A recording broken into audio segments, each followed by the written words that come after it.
All right, looks like we are, yeah, it looks like we're good to go. Okay, so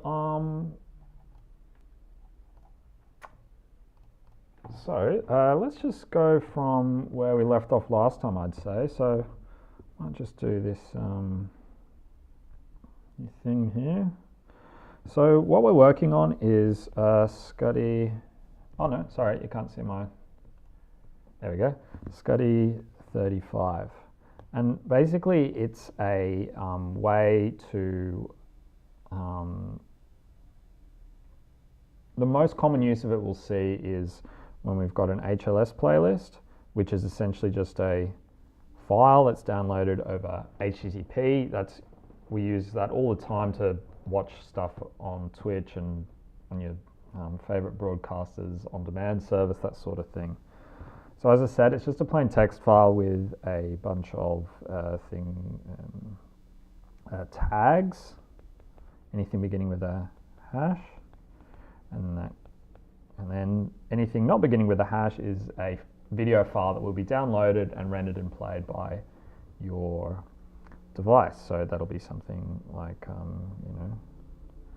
usually the word segment, and then we're going to have again some metadata, and then that'll go. Now eventually we'll have an ad break, so that looks something like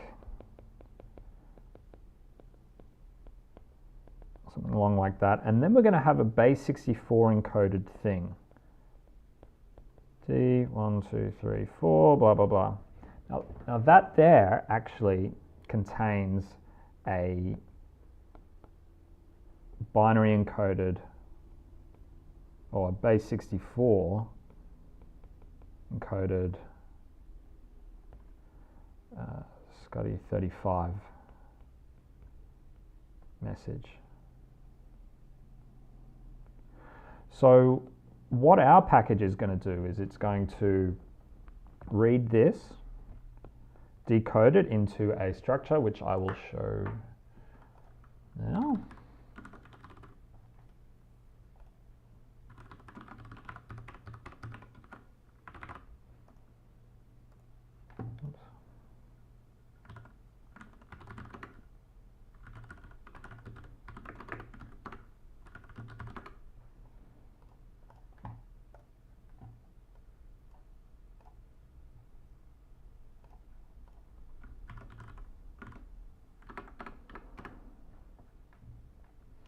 So what it'll look like is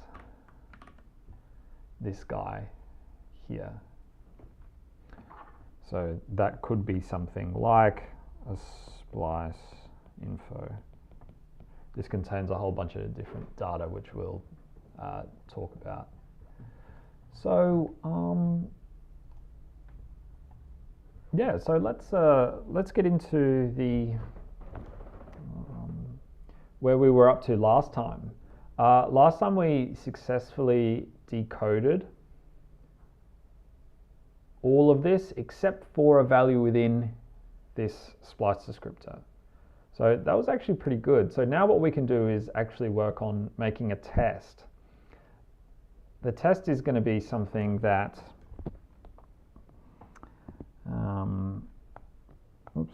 here. So our test that we want is going to be taking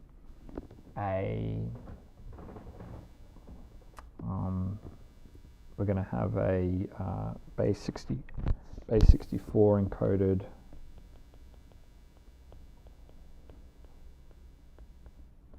we're going to decode that, and that's going to be our splice info. And then what we want to do is actually try to encode it.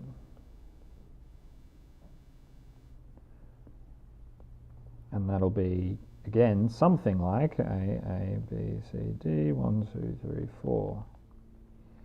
And what we want to do is the test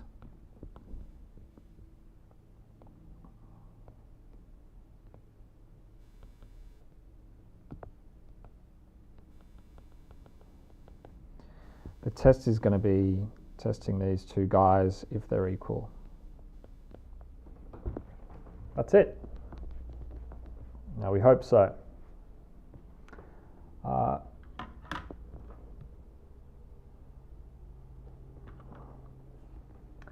So let's get stuck right into it. Let's see what this looks like. Yep, looks okay.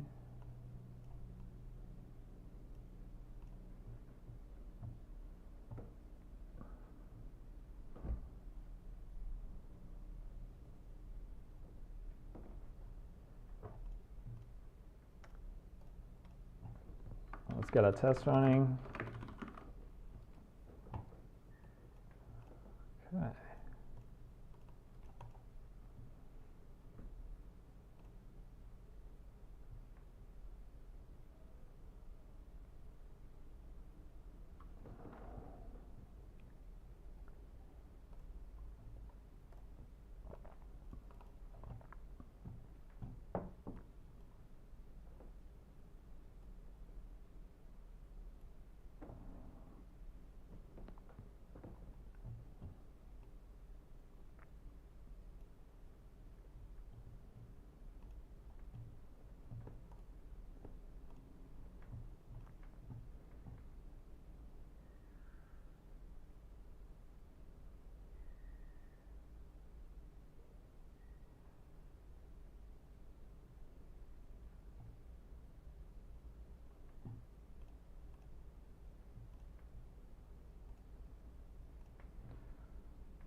So one of the first things I want to do is actually get some more tests, well, test cases from the SCTE 35 specification. So we can actually get that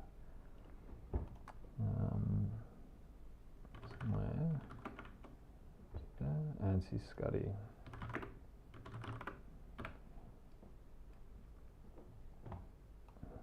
Great. And down at the bottom, they give us some sample encoded and decoded messages that we can actually, we'll use as our test cases. So what I'd like to do is maybe like to put it in this file, just see what, yeah, okay, so we actually have a bunch of stuff there already from the old Comcast package, which we can actually just get rid of, I'd say. So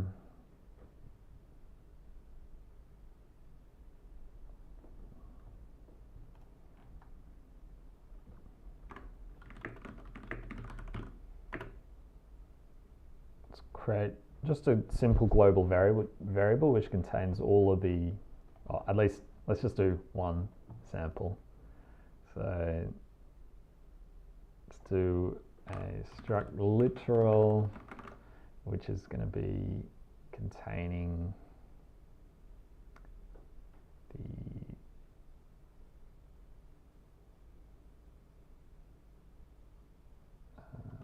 name, which is a string, the encoded, which is also a base64 encoded string, and then we're going to do the wanted splice info section. It now says this is splice info. Okay. 14.1.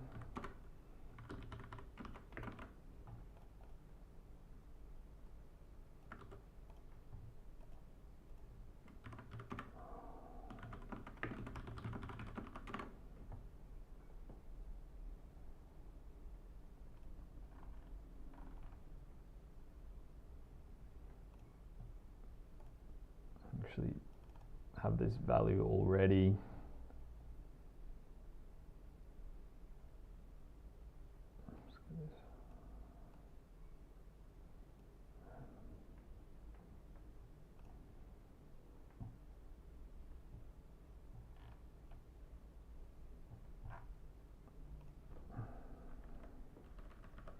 seeing how quickly we can delete this.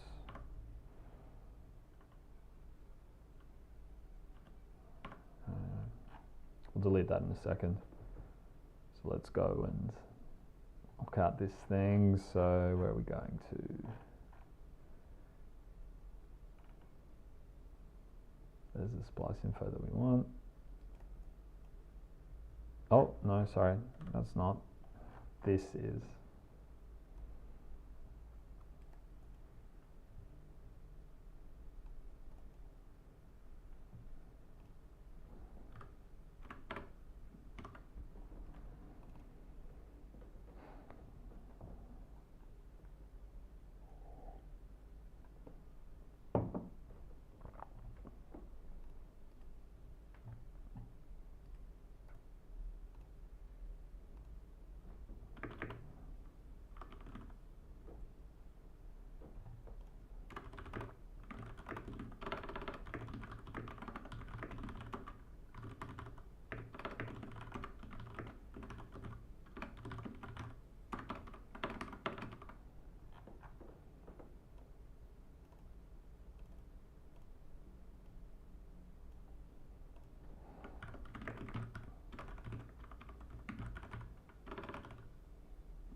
So this needs to be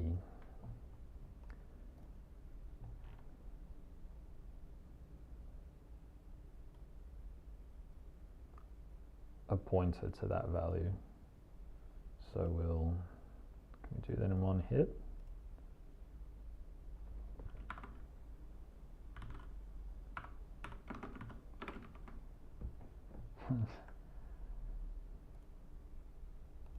Yeah, no. Do it.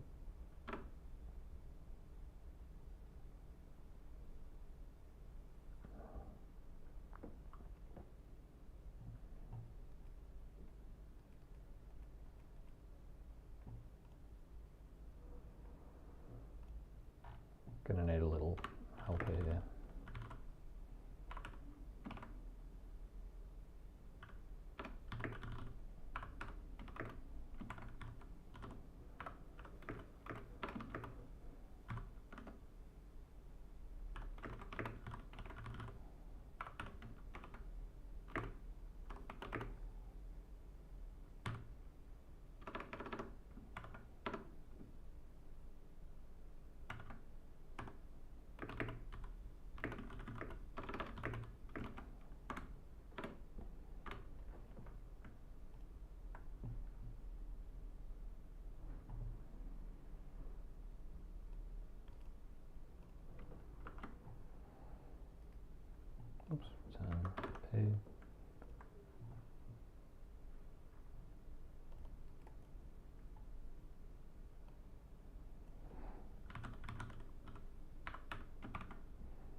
Okay, now let's refactor this test to read from the samples array that we've just made, because other tests will read that data.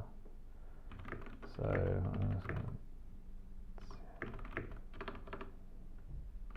sample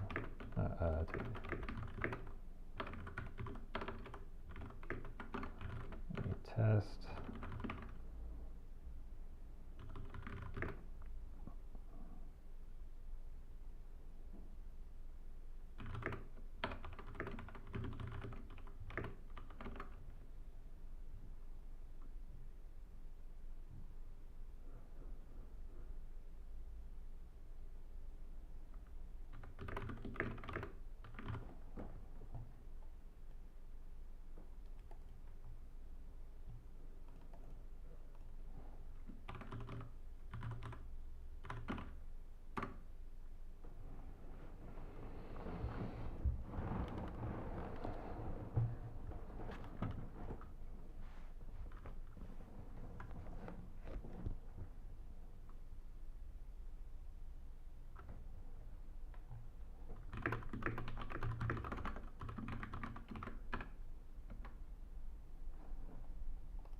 Oops. Okay, and then we'll go another, close that for loop, and then should reformat that for us nicely. No, maybe not.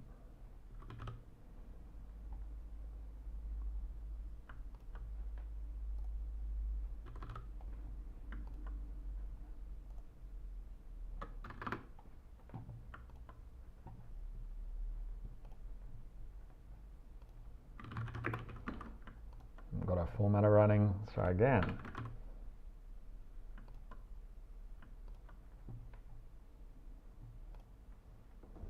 Better.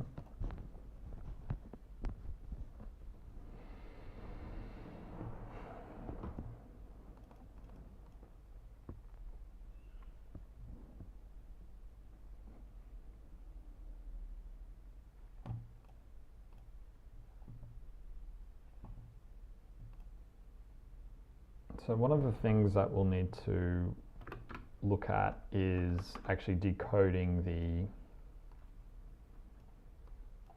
splice descriptors. It shouldn't be too bad, since the variations of splice descriptor are not too tricky, apart from this segmentation. But anyway, we'll get to that. So what I think I'd like to do is look at this splice descriptor file and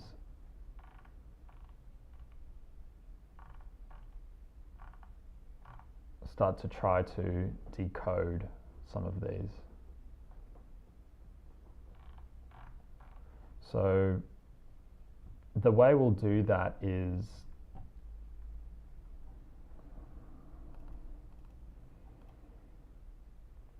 we're going to have a, let's get this nice and clear.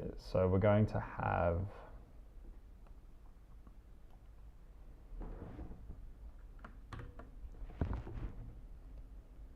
a splice descriptor, and within there is going to be our encoded tag avail, blah, blah, blah. So we're going to need some functions to decode those things. So say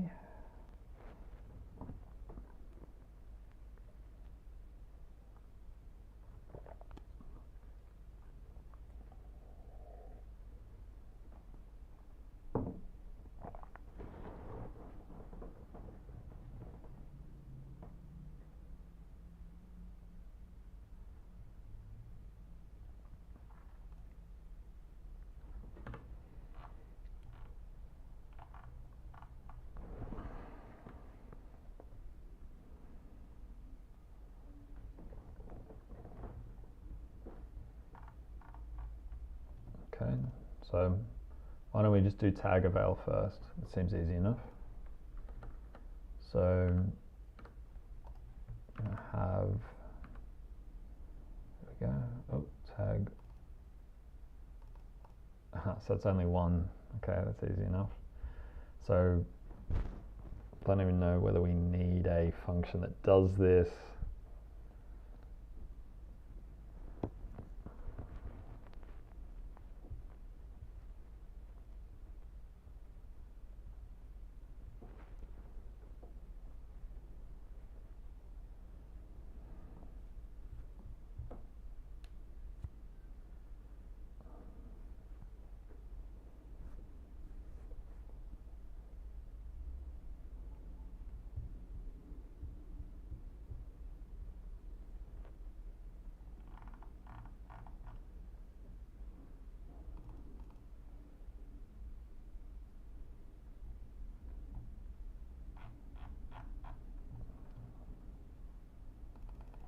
So let's just review in our sample.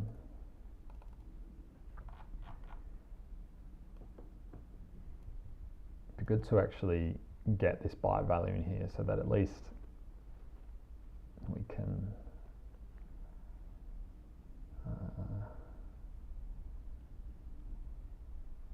yeah.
So the way to define this test case, I think, would have to be here the descriptors, and then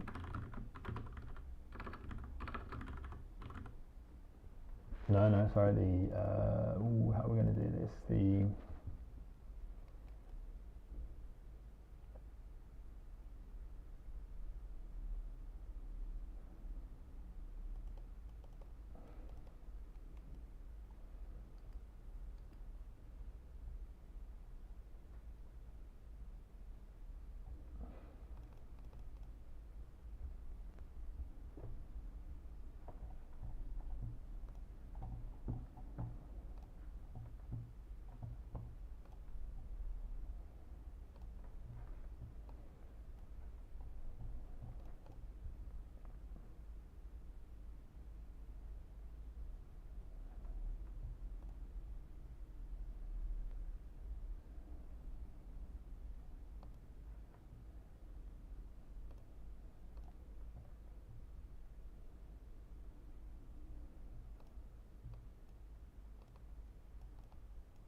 Just trying to think of an easy way to do this, or at least a clear way. So one of the ways I was thinking is actually using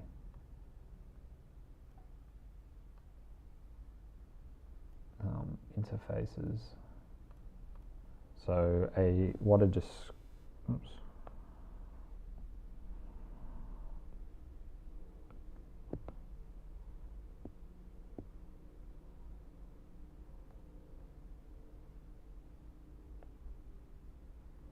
So a splice descriptor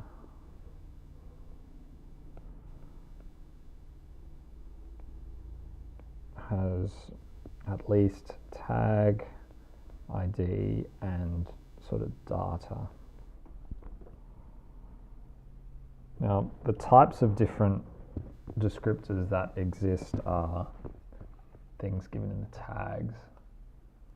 So those here. So that'll be, got different, so within these we've got val, DTMF, segmentation, time, and audio.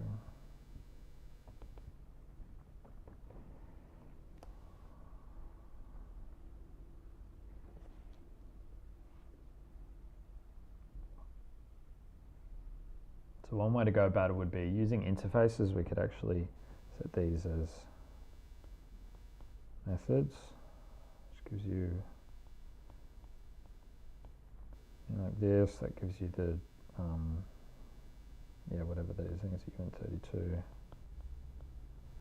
and this is a uint.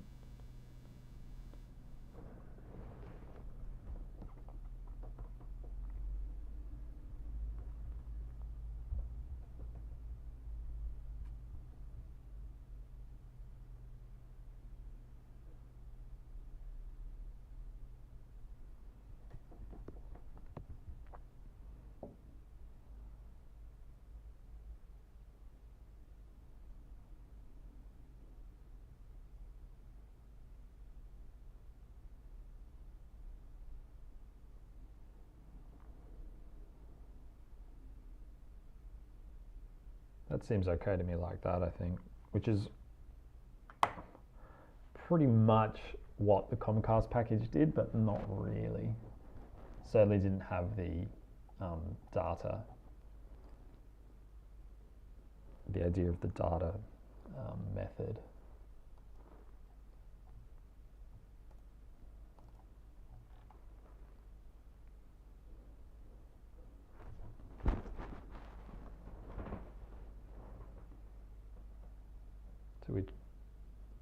change that straight away to an interface, and I think it would be just fine.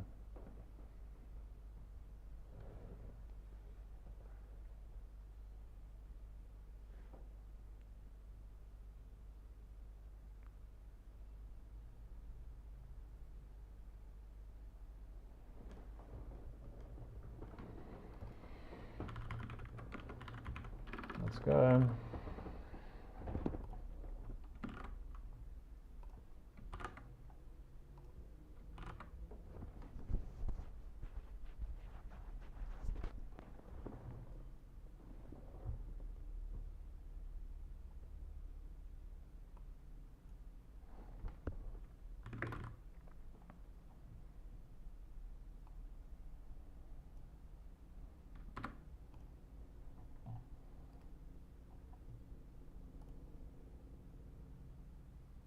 Okay, I'll have to rework that in a bit. Let's now implement the methods for all of these guys. So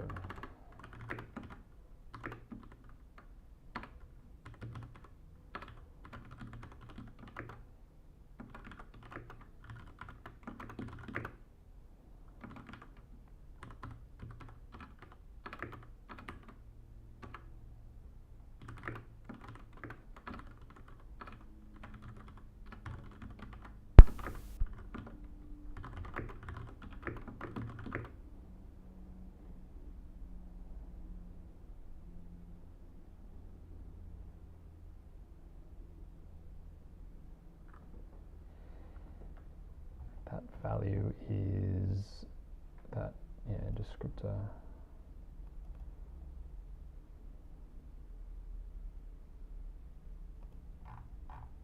So check how we actually encode that. So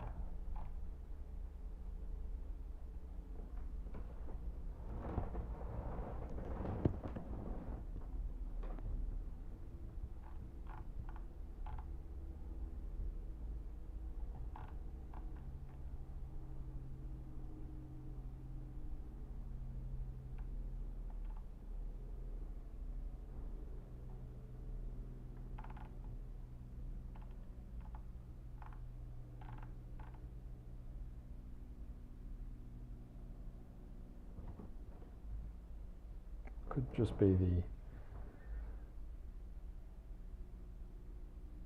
have to be the big endian, yeah, so binary big endian 32 from the, yeah, from the byte slice of that string.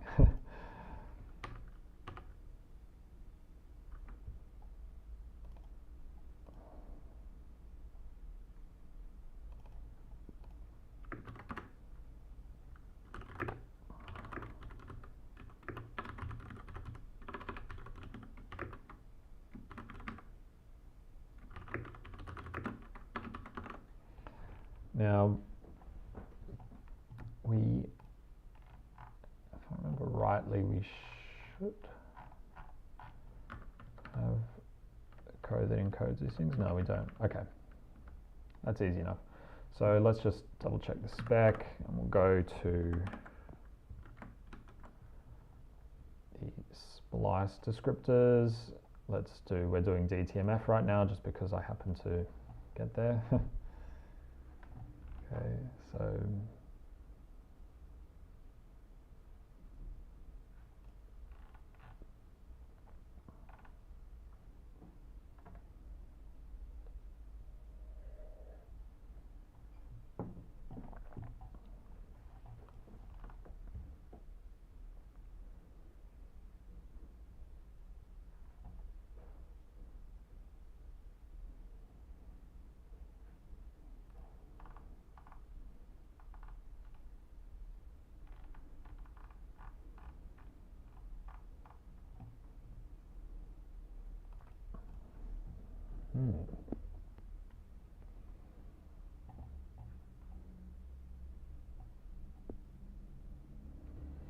the descriptor length. So we should be able to, be able to allocate the right amount of bytes from the get-go.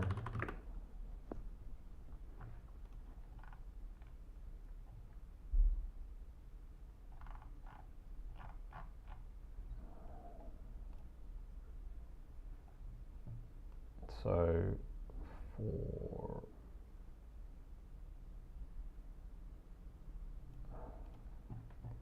each of these here, I'll just get rid of that. There we go.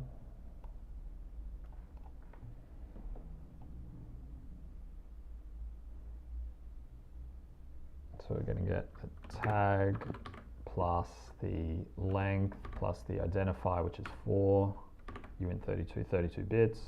Pre-roll is 1, and then the length of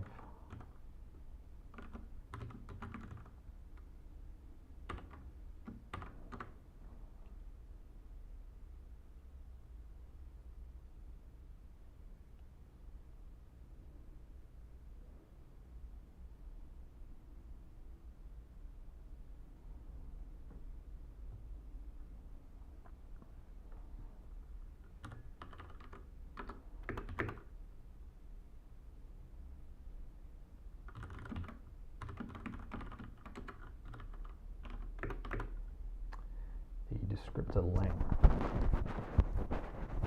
is the of the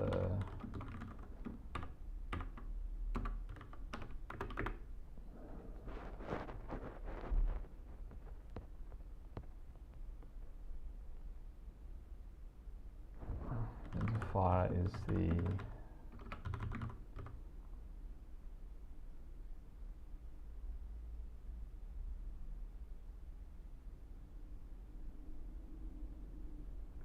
this will be what's that binary package? I can't always forget the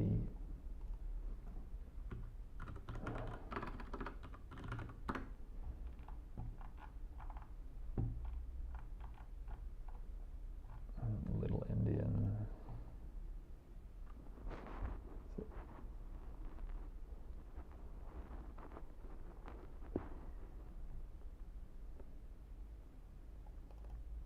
Yeah, I think it's that put.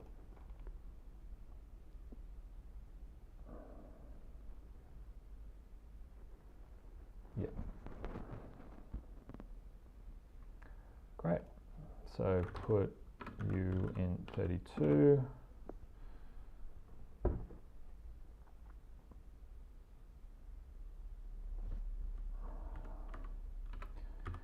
Into the slice that is 4 characters, so it's going to be to 6, and then we're going to put our ID. Okay, and now we're going to go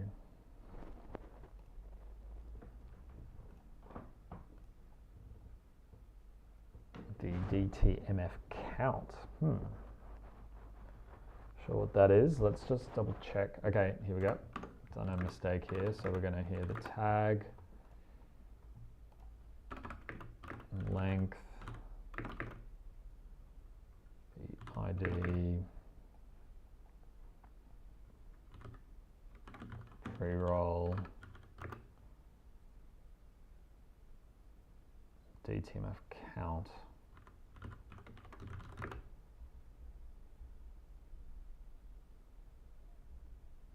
And then just the characters of the class.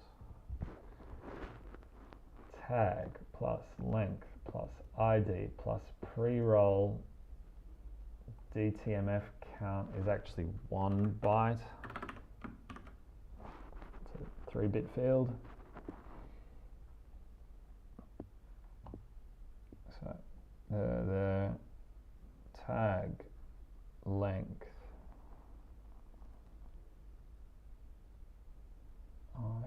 identifier pre-roll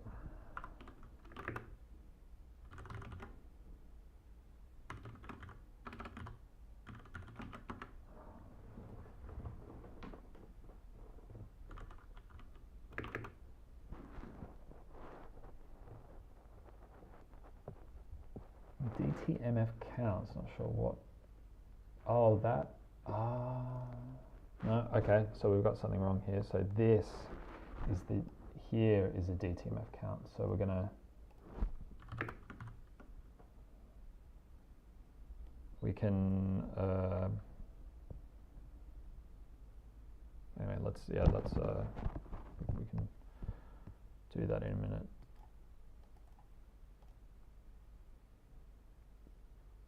And just to make sure we're only getting, oh no, that needs to be shifted. Yeah, okay, so now we can just shift the bits all the way along. So we're gonna have to shift left,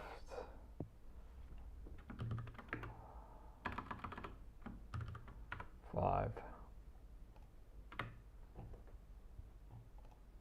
And then finally, I think we're gonna, yep, and then from 9 onwards,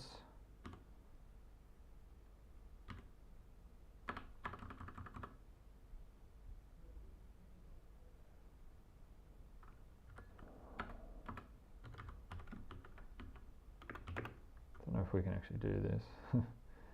Sign the slices.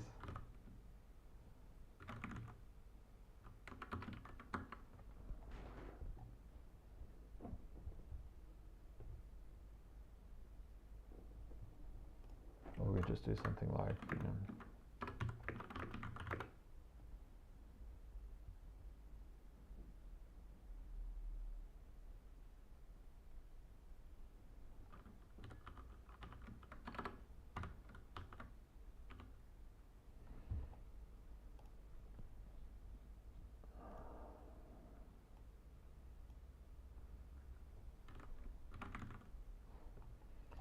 so we'll do from 9.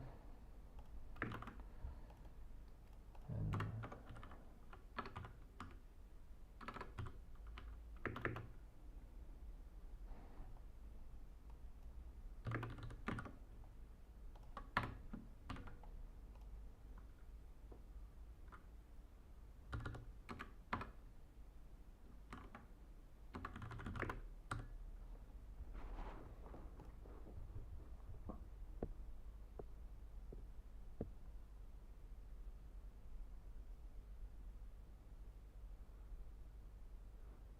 so the length here is actually pretty easy to calculate. We have actually already done it.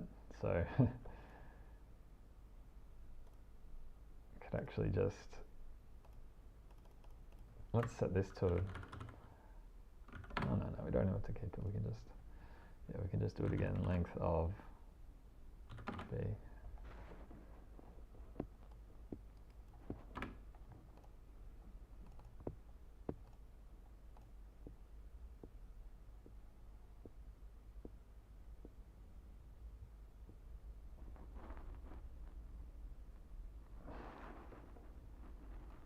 This is incorrect. This is 7. And from 8. And then we iterate.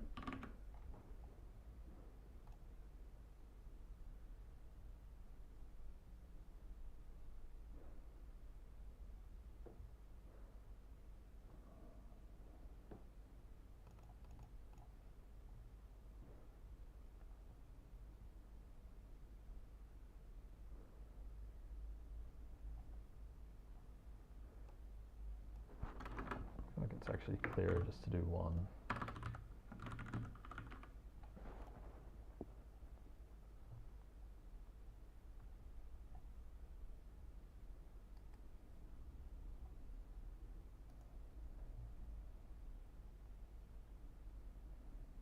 Oops.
looks good to me.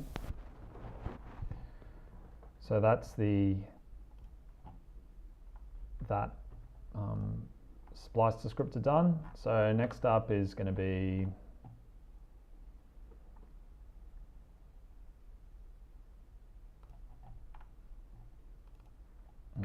let's the eval. Yeah, we can do that.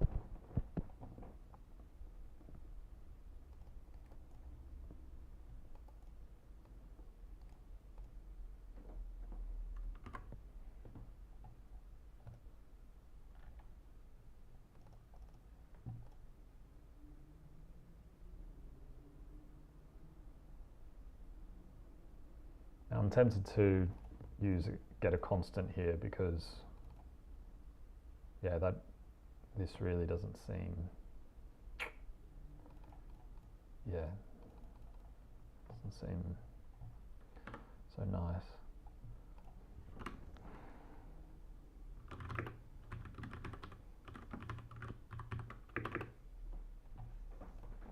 Let's get the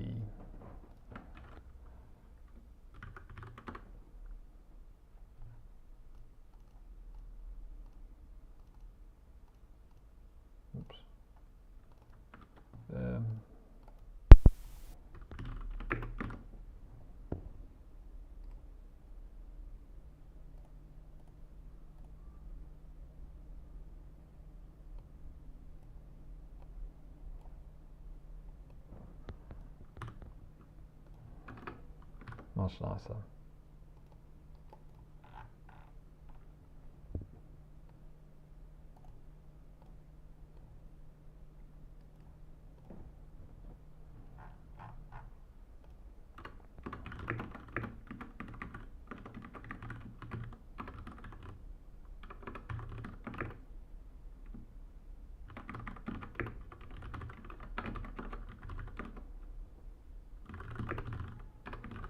Pretty easy. It's just the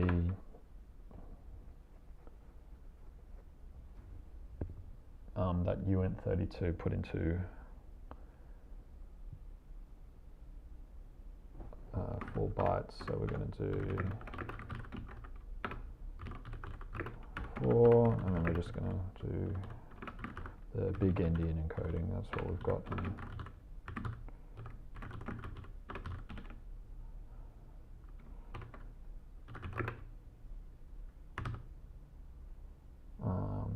Oh, it's just going to be value of D. Oh.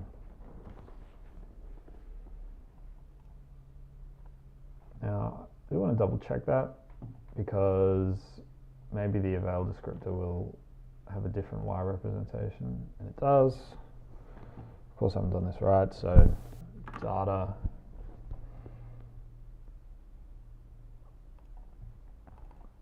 And I've also done this wrong too. Ugh. The data is everything but the tag and the ID. So yeah, look, this isn't gonna, it's not gonna fly.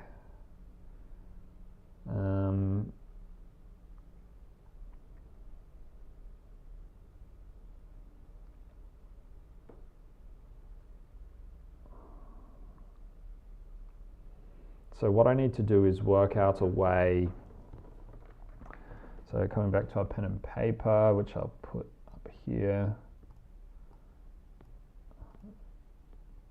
What we want to do is, it's actually quite a good little method. So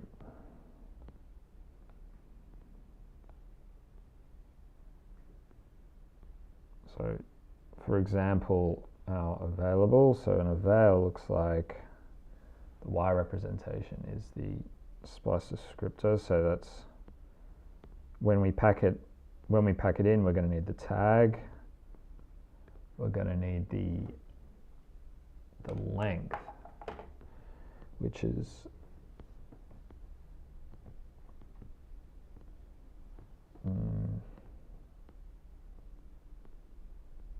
no, I think the data has to be everything. Yeah. So, and then it's going to be the length.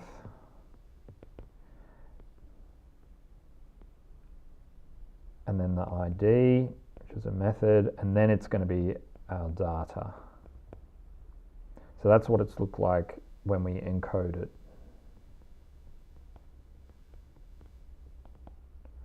So that'll be those particular bytes. So it'll go like this. Here's our byte diagram.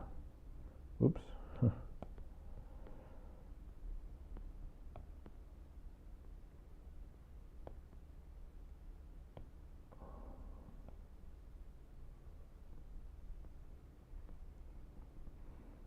So we'll have here tag, the length, the ID, and the data, like that. And then that data, in the case of our availability descriptor, is just going to be a uint32, which is just which is an array of 4 bytes.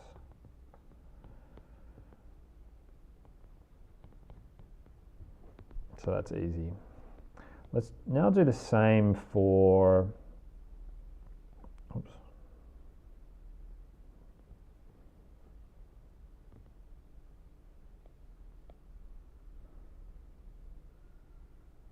The same thing, but how come I can't scroll?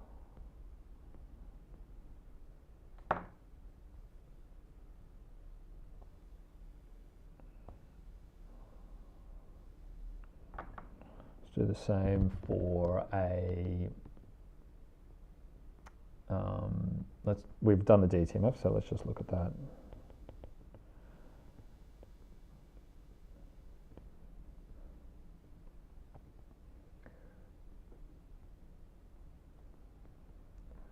So in this case, so we're going to have a tag, have the length, the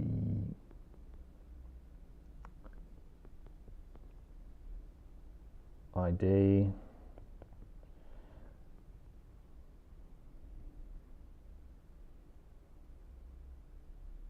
I'll just double check now. So okay, and then we're going to have the d.preroll. We're going to have, and then the count, and then we're going to have our characters.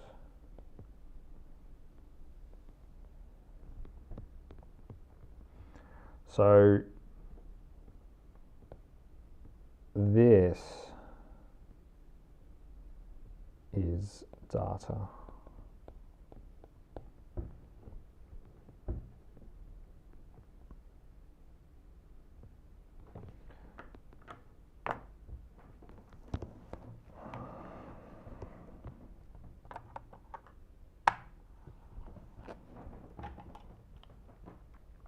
So if we were to actually refactor this,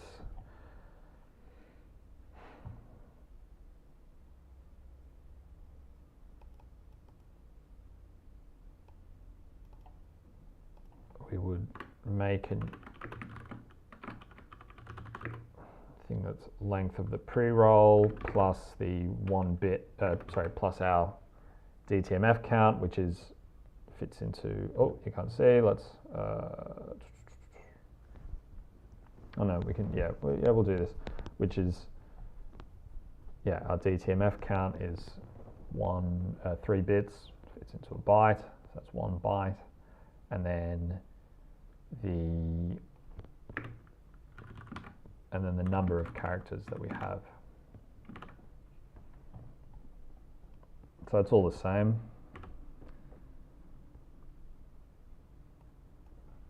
One, and then from 2 onward, and that's it. So let's knock out this stuff. Just get this. So we're doing pre-roll plus the length. Oh, it was really the count plus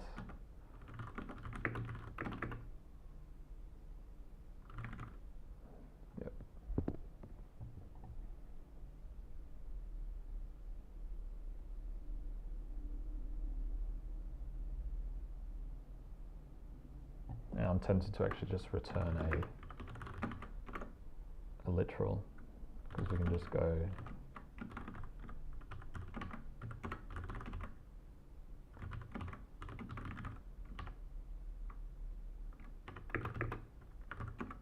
and then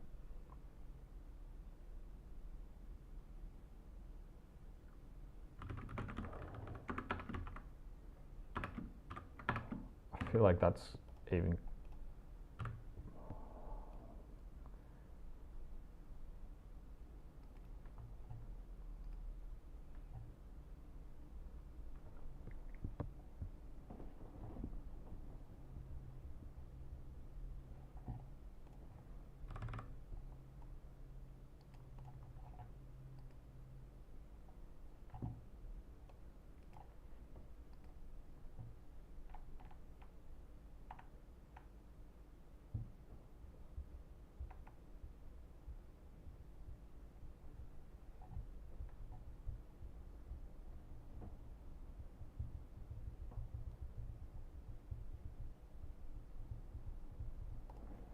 maybe we need to let's make it really efficient.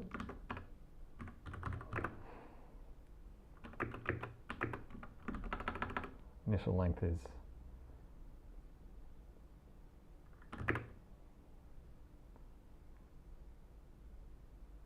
okay. Let's just go back to where we were.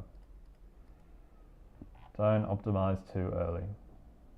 Let's get rid of all that and that.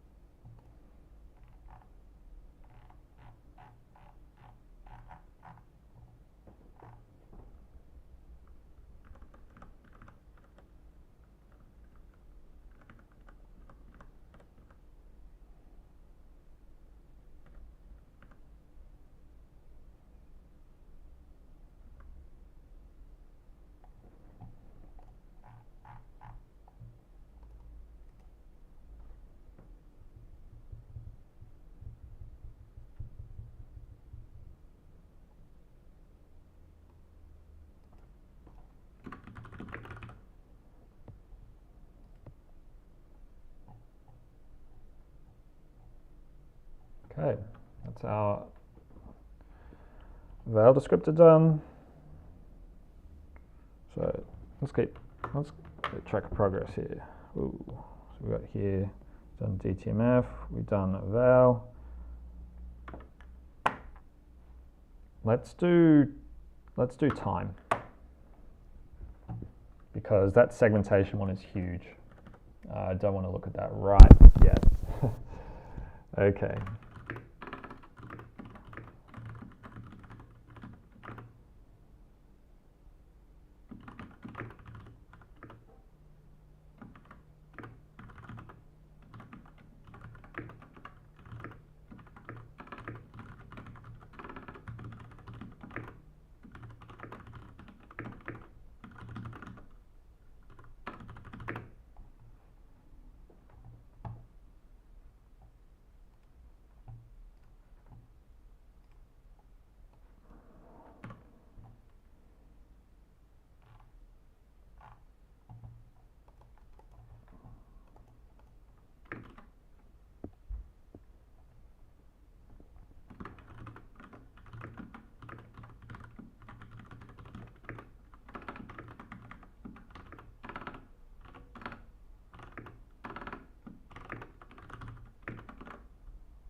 Okay, so let's check the time descriptor.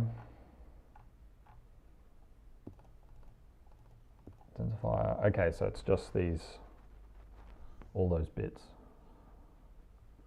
So a 48, so that's 6 bytes.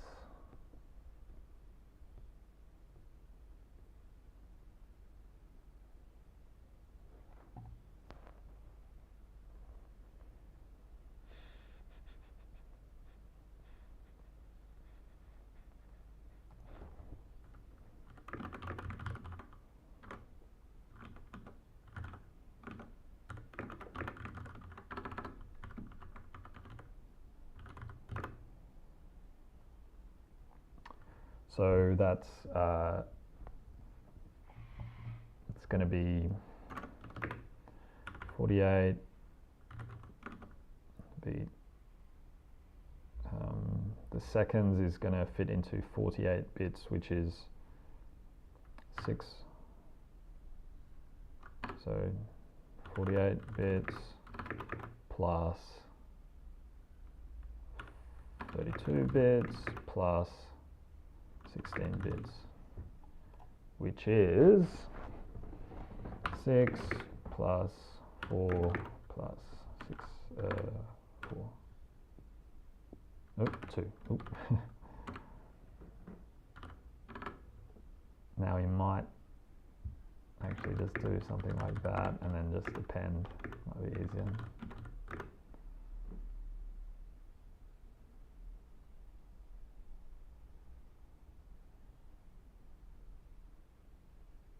So here we'll want to get the 48.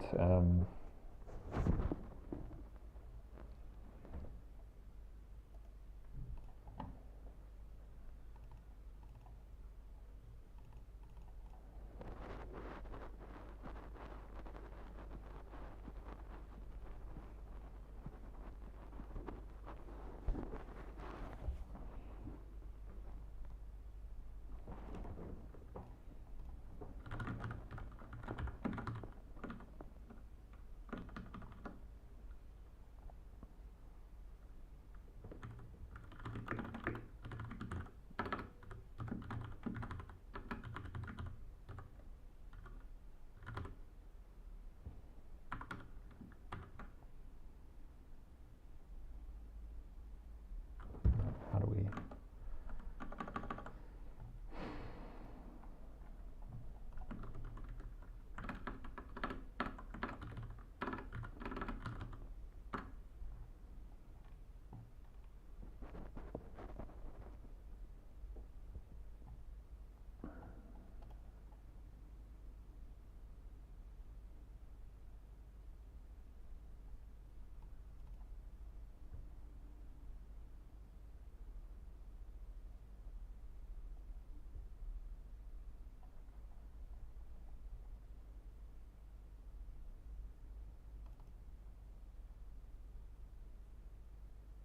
Let's make a buffer that'll fit the entire uint64, which is 8 bytes, and then we'll just reslice. So that's binary to begin at uint64. Also put the uint64 into buff, and the value we're putting in there is the seconds. And then we can just do seconds equals, we'll just oh no, we can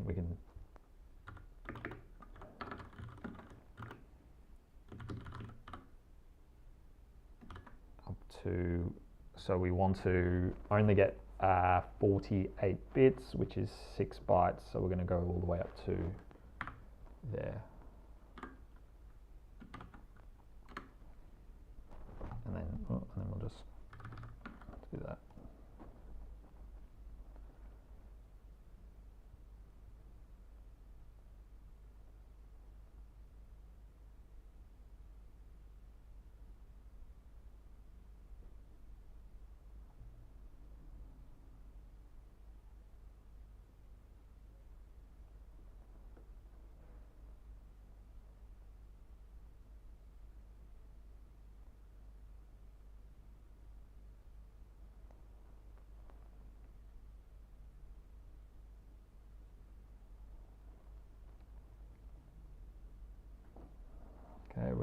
our append.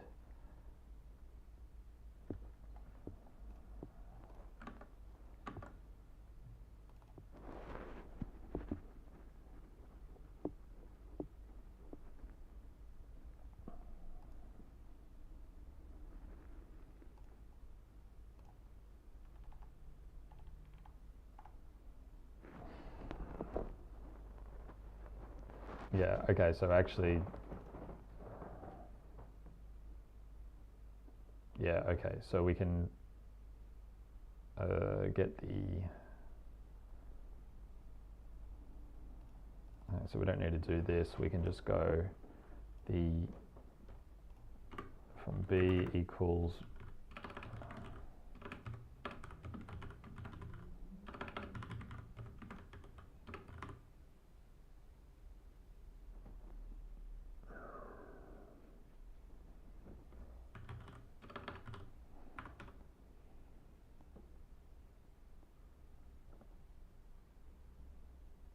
UN64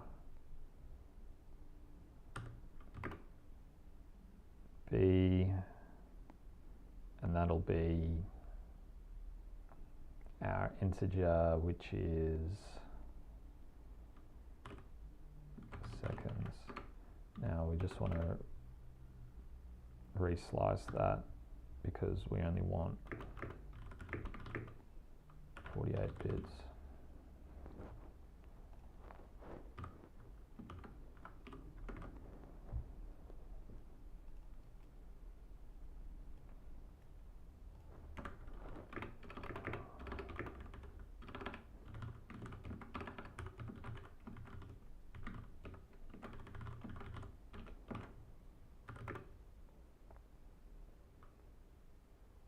This is going to be our nanoseconds, and then finally we can just return this straight up. Yep, we can.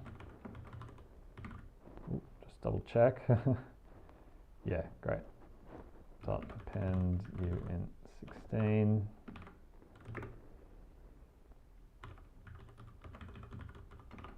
Great. Done.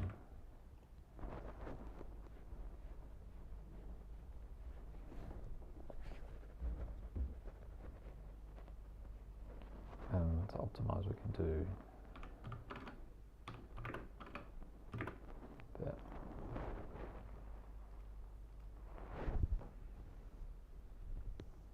Sets the capacity of the slice.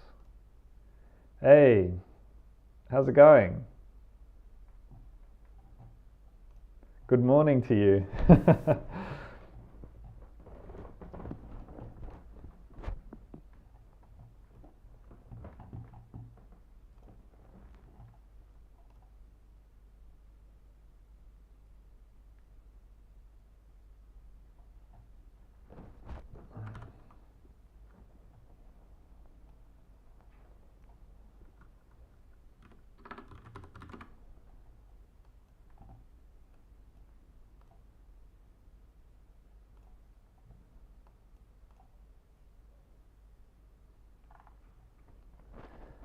Oh, somebody else. Wow, yeah, another follower. Hey, Terminator Extra. Thanks so much. Yeah, thanks. Doing this with other people makes it so much easier. I hope people, yeah, I hope you guys find it interesting or learning. Or I mean, I'm learning a lot. So if any of you catch what I'm catching, then that's great. I don't know if you wanted an overview quickly of what I'm up to now. Would that be helpful? Or interesting? Or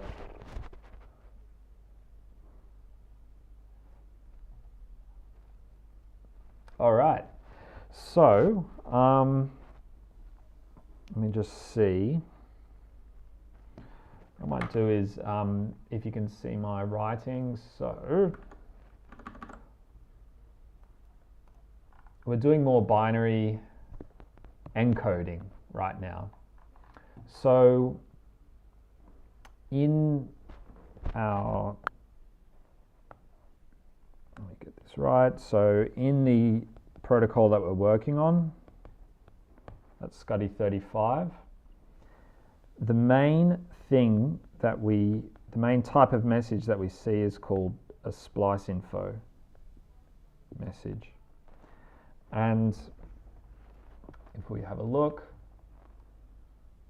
let me just see if you can see that. Yep. So this is the structure that we're trying to encode and decode right now.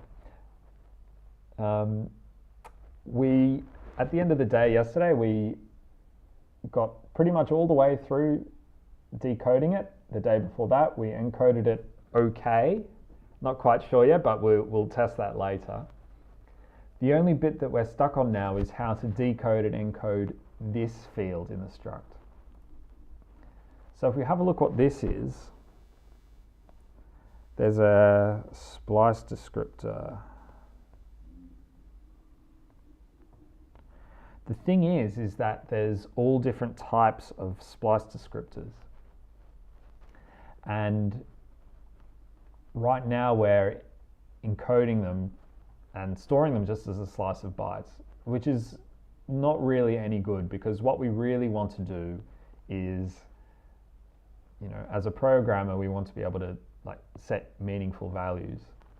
So we actually have all of the different splice descriptors, and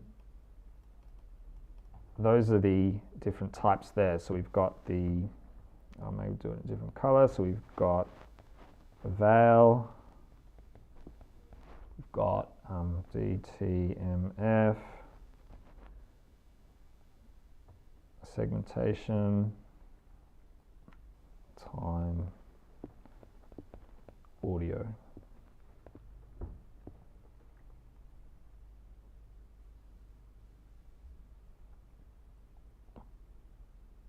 Now, the main one that I've seen in the protocol is actually the time, because this is the actual thing that's used pretty much everywhere, and what this contains is actually a timestamp. And that is actually a thing that's read by players, encoders, everything like your phone, your computer, whatever, that actually says, hey, insert, you can insert an ad or insert anything at this exact precise moment, indicated by the timestamp. So I was a little bit stuck trying to work out how to neatly encode all of these different variants. What I've come up with is instead of having a splice descriptor, instead of having this as a struct, I did a quick bit of testing and I found that actually an interface is just fine. So what that'll look like is, if we go to, or I can just do a new, so say for the available one,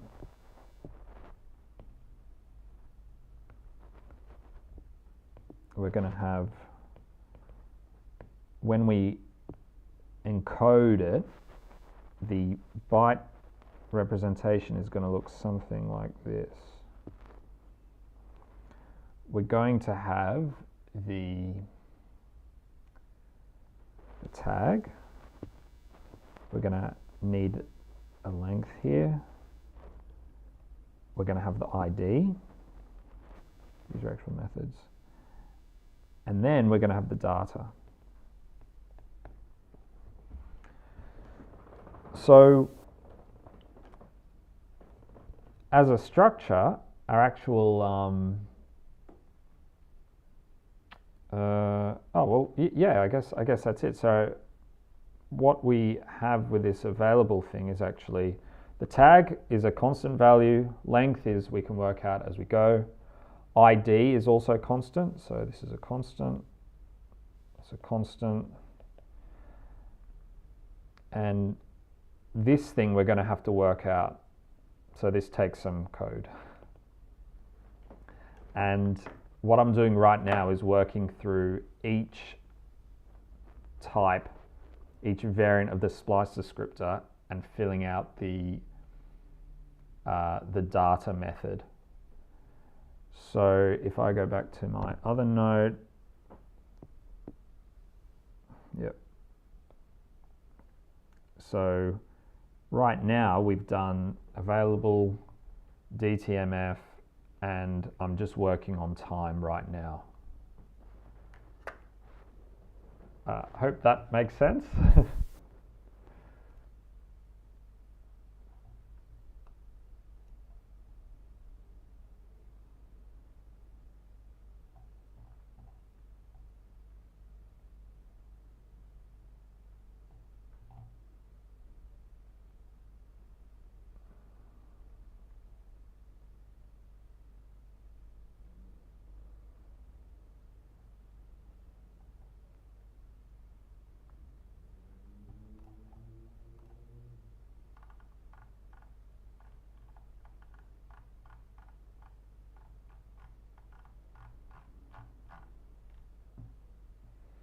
So if we go to our splice descriptor, yep, so we've already changed this to an interface now. And then what we're going to do is go down for each, so time descriptor. We've done them. And then, oh, so we've actually done that, so we can check this off.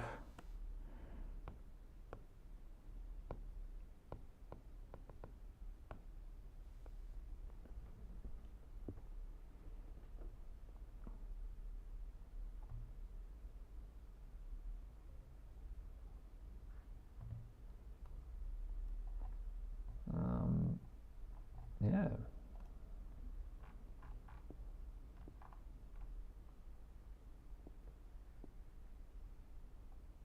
So, yep, that's right. So,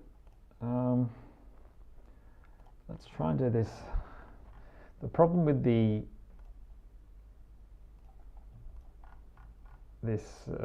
if we look at the segmentation descriptor now, it's kind of yucky. There's heaps of stuff here.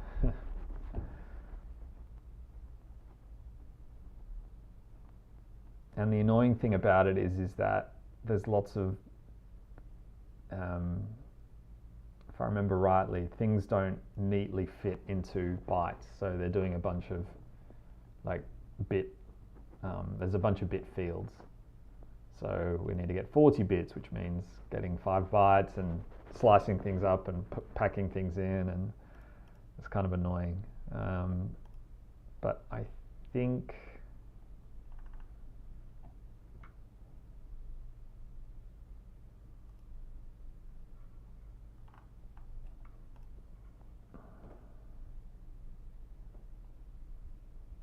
might be able to, yeah.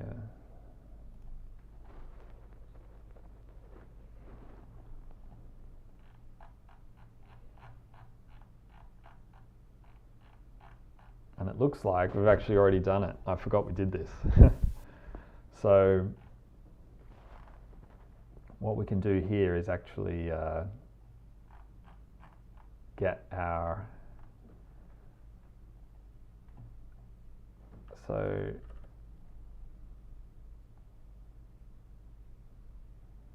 I'm going to find our segmentation descriptor. Okay, so I'll put this here. Actually, I'll just hide that for now. So what we'll do is let's just fill out the these methods, which is the tag, ID, and data. So let's go segmentation descriptor.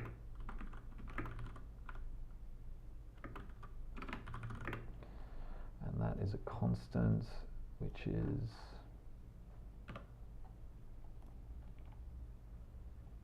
that one.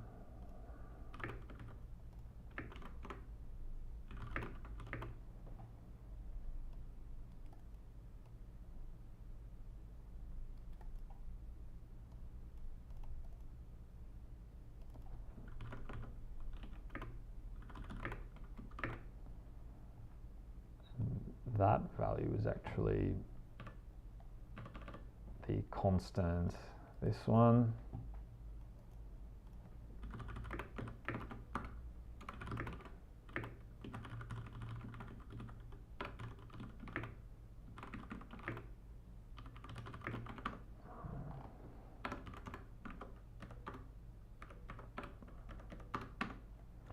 Okay, so with our data method, what we're going to do is get all of this stuff and encode it in the Y representation. That's in our spec, which is a big one. It looks like this, which is really shit. 2 pages, all this stuff.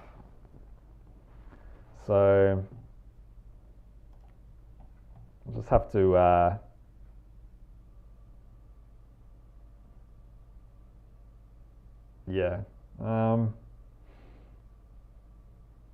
now I have, I think, already done this.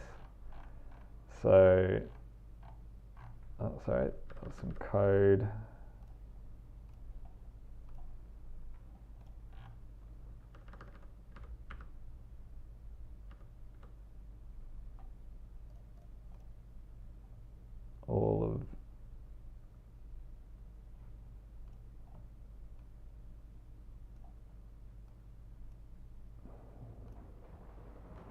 All of this here.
I'm just reading through and just seeing that I'm getting everything. Got the duration, UPID, whatever that means. PID value.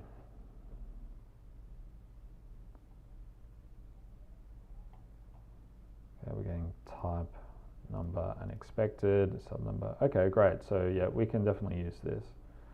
So what we'll do is we'll just let's grab all of that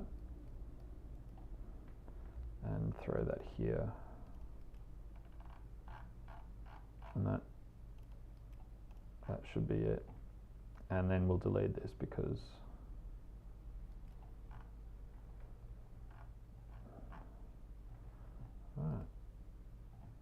oops.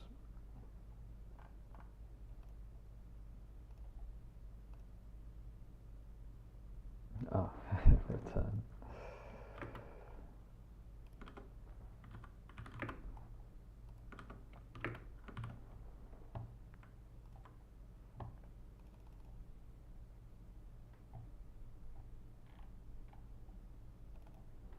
Great. So I'm going to put a check mark here. So the only one left is audio.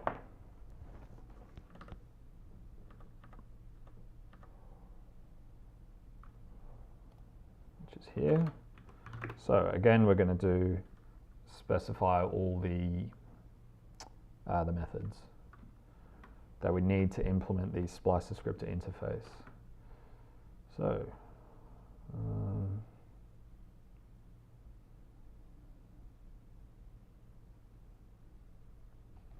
how to do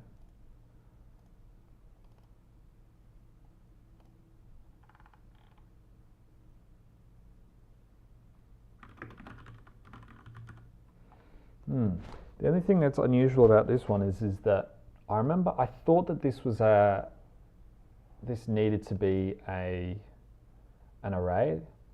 That's just based on the, yeah, here we go, yeah. So the audio descriptor is, yeah.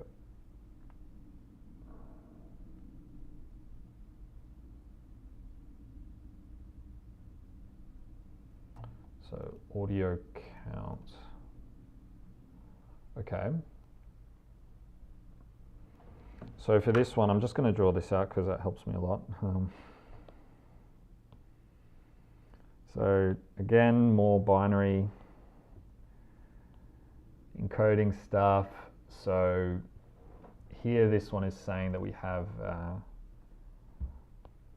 let's call this the audio descriptor. We're going to have the account.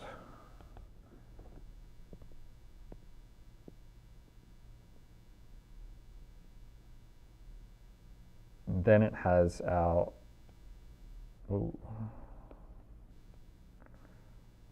audio channels.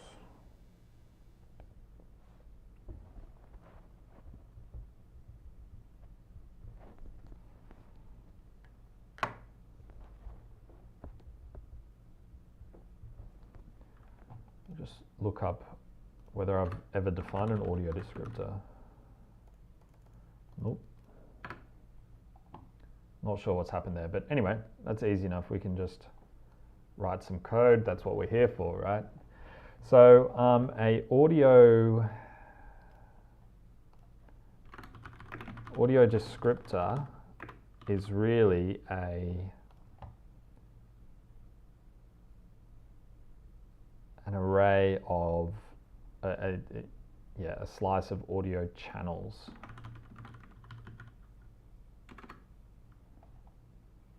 So I'm going to put that here, and now we can just define the things that we need. So that's going to be the tag. Oops.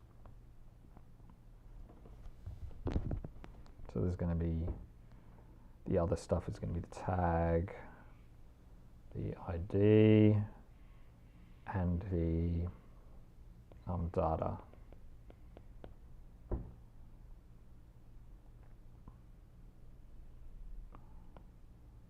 So let's go.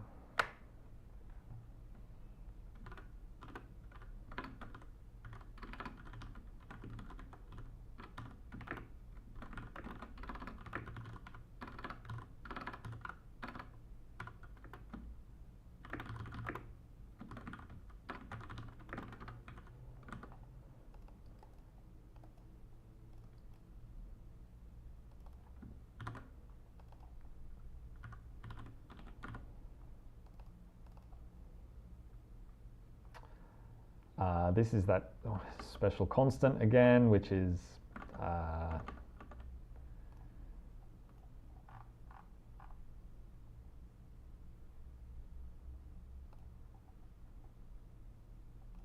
oh no, it's unexported constant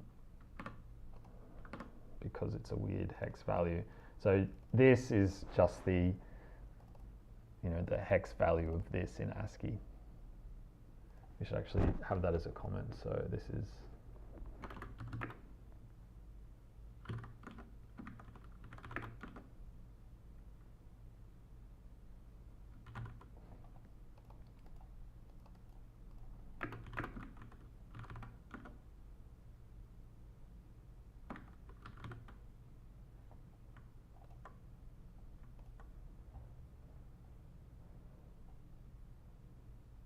Okay.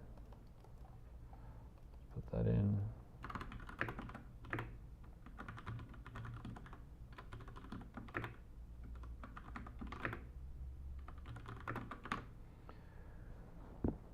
All right. So let's see how this thing is packed up. So, oh no, we've got our diagram here. So the count is, oops. The count is just 4 bits. And then 4 bits are reserved.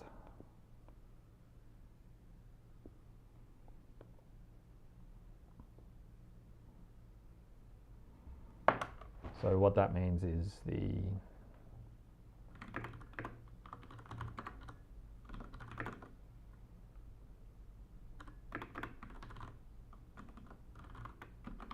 so the count is actually just the length of like is the number is is the count of audio channels. So that's pretty easy.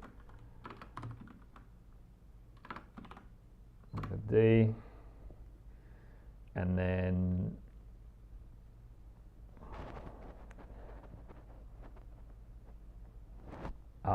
but we need the leftmost 4 bits set.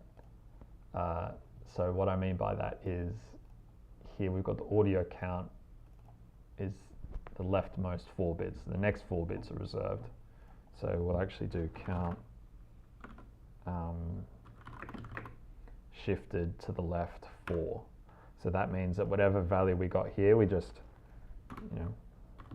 we go from something that's probably like,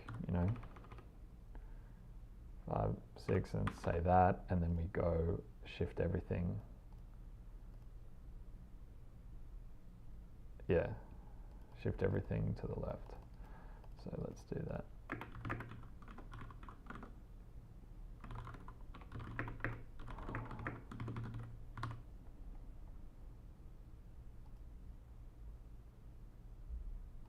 So B, there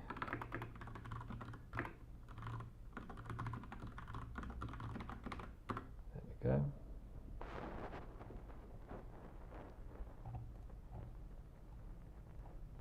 So next up we encode this stuff here. So our audio channel.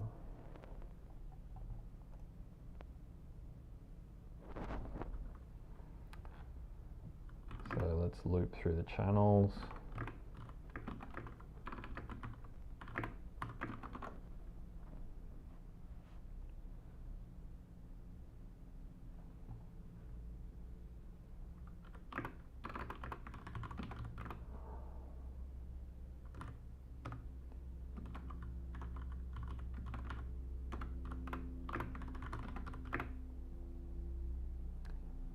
Now we're going to get let me just check I'm doing this right. Yep, so 3, it must be 3 bytes. So, so a couple ways to handle this. So we 8, 16, 24, 3 bytes, yeah. So now we've set this type as string, but maybe,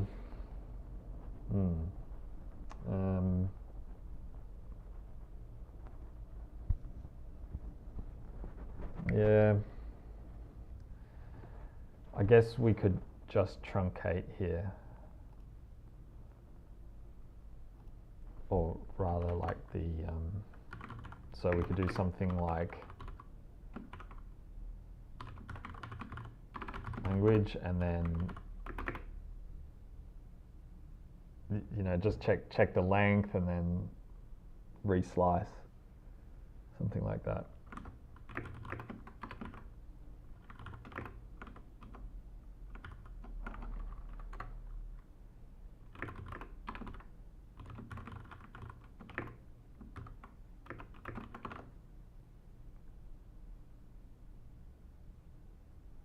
Or we'll only do it if the length is 3, and then if not, just probably write a comment saying that Yeah, ooh, yeah, I don't know how to do this.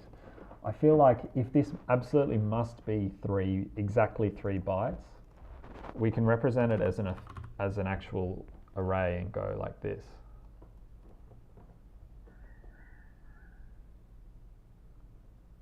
I feel like that.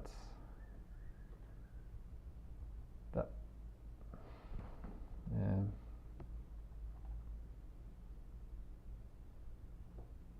I feel like that might be, let's say, more correct.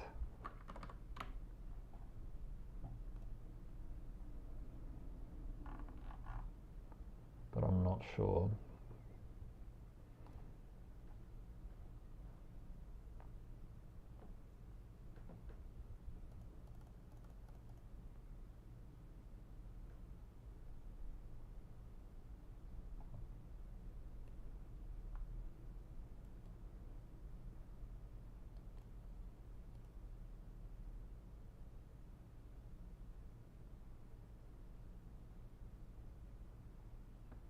I think for now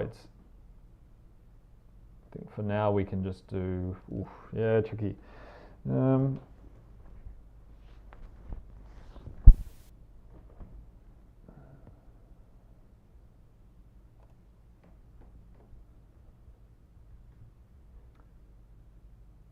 Yeah, look, I think I'm going to have to do an array of 3 bytes because I don't think at this level of, yeah, no, let's, yeah.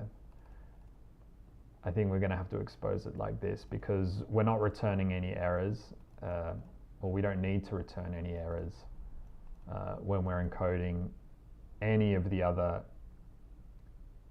splice descriptors, any of the other descriptors. So for this one-off case, yeah, I think we're just going to have to live with an array of 3 bytes, which kind of looks techie and weird, but there's no strings anywhere else in our package, so it's fine. So we can do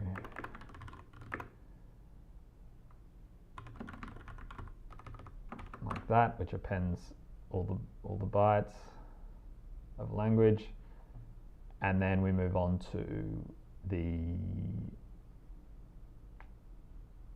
bitstream mode, number of channels. Okay, so more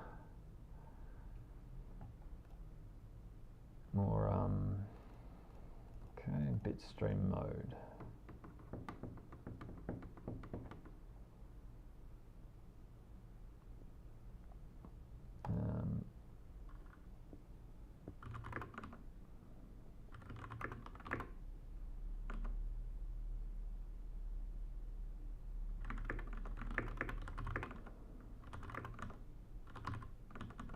I'm going to need another byte here and start setting the values. So first off, we're going to need the 3 bits from this.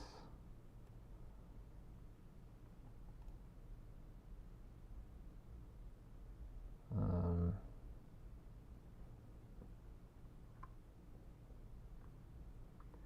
I think the way to do that is we do that and then get the value of bitstream mode, but then we need that like that. So we're going to, again, get the bitstream mode, which is just stored in a uint8, and then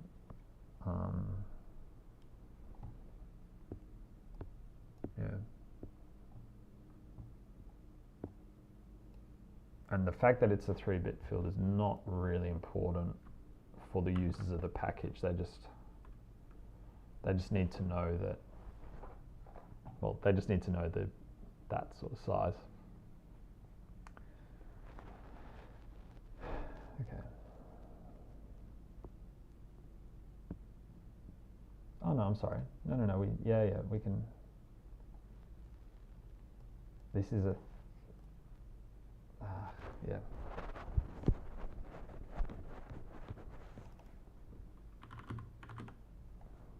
I don't care about, it isn't actually a bit field at all, because, yeah, anyway, that's fine. Let's just leave it like that. So we go back down.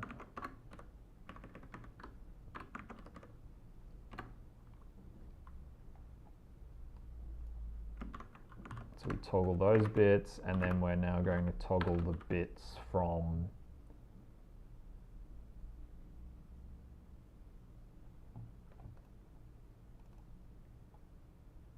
these 4 bits. Now just let me check if I've got my numbers right. So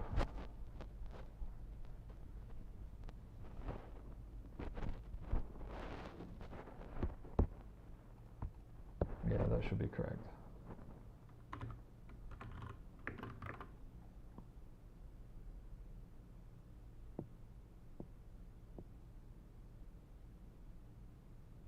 Oh no, we can just,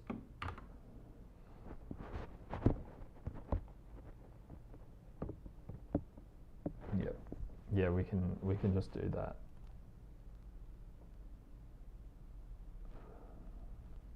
Because, yeah, we're just setting whatever value is in count. It's fine.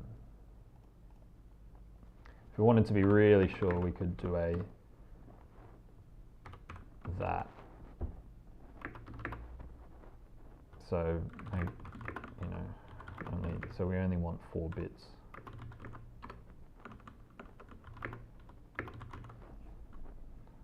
Yeah, that's actually clearer. All right. This bit shifting stuff, jeez. Okay, finally then, oh, sorry. So we've got 3 plus 4 is 7 bits. We've got 1 more bit left, which we can get from just the Boolean, which is nice and easy. So if this Boolean is true, then we can do set the final bit, which is just, well, set the rightmost bit, which looks like that. Alternatively, we can just do, you know, 4, 5, 6, 7, 8. There.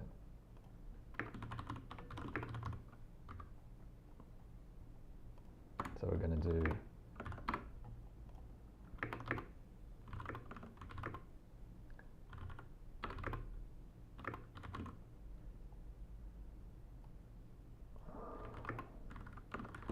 and we're going to set the last remaining bit.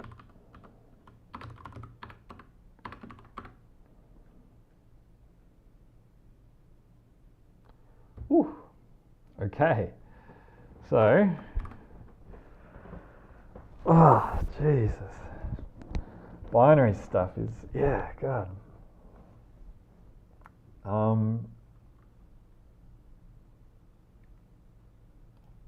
Okay, so now we append that byte that we've just set to our buffer.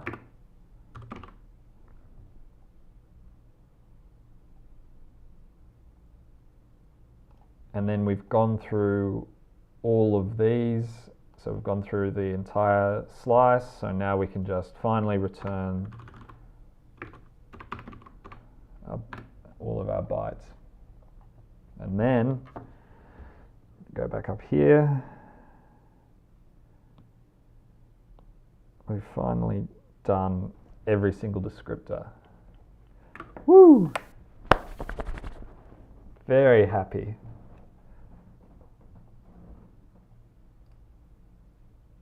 Just make sure we're doing weird syntax errors in the middle of all that. Oh, init language.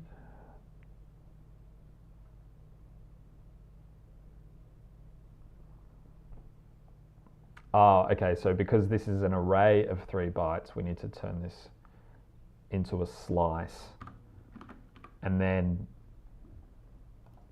do every byte in that slice with that. think. Talk about that very confidently. Oh yeah, that's obviously what we need to do, but shit, yeah, no, it's not that. What do we need to do then? Is it like that?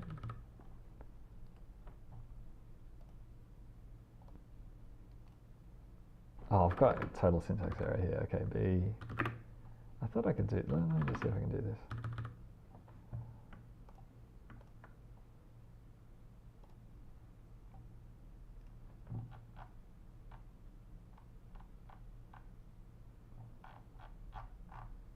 Great.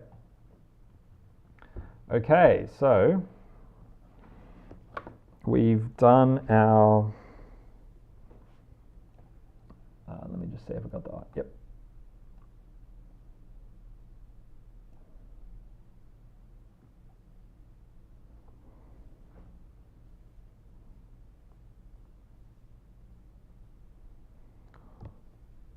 Ooh.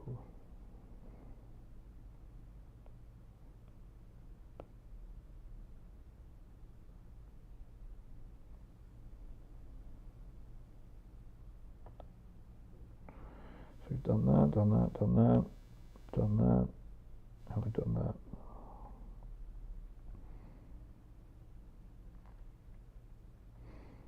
So now what we'll need to do here is actually a function that encodes any splice descriptor.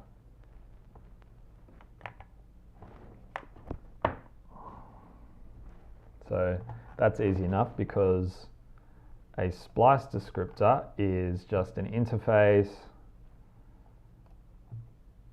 and then we just build it up like that. So let's see what we've got here. Splice this.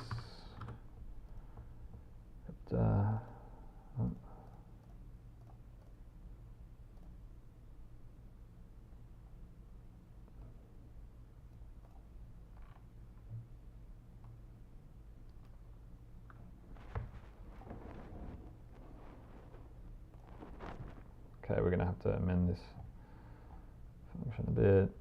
So that's now just going to be all these ID and then the data.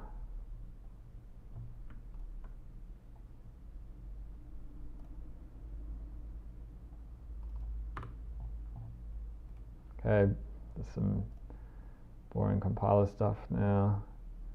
DTMF. Oh, DTMF.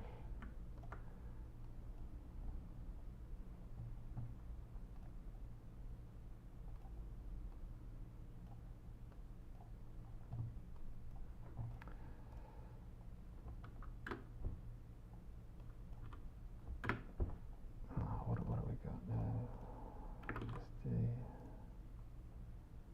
Oh my god.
This is just the really boring bit where we just get, I mean, it's great. The compiler's caught all sorts of like little errors for us.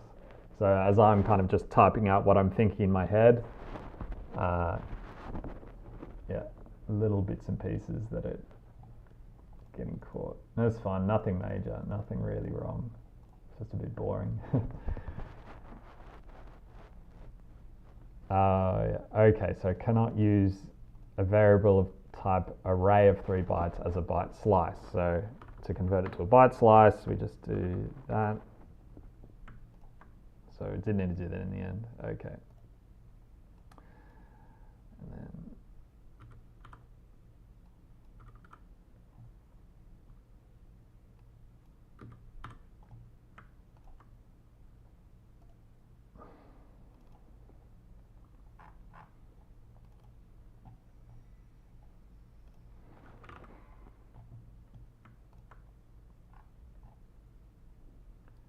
all right, so the okay, a few more people here now. So let me just double check that we're clear on what we're doing. So we've got splice descriptor here.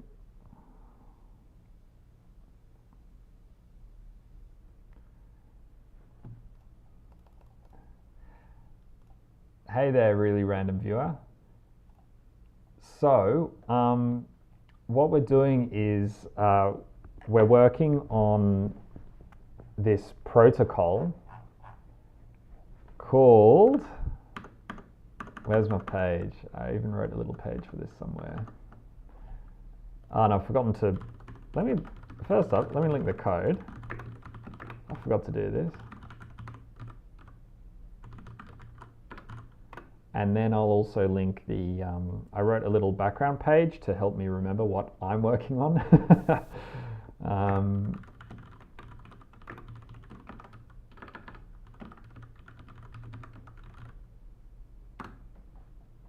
And I think I can pin. Cool. Okay, so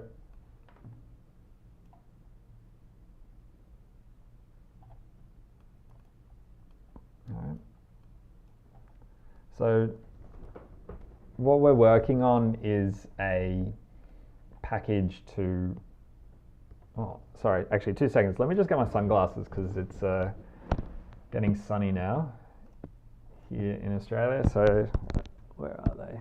Here.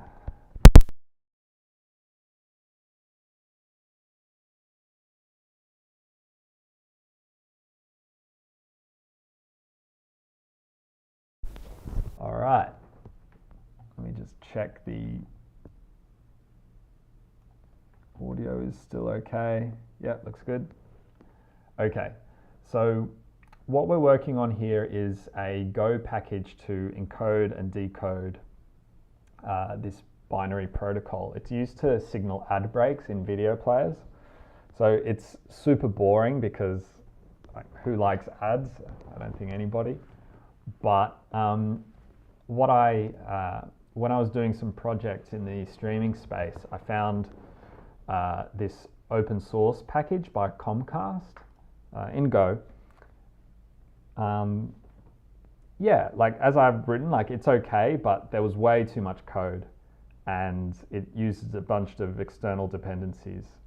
So what I thought would be a good exercise just to practice and to learn more about this sort of lower level stuff is to try to refactor that Comcast package. But what actually we've ended up doing is just rewriting the whole thing because there was like over 4,000 lines of code and now we're under 2,000 lines. So yeah, I mean, it's more than a refactor, I guess, because we've actually changed, we have a new way of doing stuff.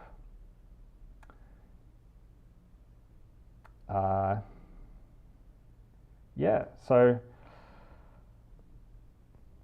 the bit that we're working on right now is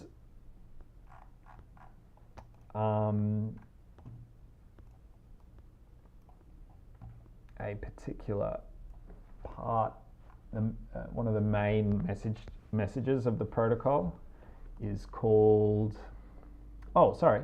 Yeah, let me just explain. So I forgot to do this. So you'll see this in a lot of places. So when you stream stuff, you're often using HTTP live streaming or HLS. HLS is just a plain text file. So it's got a bunch of lines. Anything starting with a hash or is like a, oh, they call it a tag. And so you'll have this one here says, hey, the next bit of video, and video is any line that is not starting with a hash. So your player will download this file, render it, play it, and then move on to the next one, and on and on and on. At some point, it'll hit a tag that's called something like this. I can't remember the exact name of the tag. I actually don't think this is correct, but whatever. The point is that you'll get a base 64 encoded SCTE 35 message.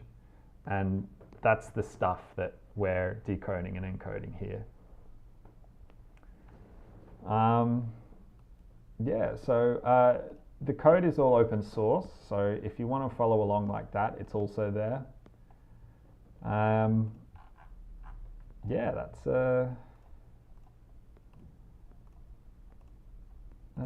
that's where we're at.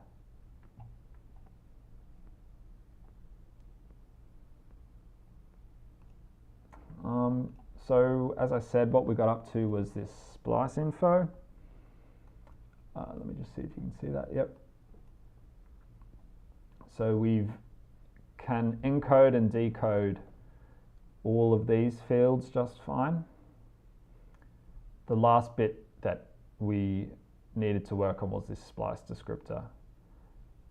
And we've actually done that now. And what we did was we had to refactor this splice descriptor. So before it was a struct, but now we've changed to an interface because there's a whole bunch of different types of descriptors that have a specific, implementation. This works really well because the spec says there can be, you can basically make anything you want here. And the values for us, the ones defined in the standard, are actually have constant values for tag and ID. And the payload follows a really specific structure that's actually, again, set in the specification, which is this lovely 123-page PDF. Lots of fun. No, look, I don't, I definitely don't understand what is actually going on here, but all it is I'm just learning about how to do this sort of binary encoding stuff where, you've got 8 bits, 32 bits, and then you've got 4 bits, and then 3 bits. So, and it's been pretty slow, like we just go through, byte by byte, bit by bit, setting every little thing slowly. And then at the end we have, some code that actually passes the tests that we've written. So the tests that we've written come from, in the specification, they actually give us a bunch of samples. So there's an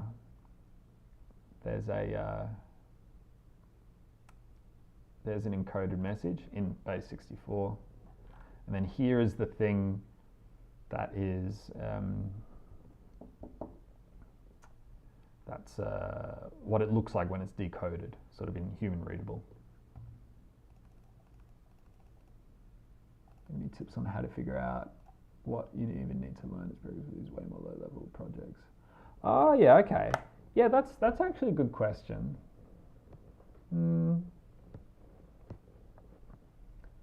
Well, for me, I started by,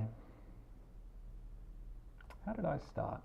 Somebody, let me think. probably for this sort of thing where you're dealing with bits, having an understanding of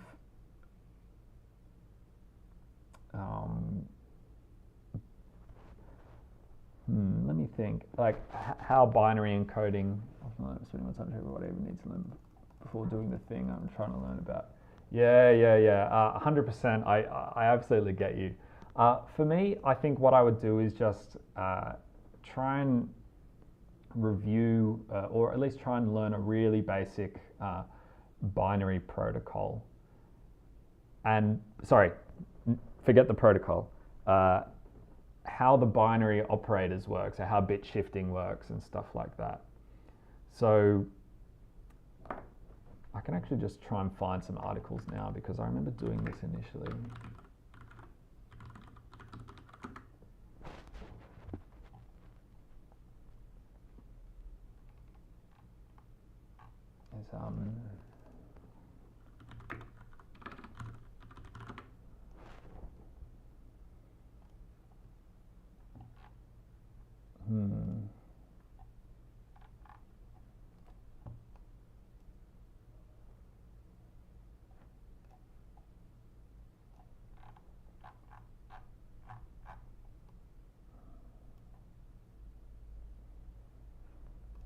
Yeah, I'm sorry, I'm just trying to remember how I did it. I mean, I actually ended up,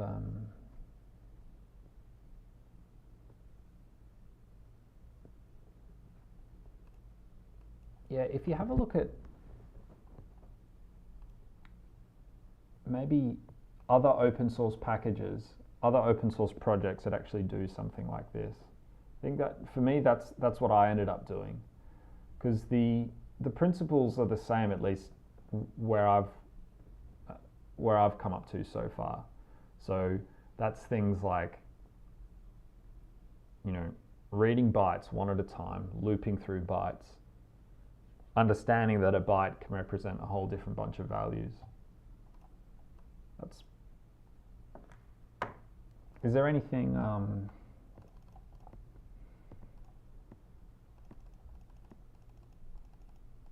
Yeah, I'd definitely say learning about bit masking, bit shifting.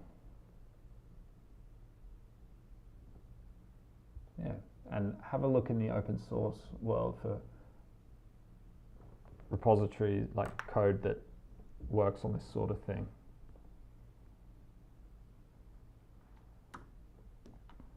Anyway,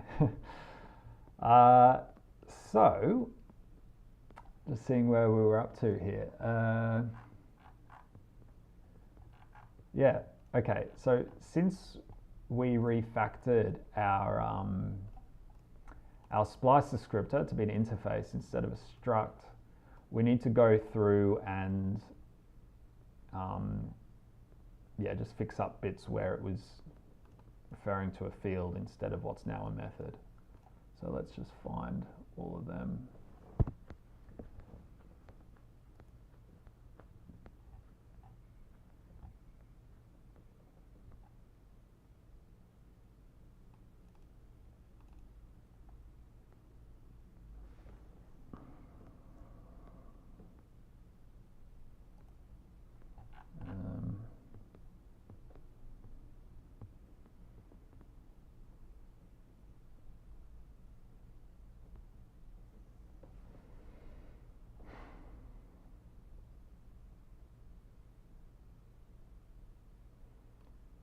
That function will change quite a bit, but we'll get to that.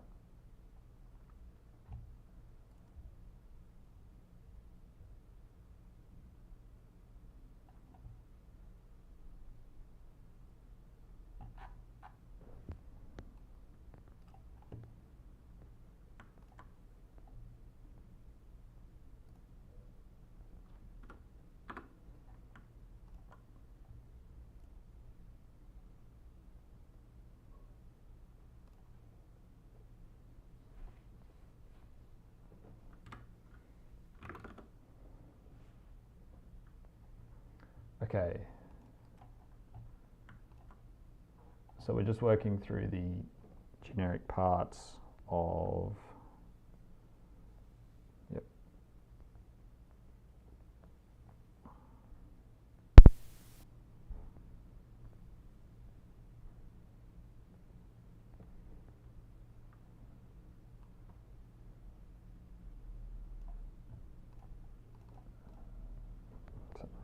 Oh yeah, not so sunny anymore. Put these back on.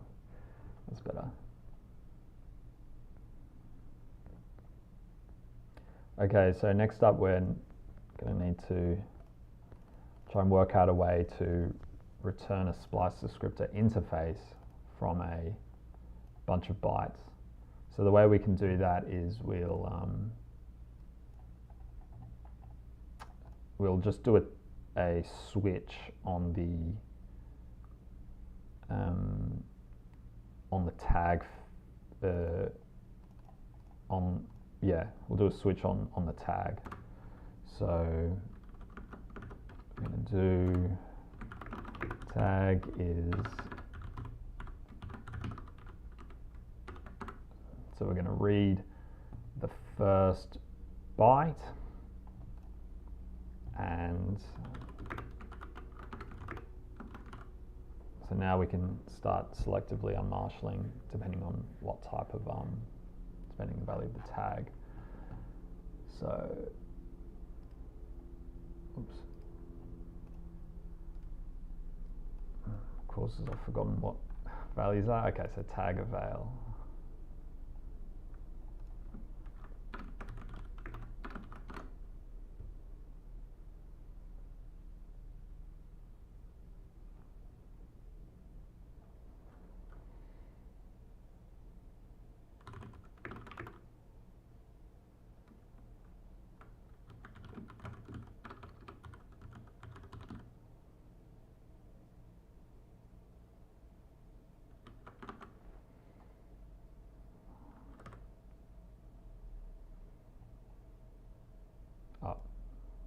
Okay. So all an avail descriptor is just a uint32. So that means that we can get the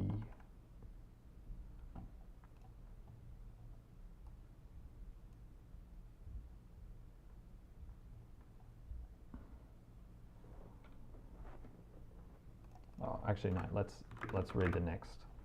Let's go through so we know that let's read all the values up to and pass the, well, yeah, we need to read these values. So we've read 8, we've read the first byte, it's from 0 index. The length we do not care about because, oh no, sorry, we can use it for some bounds checking here. So length is of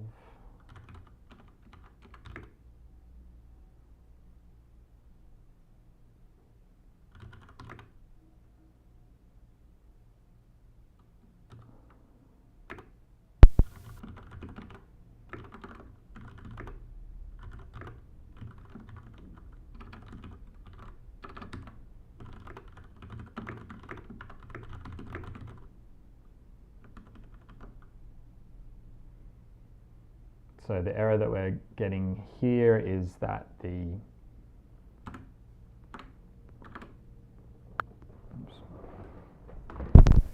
we're told that the length is so our buffer's too small.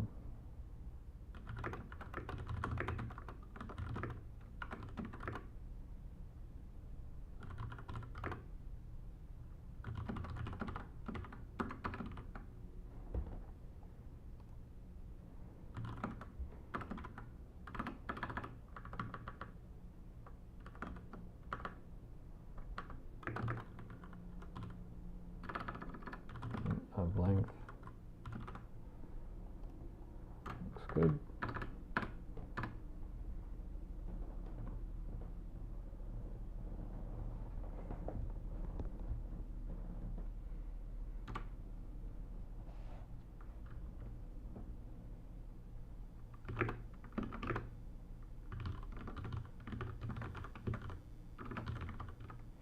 we're going to read the uint32 from the next 32 bits, so from the next 4 bytes. So that'll be from 2 to, so from 2 to 6.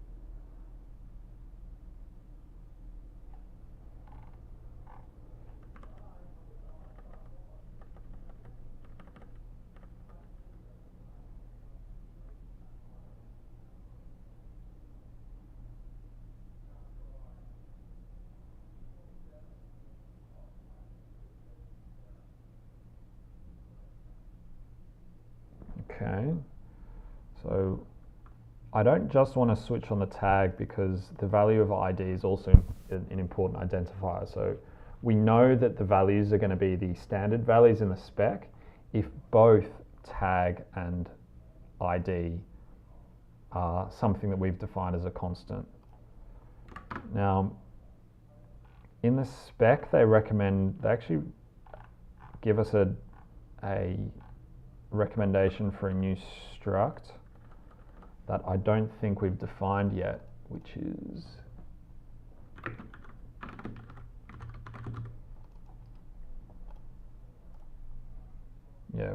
that. So what we can do is we can just do a whole new struct. This one is called a private descriptor. So this is basically just anything that doesn't fit into our anything that doesn't fit into, so we're actually going to do a new one here. If you can see the pen and paper, yep. We're going to have here private. And private just catches everything else.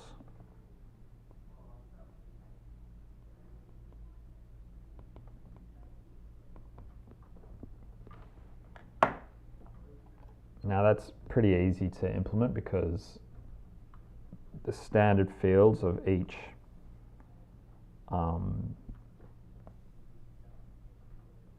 of these descriptors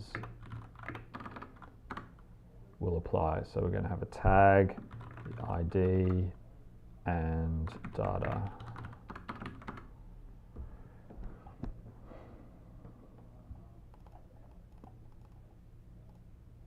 The thing is that I don't know if we're going to get a collision of the names here, but anyway, let's just see what we get. Private descriptor.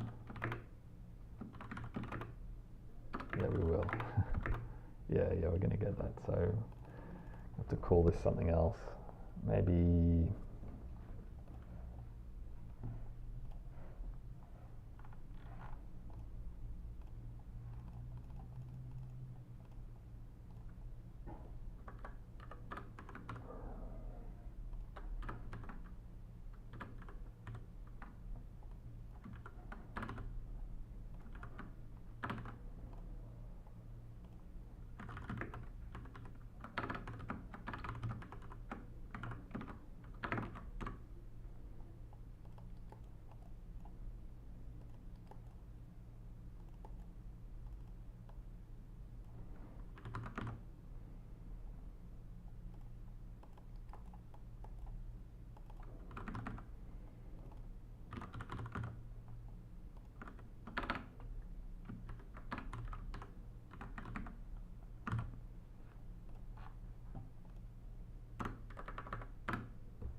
am I missing something here? Oh, the ID.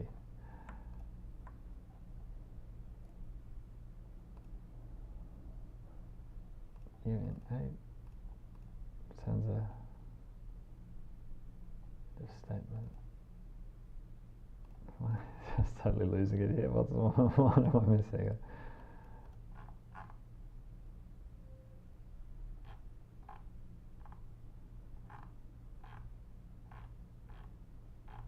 It's because we're not, yeah, okay. It's because we haven't finished writing out this stuff.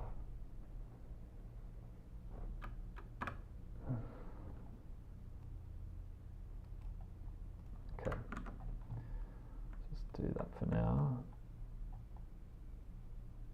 Okay, great.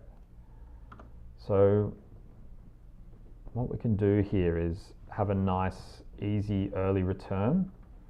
So what we can do is say if the ID is not our special constant value, which is,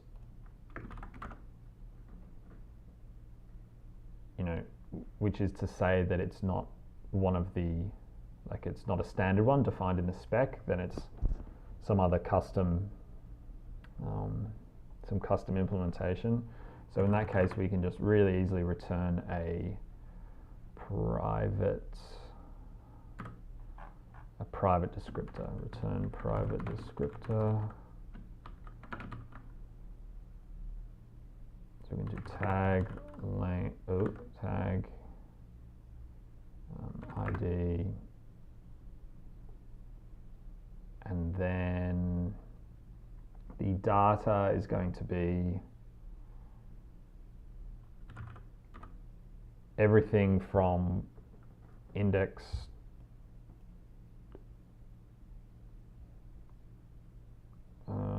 just check. Oh no, sorry, not there. Yeah, it should be everything from index 2 onwards.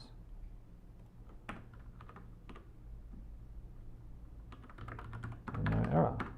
Great. Let's put that up here.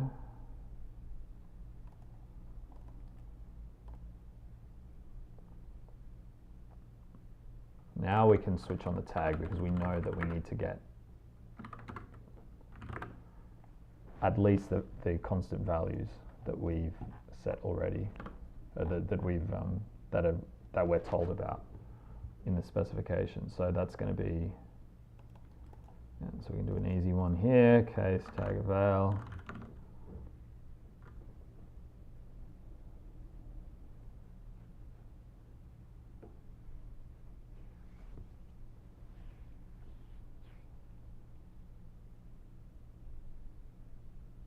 And this is a really easy one. We're just going to read the uint32 from the leftover bytes that we've got, because all that we've got left are these 32 bits. We've read the tag, the length, and the ID, so all that's left are these 32 bits, which is just a number. So let's just read that straight up. So we can return, well, let's just return binary, decode the uint32, which is everything else, which is there. Now we can't just return a plain uint32, we need to turn it into an avail descriptor. I think that should be it. And for now, let's just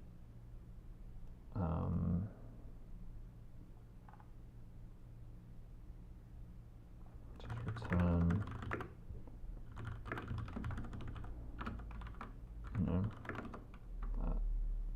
let's just decoding, say unsupported, so it's right now.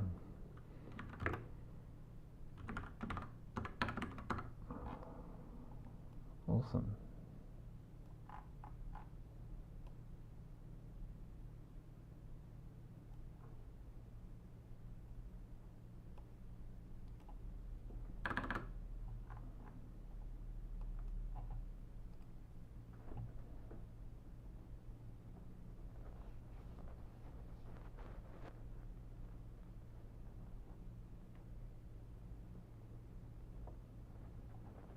Okay. Some errors. Private descriptor does not implement splice descriptor. Oh. Oh yeah, this ID needs to be uint32.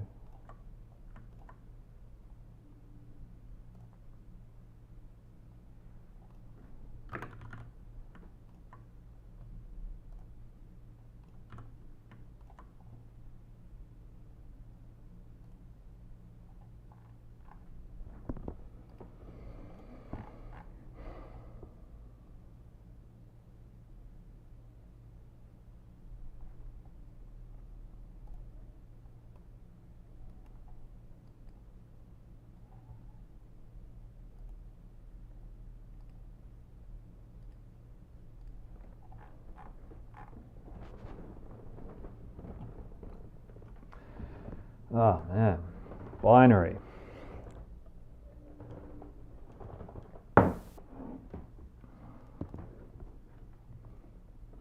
Just so, the fact that, you know, you pack these things into 4 bits instead of 8 bits, it's, oh man, like so much code that I guess, yeah, makes it more efficient, but 4 bits, I mean, not even saving a byte. And then in the JavaScript front-end world, you know, I mean, what does it matter? Yeah, wild.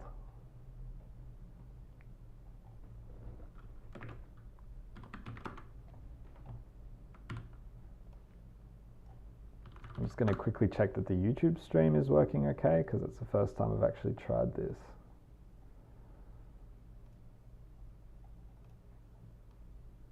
And I'm streaming to both at the same time using FFmpeg.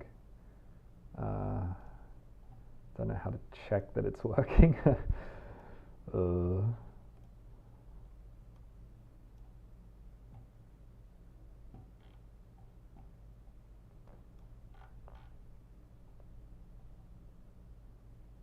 Oh wow, there's even people chatting in the YouTube thing as well.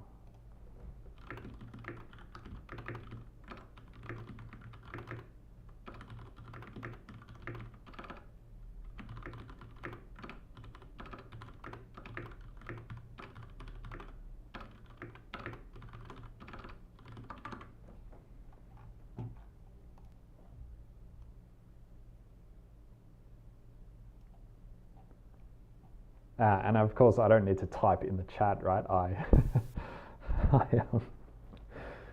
can speak to people. Jeez. Okay. How many people are watching on YouTube then? Oh, wow. Okay.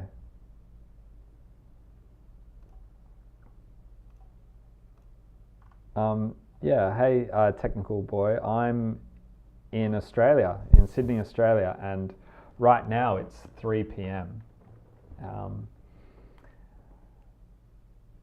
Jack's Thor, no, you're not the only one here. There's a few other people too. Just tune in, so I'm going to watch from the beginning. Yeah. All right. Sorry that I didn't see everybody. It's confusing, all this live streaming. I'm pretty new to it, so yeah. But thanks everybody for tuning in. I hope it's fun.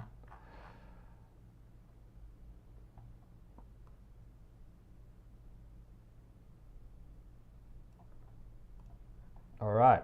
So I'll just get back to where I was. Can I get this out?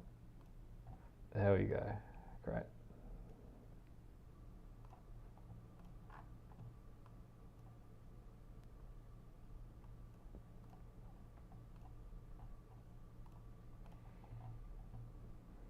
All right, back again. Okay, so we are, so we were just going through a couple of, no, this looks good. Okay, so let's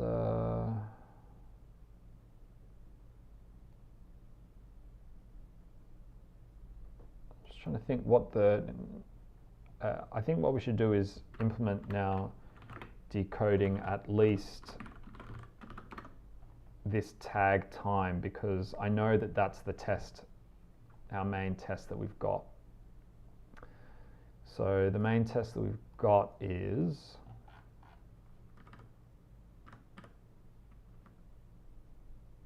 sorry, not there. SCTE35 test. So this one is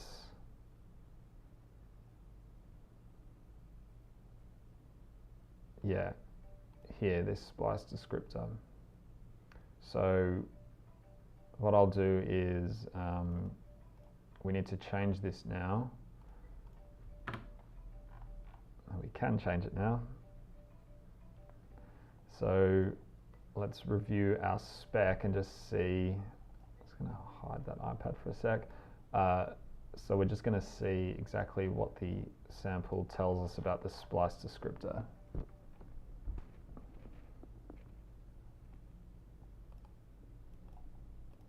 Okay, it says it's a segmentation descriptor, which,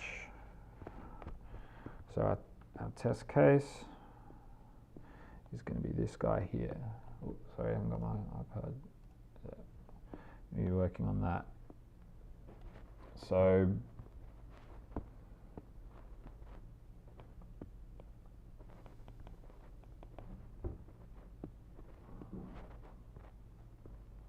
let's test that segmentation descriptor. Sorry, let's set this in our test case. So here we've got we're going to have a segmentation descriptor.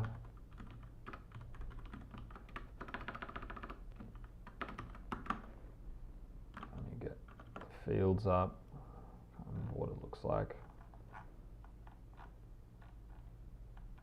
Segmentation descriptor there.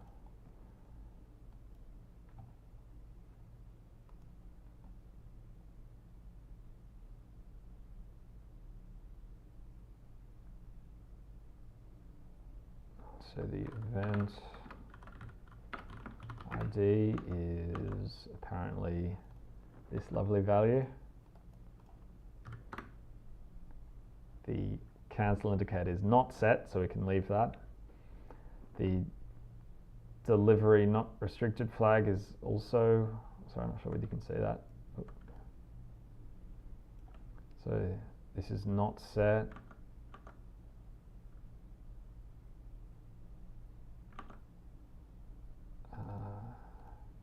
Restrictions. No regional blackout and archive allowed. So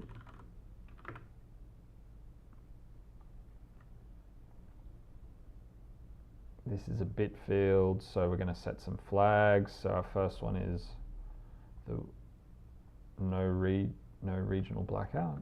No regional blackout. The next flag is archive allowed. And then device restrictions is 3. So we have some constants for those.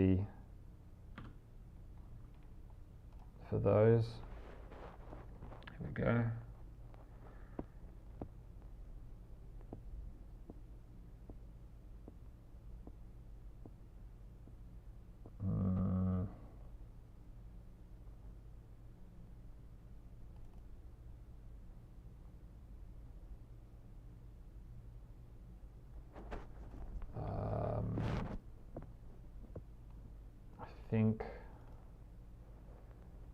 I think it's this one, because it's saying that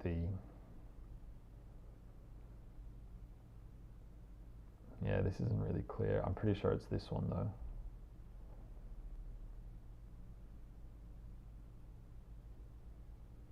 No, it's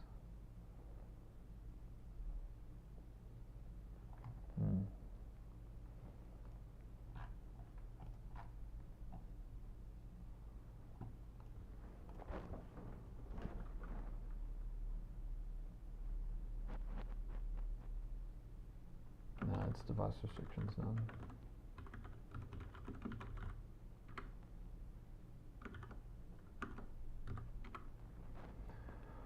Whew. Okay. Next.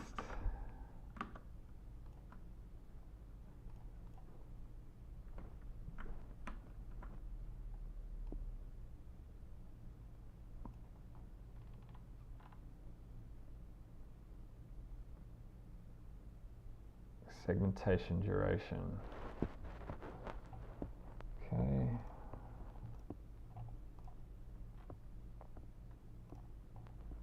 The duration there is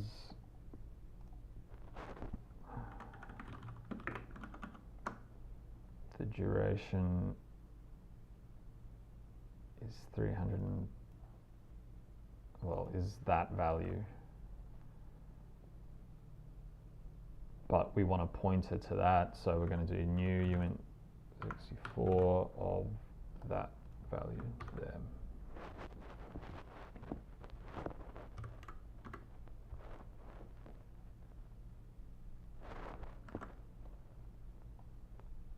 Okay.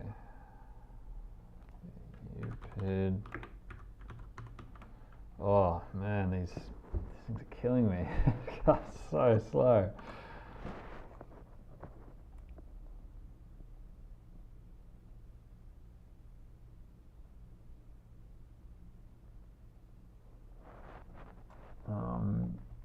So is the Turner identity UPID? Oh, the UPID type is Turner. Oh, fucking hell.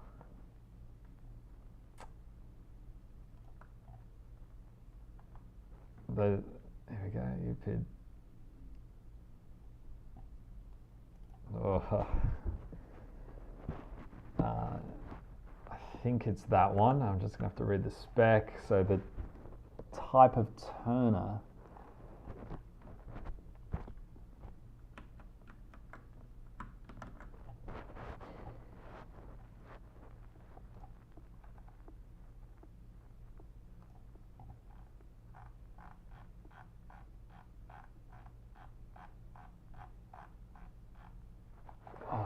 okay. No, not that table. Is this one? Ah, yeah, this is the one. Yep. Okay, so these just all the values for type. So we have these as constants, but yeah, there's a whole bunch of information here. So we'll need to. Anyway, I know the value is this one, the TI, the Turner ID. Crazy. Crazy shit. Type TI. Okay. So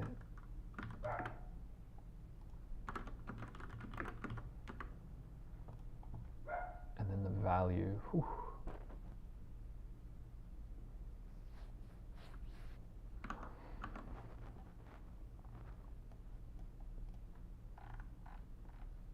Just see if you can see.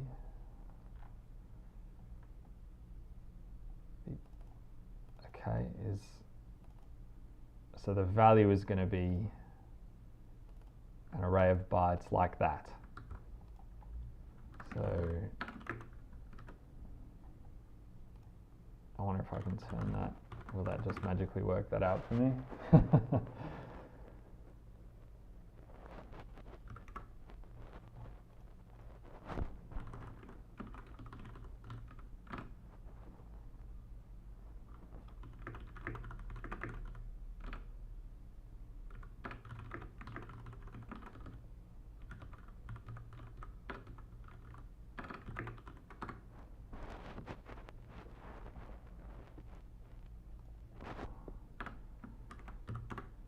Okay, and finally the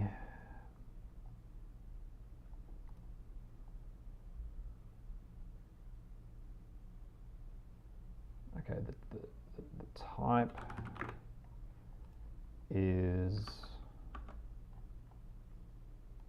placement opportunity start.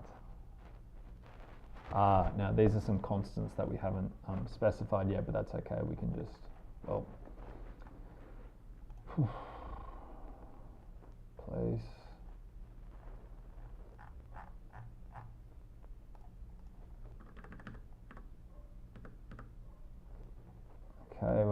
look down this table, this is the type here, this one of these values. It's going to be the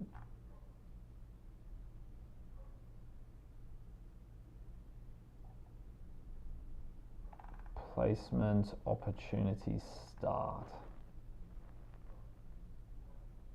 Provider placement opportunity start. Distributor placement opportunity start.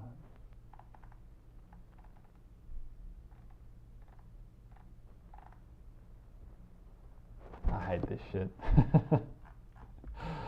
This is just crazy stuff.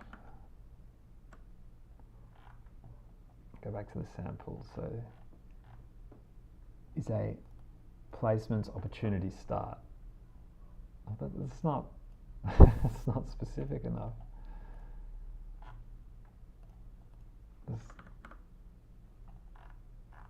Unless I've missed it.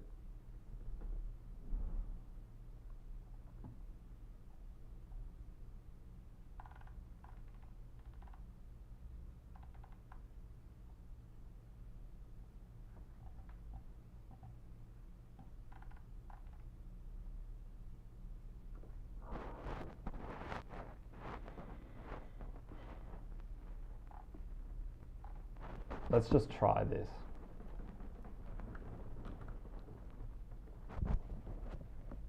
We're just going to have to try that.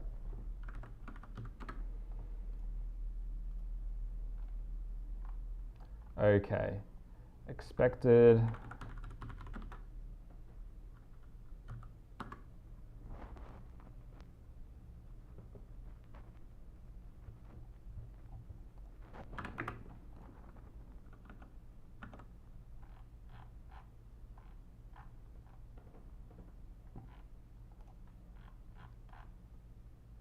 Is 2, oh no, sorry, no, have I got this wrong? The number, yeah. So the number is 2 and expected is 0, although I think we can just leave that. Yep, great. Okay, let's just leave that. Whew.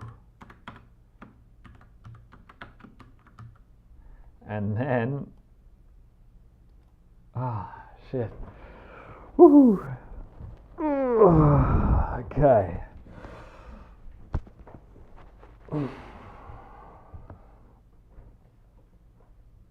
There's our test case.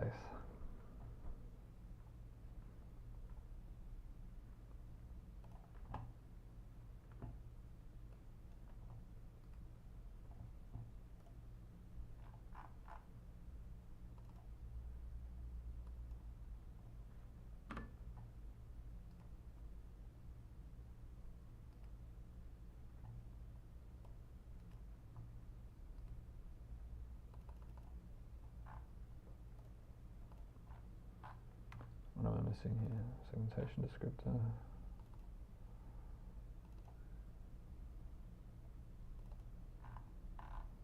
One too many.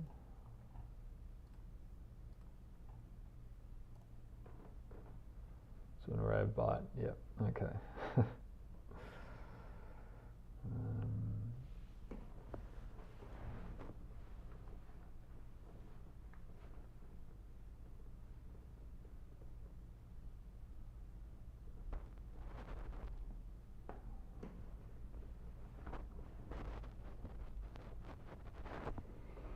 I'll just split this up myself if they can't. Yeah, so it's going to be OXOO, OXO.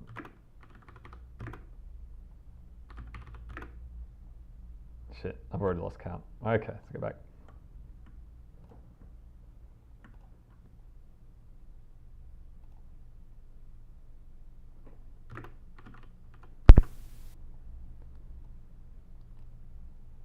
OX, OX, X,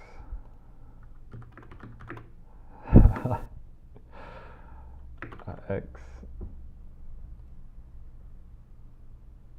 1, 2, 3,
There's something here that I'm missing.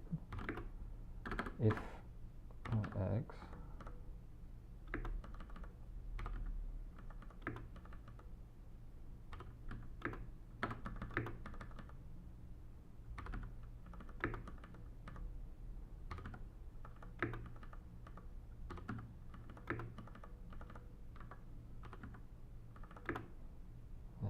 One, two, three, 4, 5, 6, 7, 8. Great. Okay, there we go.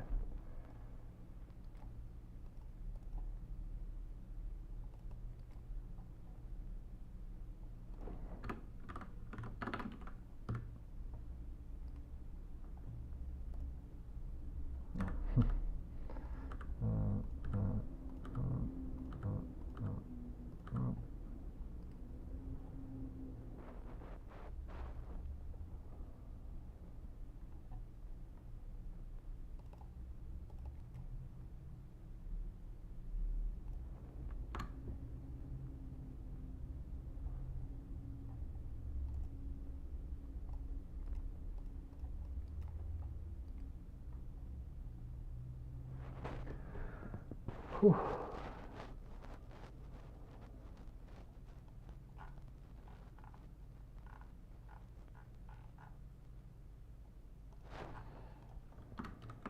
And then this test is not, that was from way earlier in development, so we can just comment that out for now.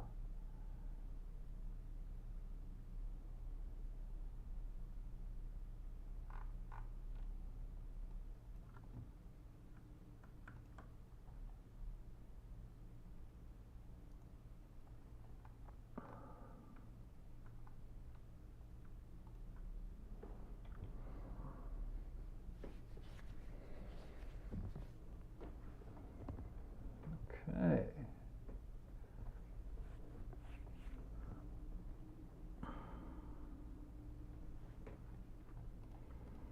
So now let's try and decode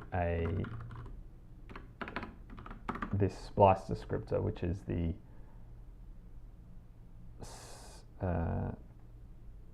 the one in our yellow test writing there. So tag segment. Now I just see if I've already got some code to do that. I feel like we might.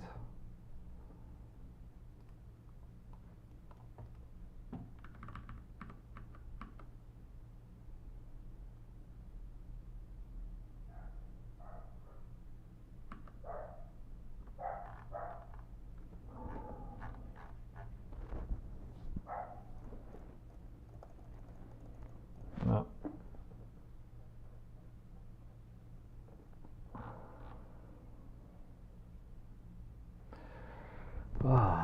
Okay, so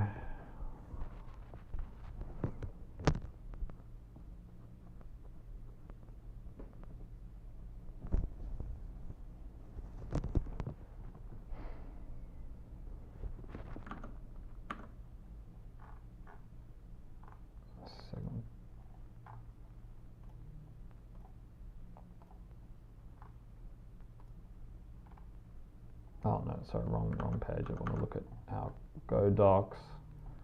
Just have a look at the segmentation descriptor.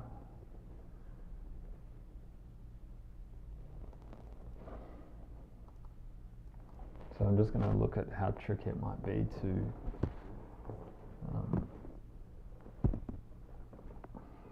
decode this.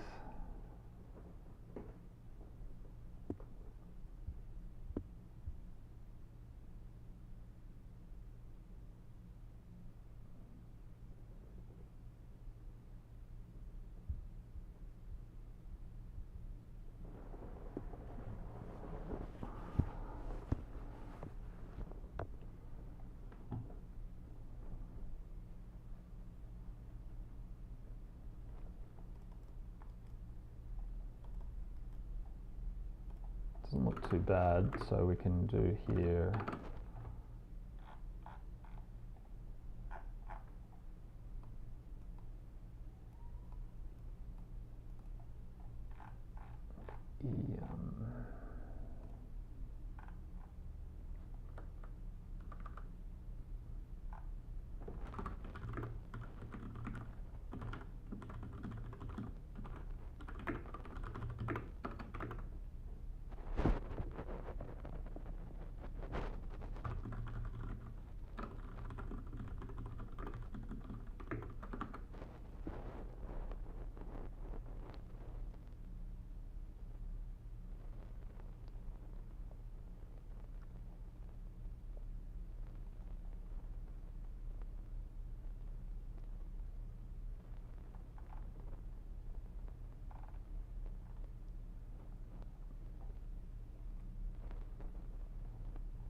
Just thought I thought I'd maybe written this code already, that's all.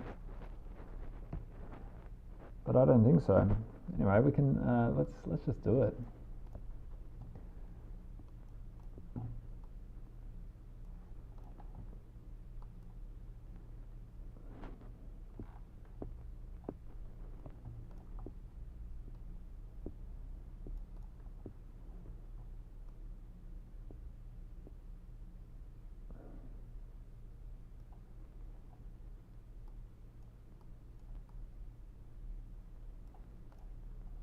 Yep, there we go.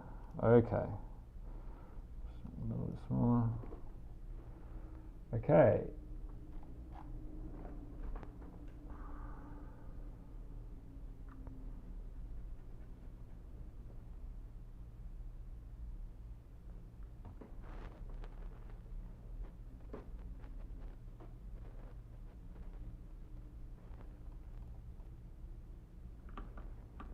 Gonna need some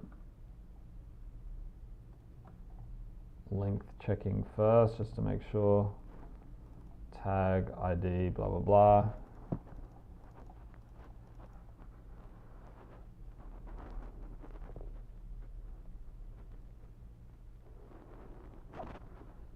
Okay.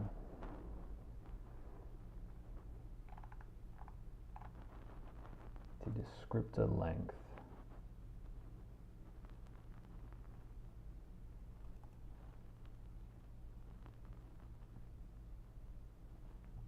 So we just have to, okay, so we're just going to assume that we've been given the right length, because we've already parsed it, we've already decoded the length, so we can just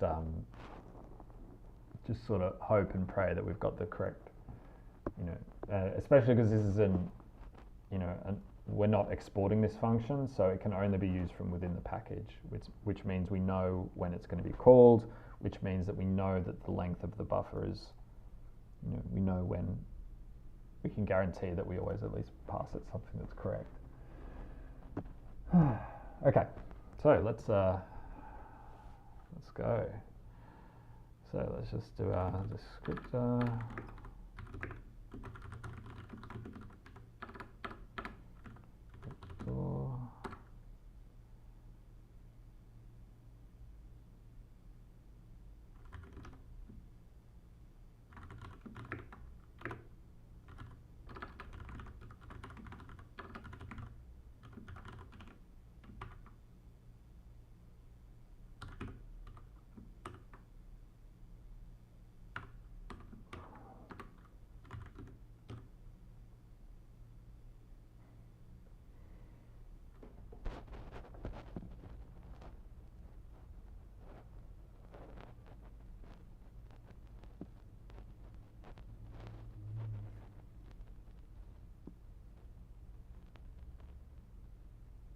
We're going to check if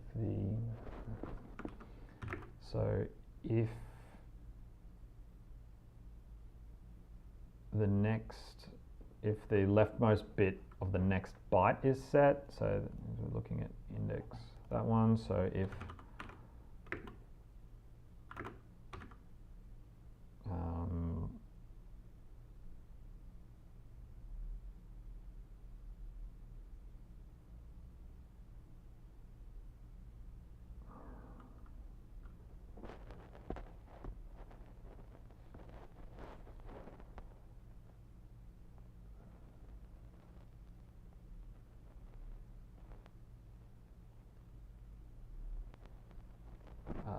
what's the bit mask for that? We want the, so it's going to be this. 1, 2, 3, 4, 5, 6, 7 is greater than 0, then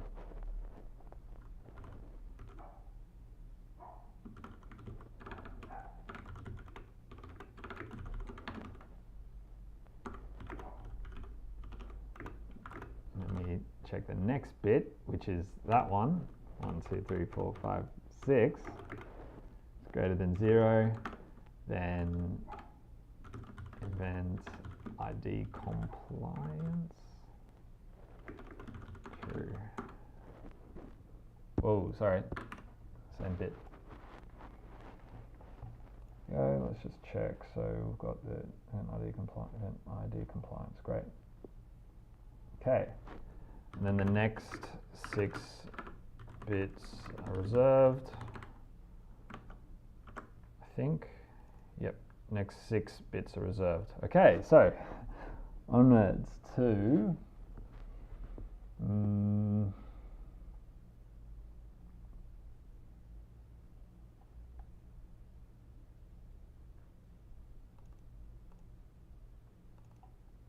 okay, so if it's not, if the cancel flag is not set, so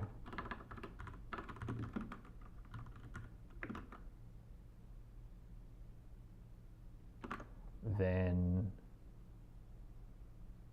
now this one we can actually read straight out into 1, 2, 3, 4, 5, 6, 8. Okay, great. So this one just fits perfectly into a byte, so we can actually just read. We can do this, the restrictions.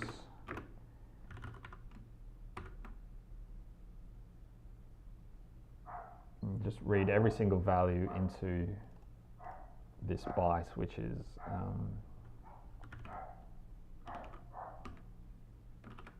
go. Nice. Okay. Segmentation duration flag. Shit, where's that?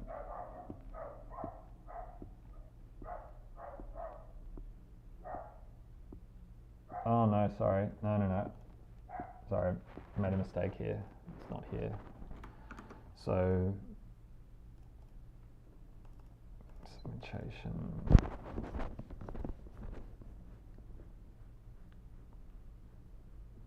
Program segmentation flag.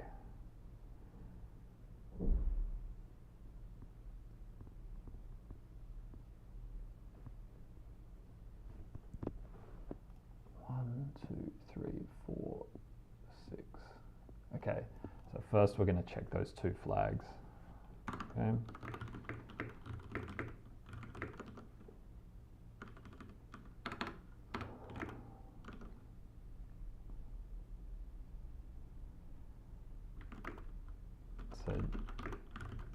So we say false. So let's do if.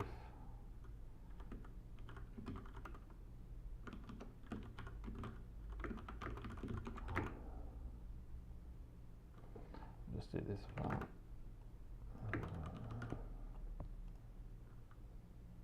So again, we're onto a new byte. So if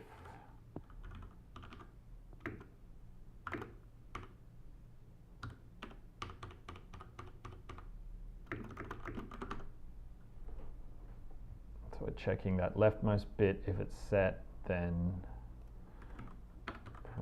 seg equals true.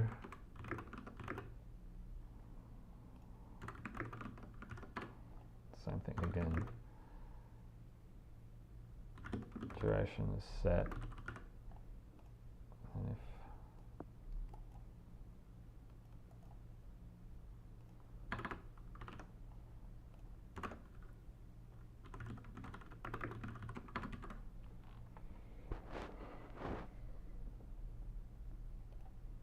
now we can't actually get the we can't just read the whole byte, but we can mask these 2 bits with a bit mask of something that I can't think off the top of my head. Is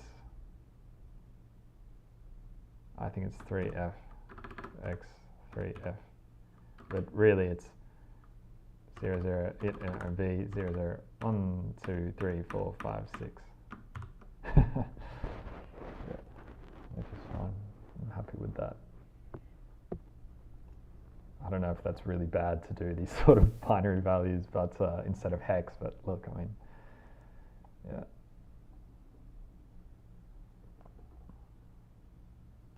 What's the remaining 6 bits.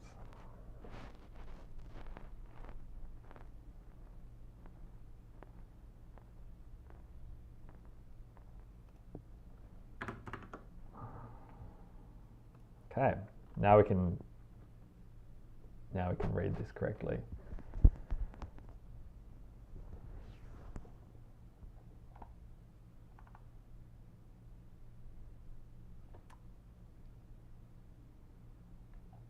Segmentation duration. Okay, so if that's set. Oh no, you know what? We can actually do this in one line. So we can do if that, it's a safe operation.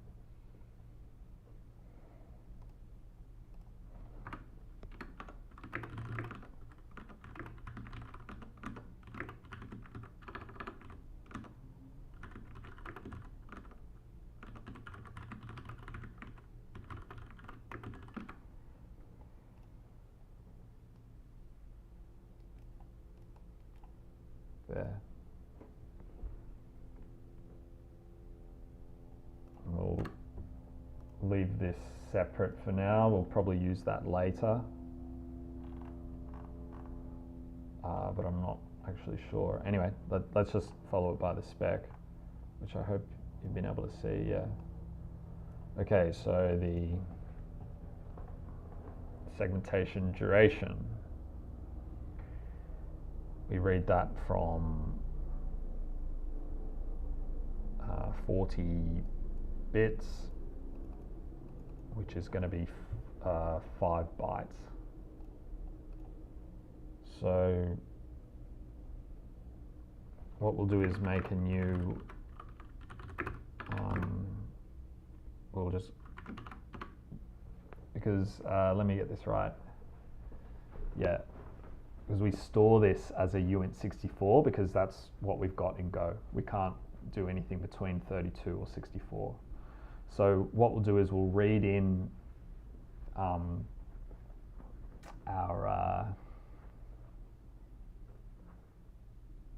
wait, let me get this right. Ooh. Yeah, we'll read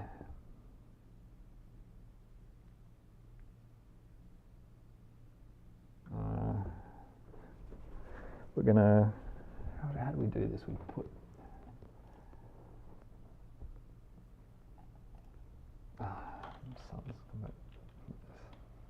okay. If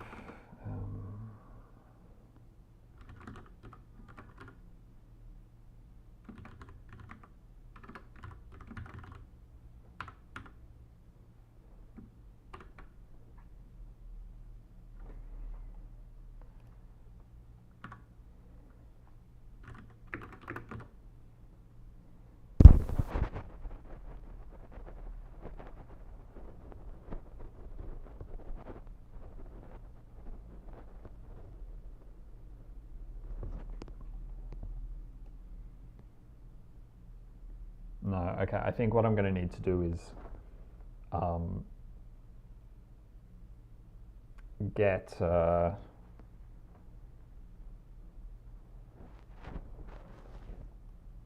make a new slice of the next 5 bytes. So from 3 to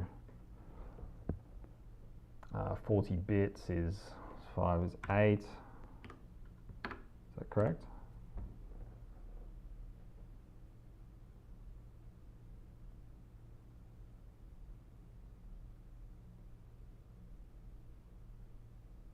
And then we're going to append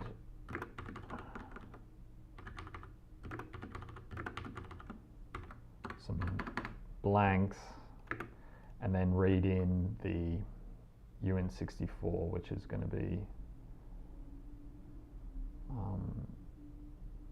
from B.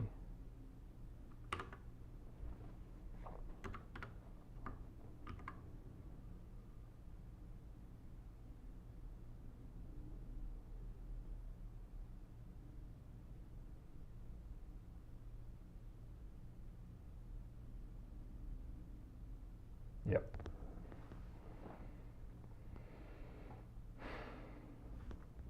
So we've read a uint 64, sorry, we've read our 40 bits.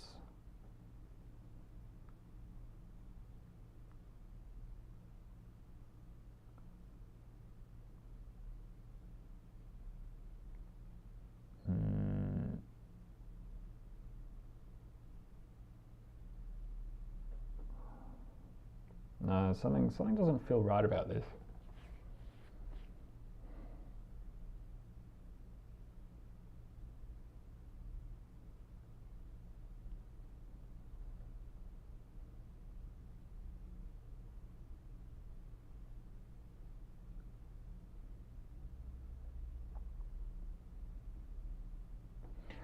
So let's draw it out.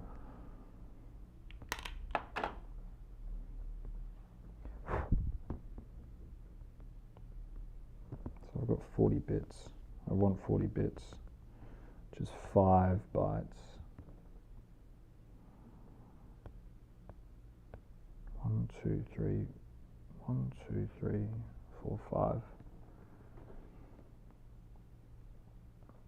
But Go only lets us read into a 64 bits, which looks like this. Oh yeah, you can see, yep. 1, 2, 3, 4, 5. 1, 2, 3, 4, 5, 6, 7. 1, 2, 3, 4, 5, 6, 7. Yep.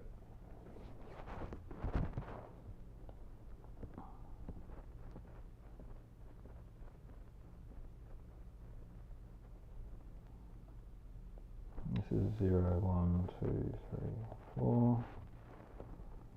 And this is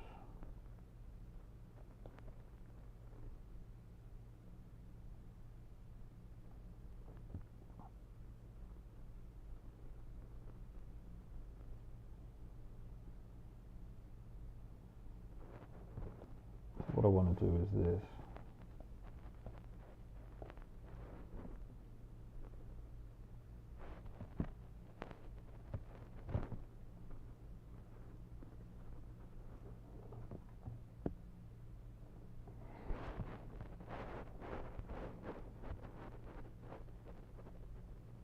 Yeah, which is right. So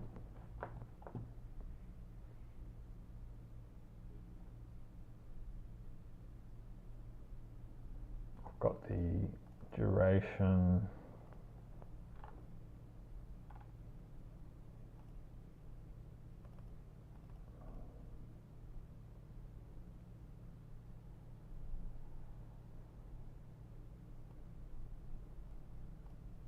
Yeah, that looks correct to me. So, because Go requires, I mean this, let me just check. Yeah, the slice that it reads from has to be enough for uint64, otherwise it panics. So we've got here 3, 4, 5, 6, 7. 1, 2, 3, that's 8, yeah, 8, yeah. Great, okay, next up. Oh, and then finally we reslice, because we can just throw away the bytes that we've already dealt with. So now it's just from that.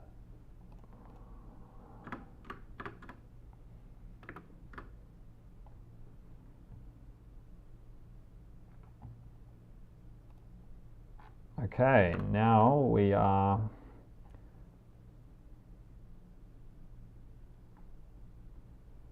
setting the UPID.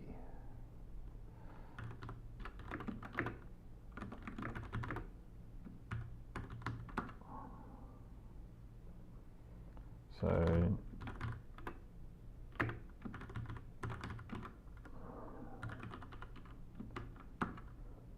that, and the length.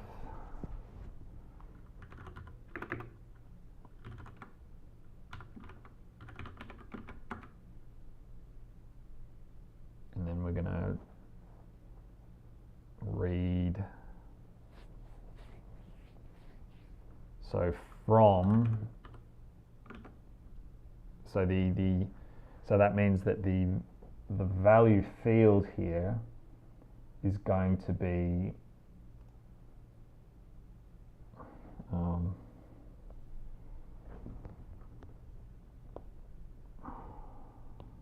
so we're going to be doing the UPID. So we've got the type, and we're going to, so the type we've done, length. So we've got the length, and so now, and the type is exported. The length we don't care about. Now we need the value field, we've called it. So that is the, yeah, just everything from where we're up to the length. Yeah, so that's easy enough. So that's going to be, so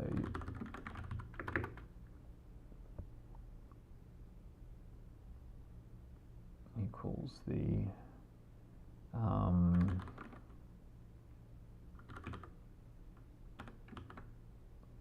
to plus impedance, like that. Those are all the bytes that we need. Okay, next is going to be the segmentation type. Great, so all the, oh wow, amazing, amazing. Okay, so all of these are just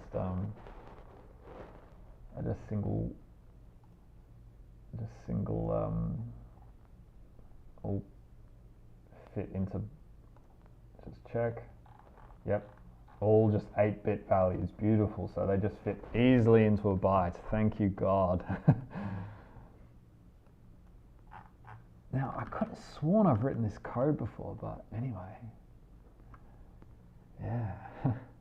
Because it's this stuff again. I'm really going to need to, that's really dirty. This is really dirty. We're going to have to fix that up later. Username constant. At least I'll put in the link to the table there. So.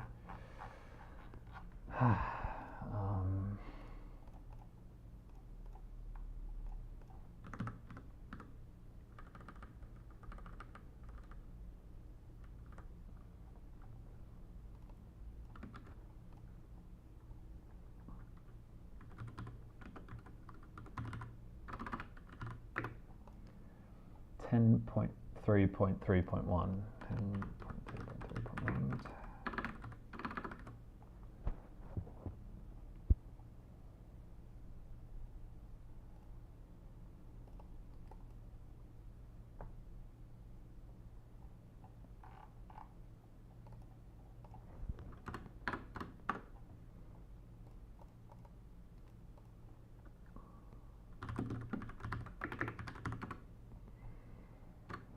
Okay.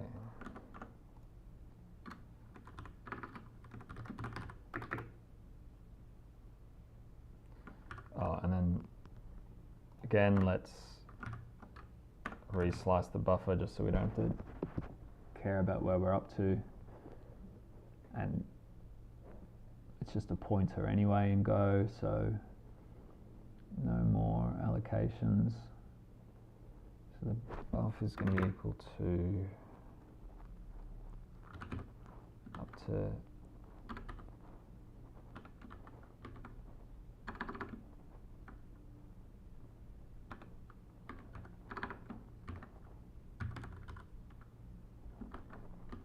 great.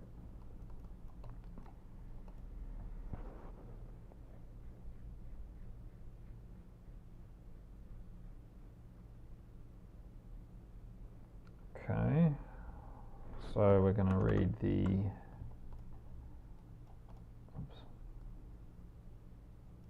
segment, the type.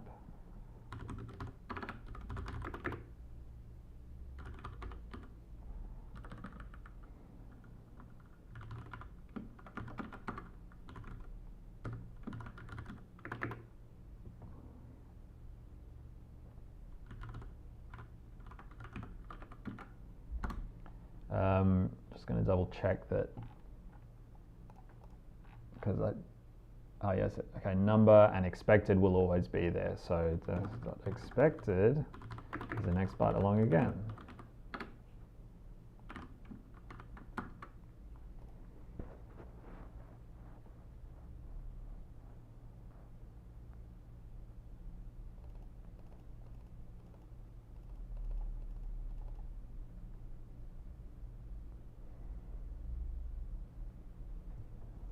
So finally we will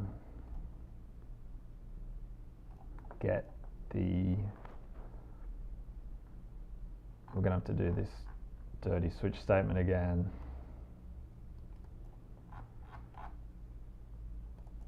So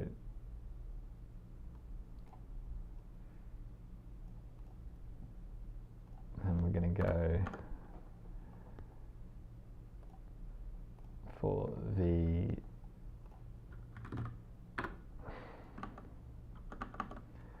okay, we're going to read the sub number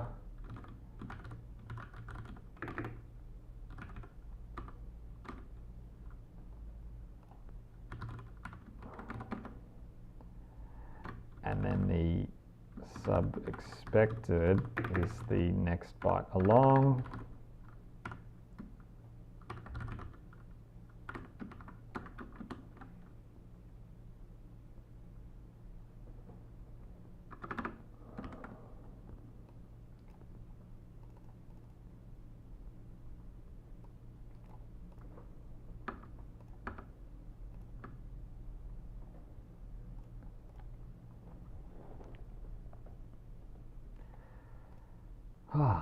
And then I think that's the end of the struct. Yeah, woohoo! And we return the descriptor. And did that ever give us an error? No, so we don't actually.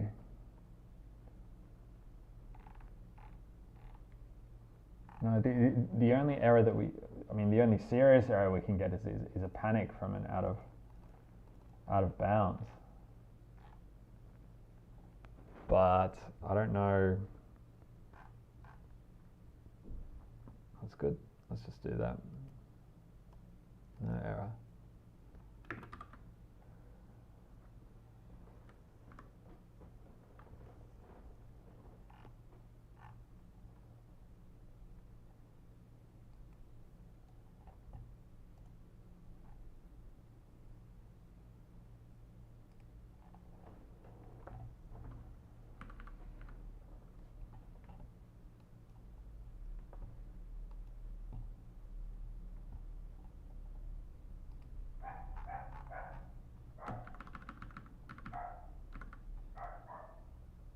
Let's just run a test through.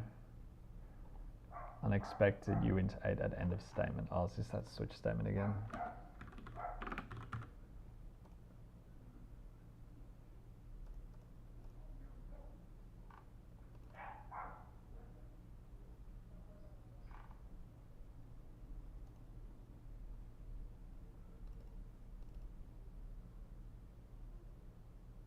Oh. No, sorry.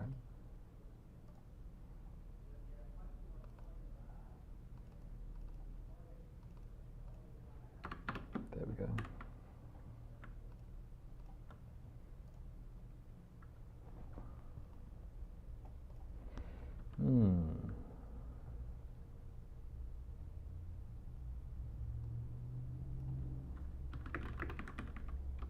So there's a note here. So in this part of the spec, it's saying that I think, yeah, what we'll do is we'll just skip over the. We're going to skip over that flag because this thing is a deprecated part of the protocol, and look, for this kind of exercise implementation, like I don't think it really matters about that. So just check.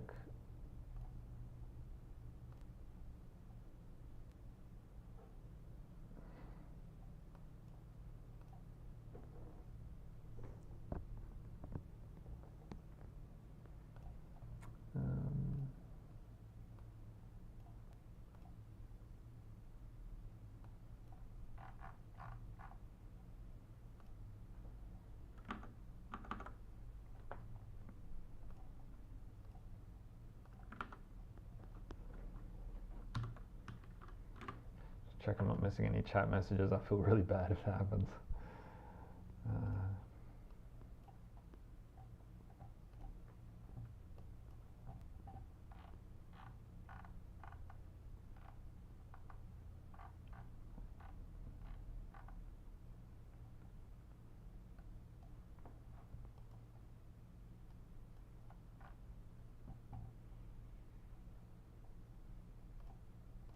Yep, seems okay, I think.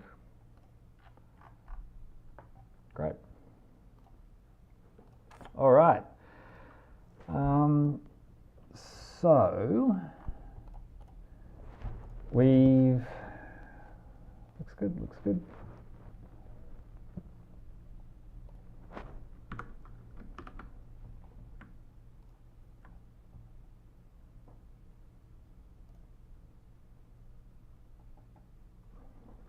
Okay, so just turn that into our custom type.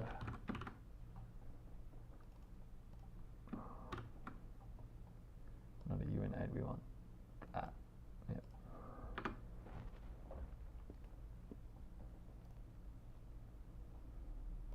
Okay, so as I was saying, we are going to ignore this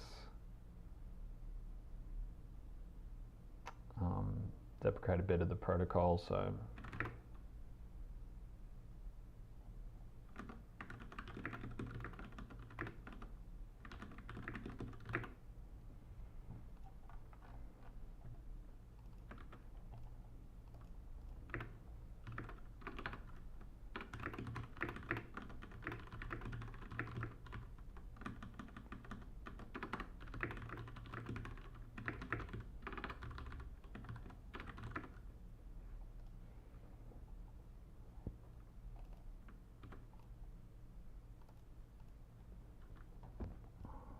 component mode, I think it was.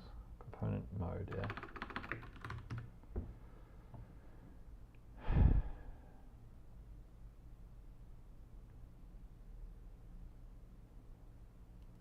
Set at over 1, 2, 3, 4, 5, 6, 7.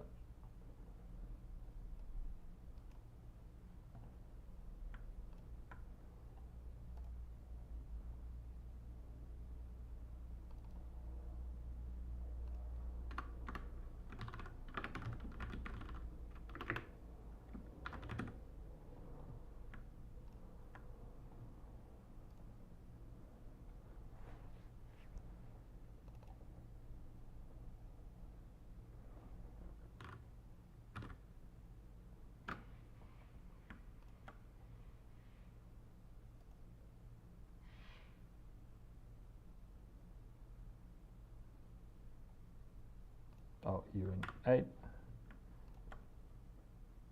Ooh. Oh, okay. So now that we can unmarshal that descriptor, we now may be able to, yep, so if we go here, case, tag, segmentation.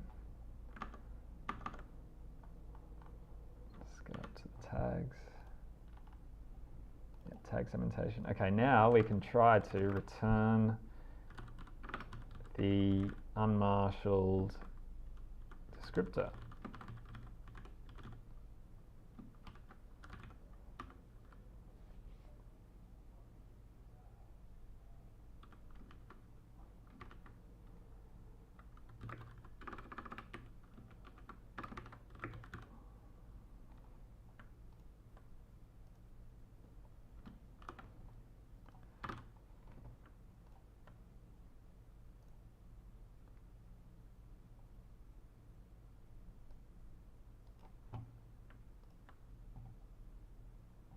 What's the name of the function then? Marshal.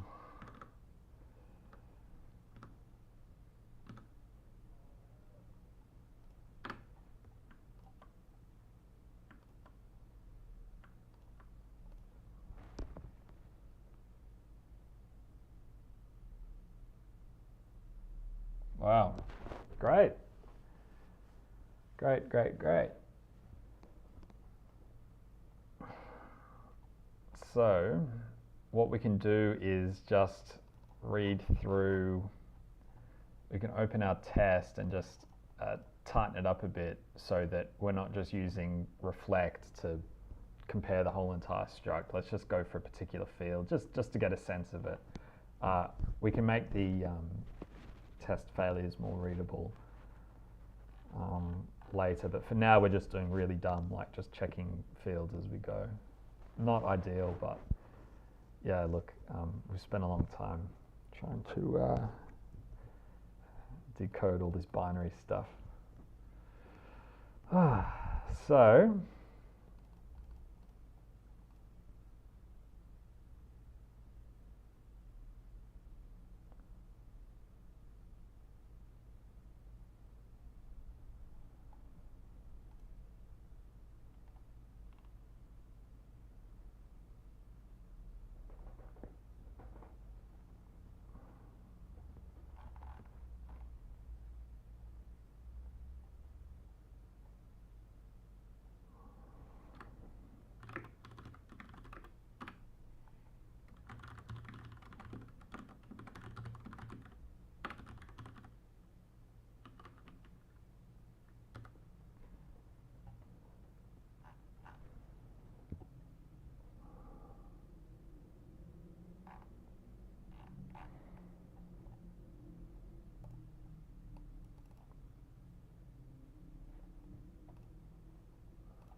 let's just check the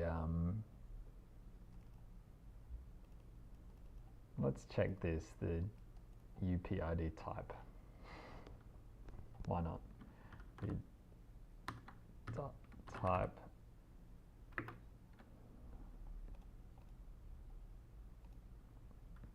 so if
okay.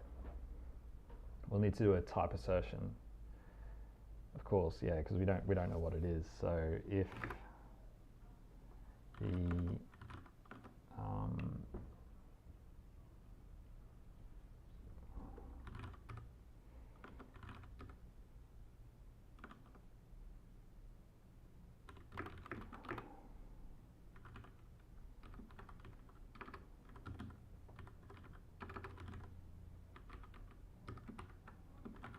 the segmentation, we're doing an assert that, okay, not, let's do okay, then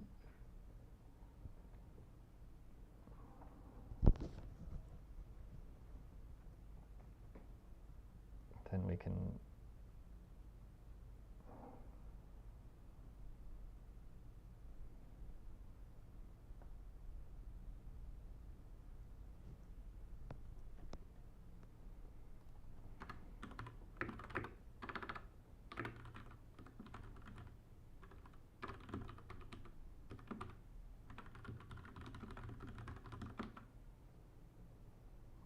damn, this is some boring code. Okay.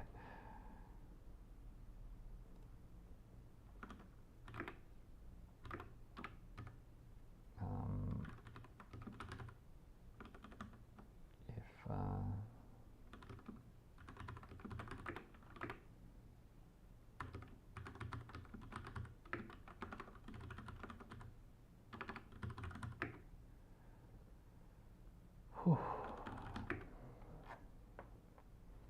So we're checking if the types, well, if the type value matches, and then we're gonna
shit.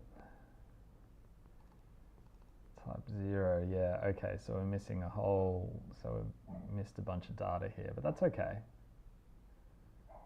That's good. The duration is a bit out. Actually, make a nicer printed version of this, really is what we want. We could do a nice big fat string method on a, yeah, we could do a nice string method on these types. Get something a little bit easy to look at. But for the moment, let's just, out of curiosity, let's look at our values that we've gotten. So we want this thing, but what we actually got is this thing.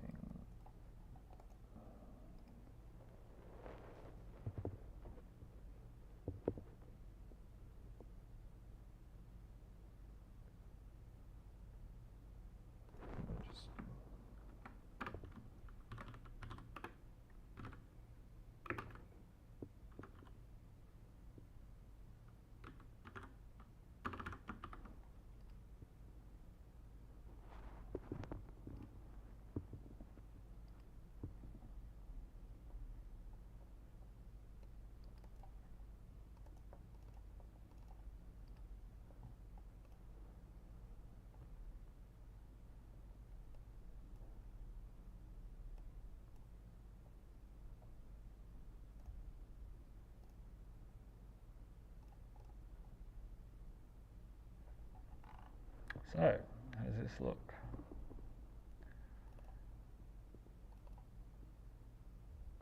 The event ID is wrong.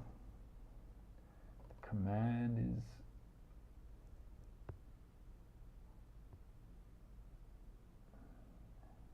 oh well, the command is just a pointer, so that's fine.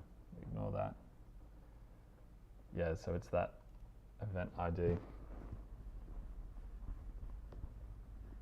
So we're probably not passing in the, I think first hunch is that we're passing in too many bytes. So we're probably just getting the length a bit wrong somewhere.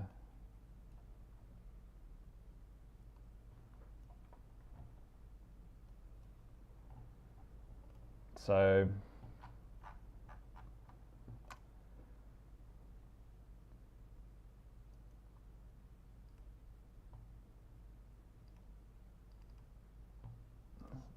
those out.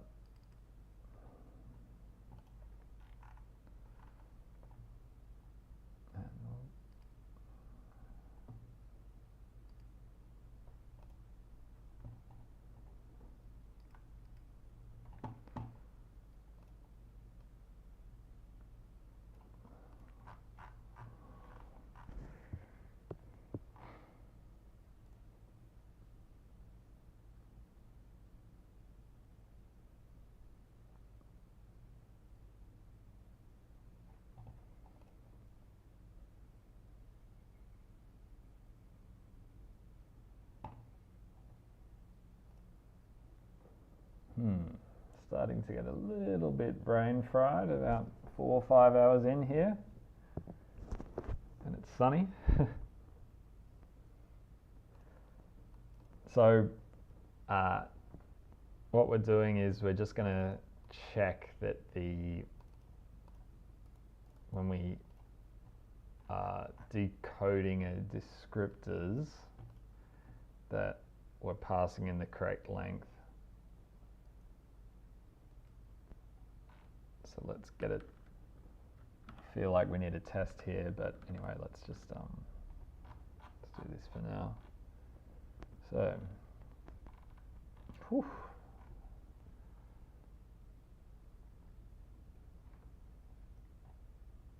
Decode all, there we go.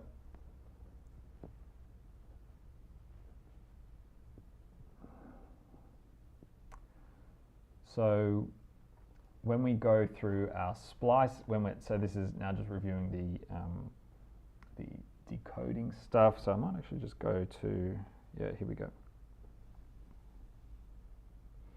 So we're going to go to our splice info. Splice info. Okay, so we're going down, and at some point, I'd say, yeah, at here, if you can see that, whoops, sorry, I'm not sure, wait, let's see. Oh yeah, I should see that, yeah. We get this splice descriptor. So let's go into there. So we're reading the length out, which looks just fine. So let's dig. There's probably a bit of a bug in here somewhere. So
this is wrong. We want to, yeah, this bit at least, because what this does is it unmarshals exactly one descriptor out of the buffer.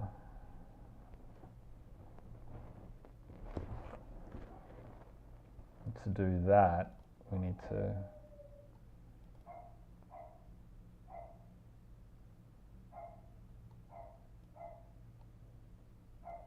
the length.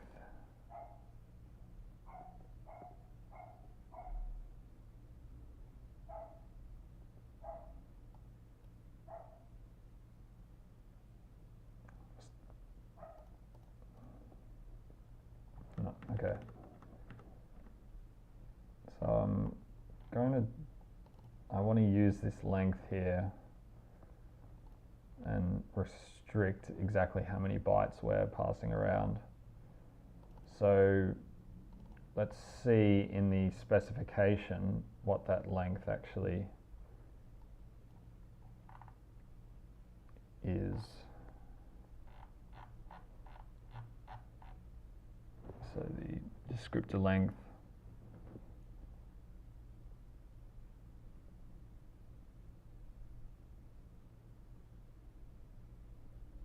is a bit of the descriptor following this field. So that means that's including the identifier. See the ID field, which we also read in. So say we get a splice descriptor, so say we're going to read this thing, uint32. So what we're going to get here is, at least from here,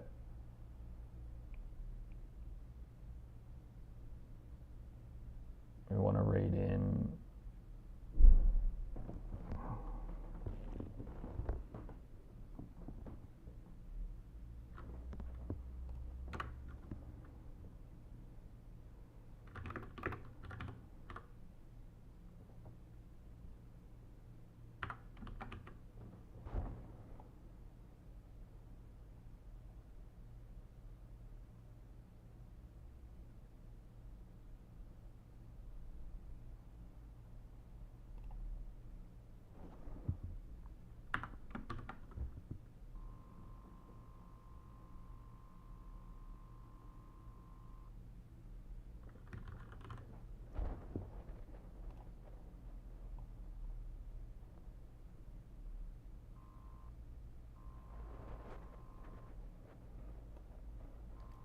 like that.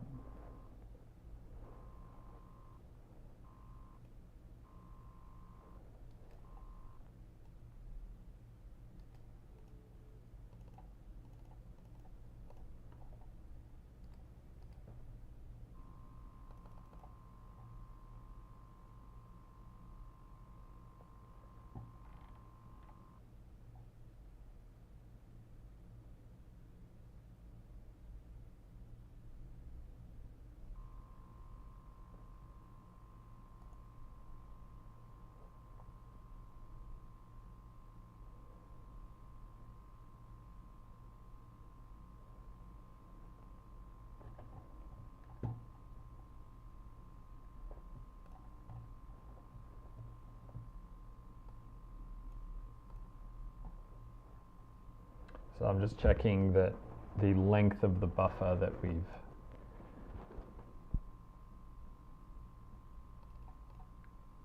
passed in matches. So we've, yeah, this must be correct because we've got the ID. Yeah, we've already read the ID. So everything else is, yeah. Yeah, no, that's correct. So.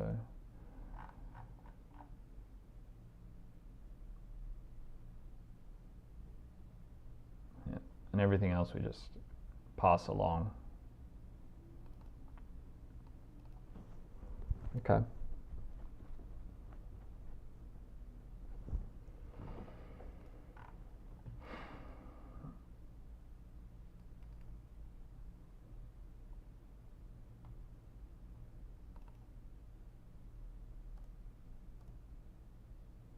Awesome. Yep, looks good. See, we've got the same event ID. Woo! Oh, yeah. Restrictions. 211. Okay, so that's where our next error is.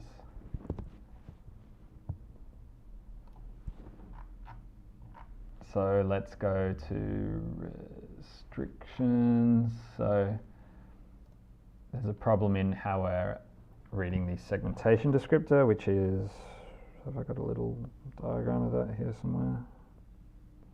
Oops.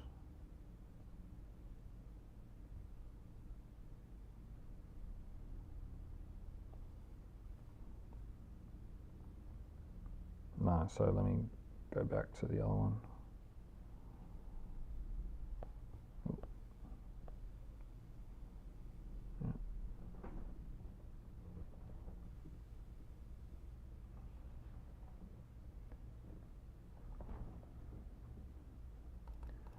Okay, so we're unmarshalling segmentation descriptor.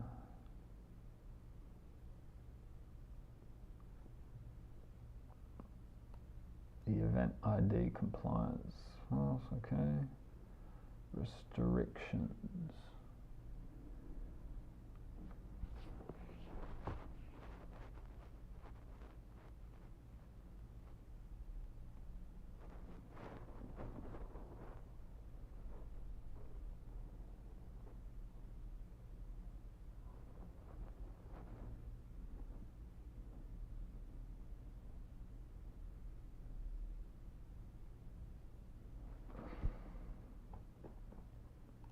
Oh, this is wrong here.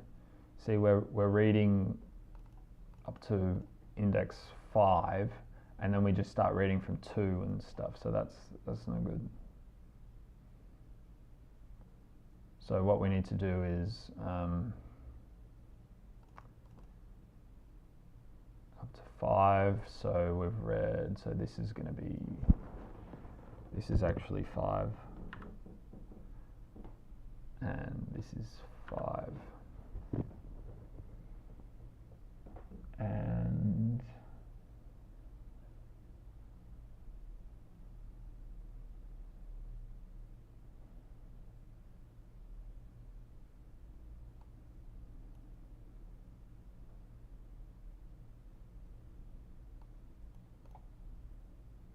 so let's add a comment here because I read this and I said, huh, what does this mean? So here's a great opportunity to do something. So here we are up to, we're seeing, is a segmentation, is this duration flag set? Then if it is, then we read in, or we try to extract the 40-bit integer out. So that'll be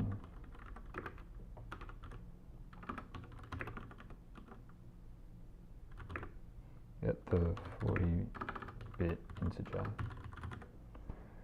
So that's from 5 to 5 plus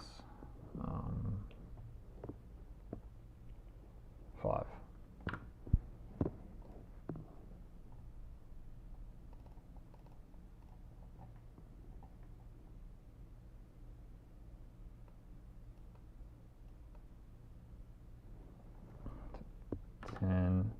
And then this is going to be 10. No, that's from, yeah, from 10 onwards, yeah.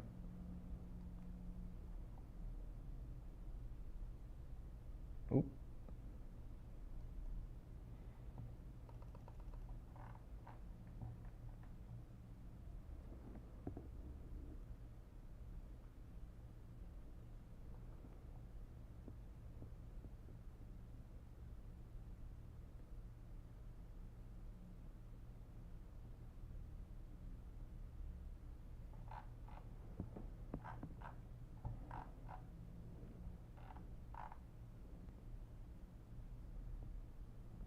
Oh, more problems. Decode splice info, decode splice descriptors, short buffer. Decode splice descriptors.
Oh, this is, yeah,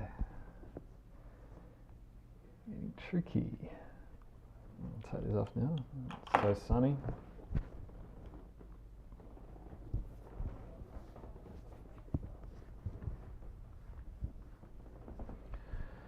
So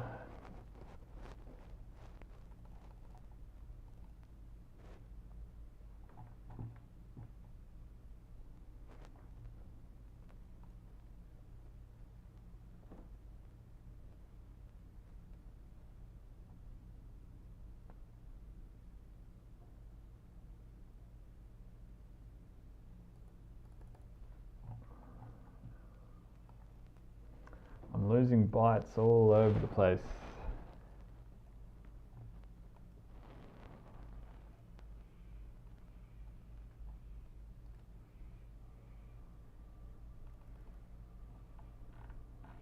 Anyway, so what's happening here is that I'm just there's something wrong with the way that I'm passing the lengths and passing the lengths around.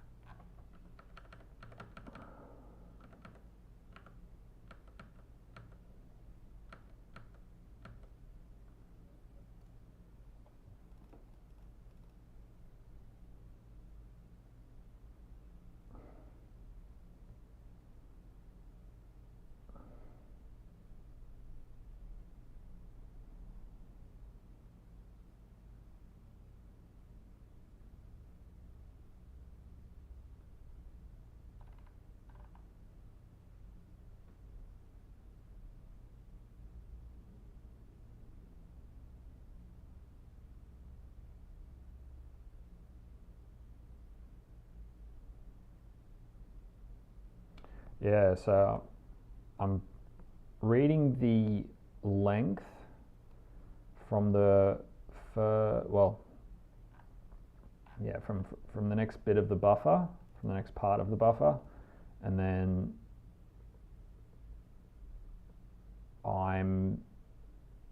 there we go. Yeah, no, that looks good. Yeah, and I'm giving it only exactly what it needs, so I won't be losing any there.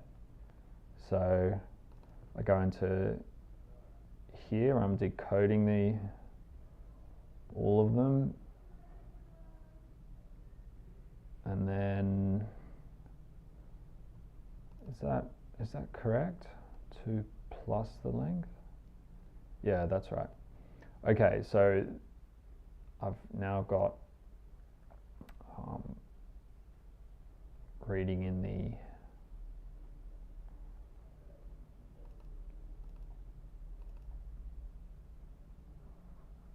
unmarshal it. So this one will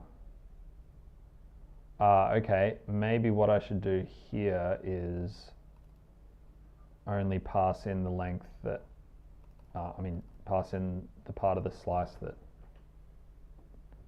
that it needs, not the entire thing. Then maybe yeah, this is a bit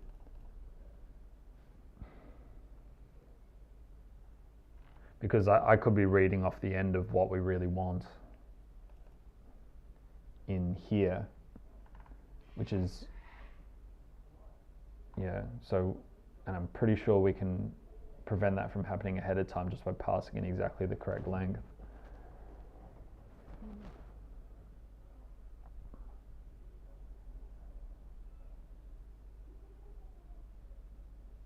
So we've got our, let's look at the doc. So we've got our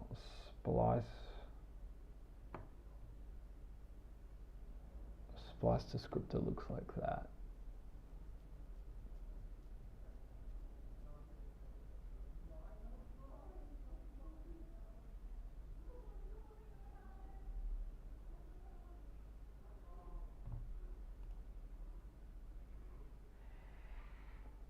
here maybe we can get the,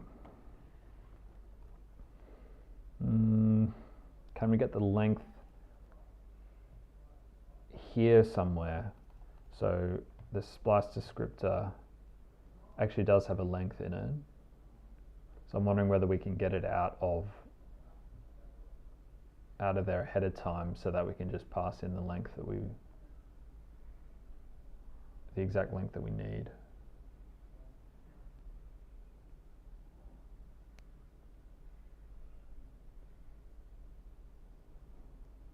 Alternatively, we can just say in here, you know,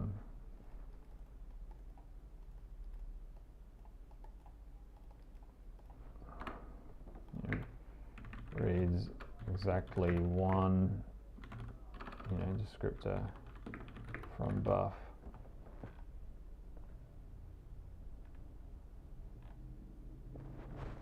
Then what it could do is maybe also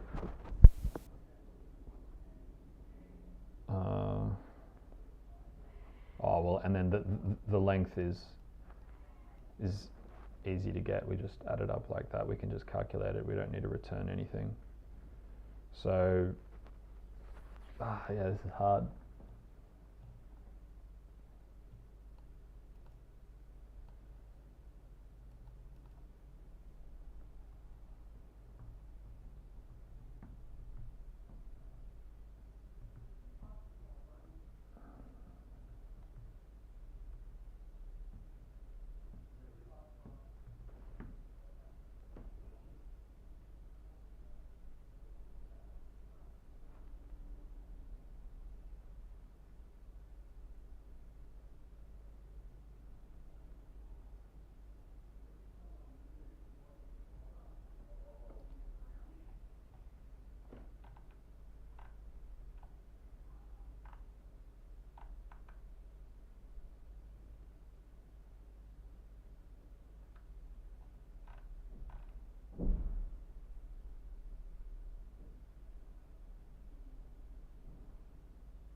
Yeah, it's a tricky one. Binary.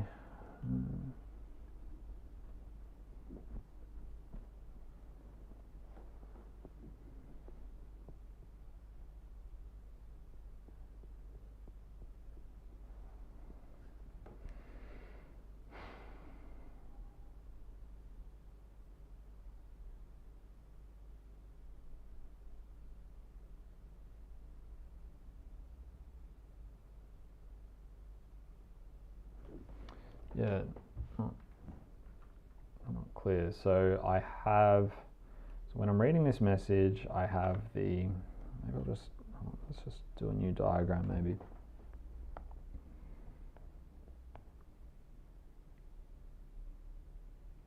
So we have a bunch of, say, let's just say we've got two splice descriptors. So this is descriptor 1, this is, oh no, you know, let's use,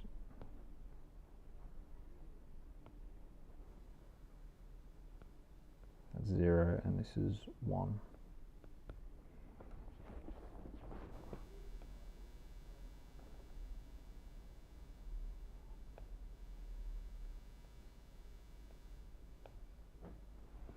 So we've got the descriptors, and then we're going to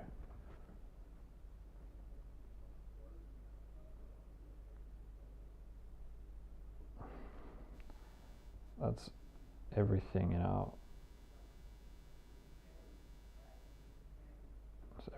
buffer. So we pass that into the Marshall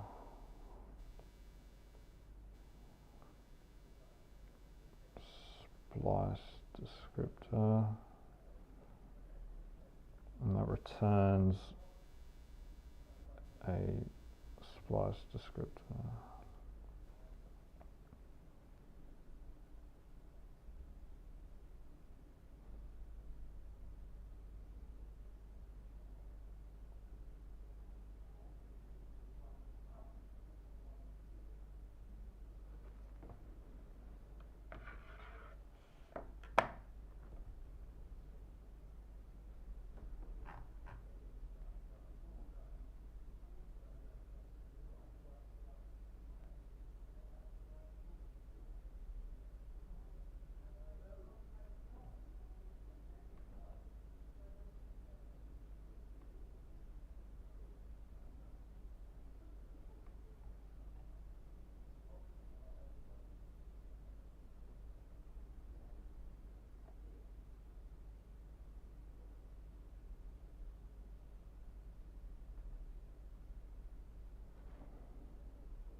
of the things that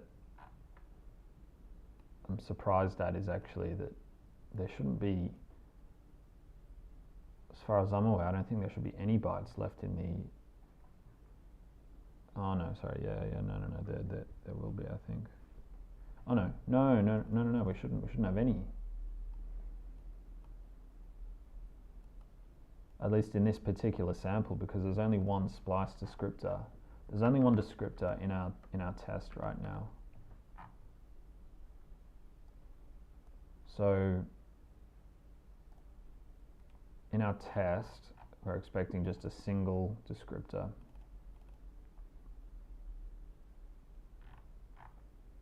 So this should run, and there shouldn't be any bytes left in the buffer. So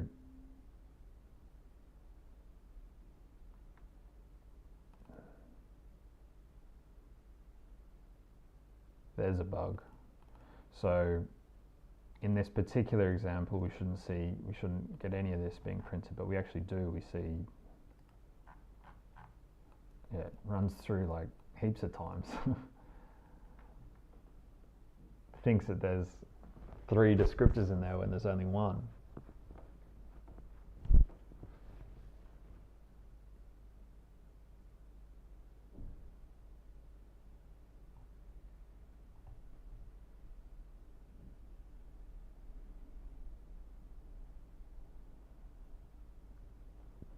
So let's make 100% sure that, well, let's read through this and just see for certain that we're getting the right length out of here. So we're going to look at the marching splice descriptor. Looks like that. So we get the tag in the first byte. Oh, let me just see this. Okay. Let's say we got this. Say we got this one. This is the easiest example. Have I got? Can you see that? Yep. So we're going to get the. We're going to read the tag in the first byte.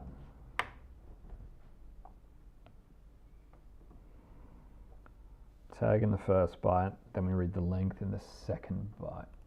Yep. And then,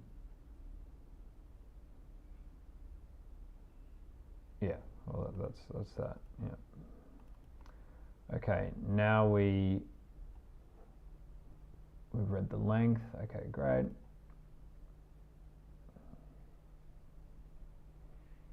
Now we can read the ID, which we know is always, so this is 1 byte, that's 1 byte, this is actually 4 bytes, and this is variable.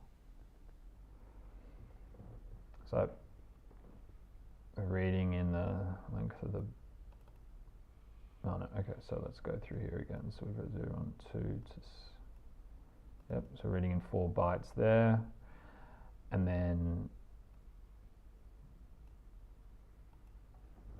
we're reslicing.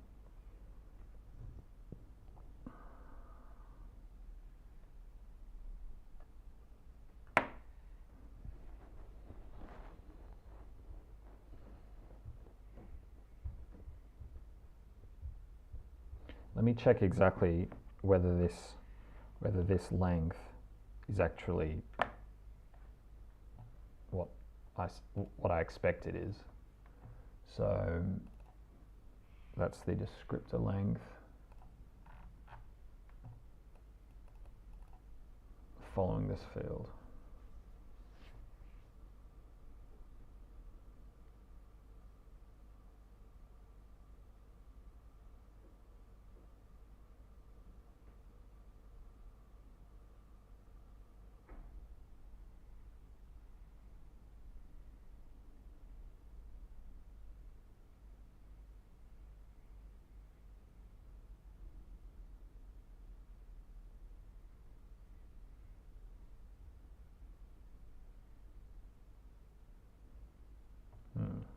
So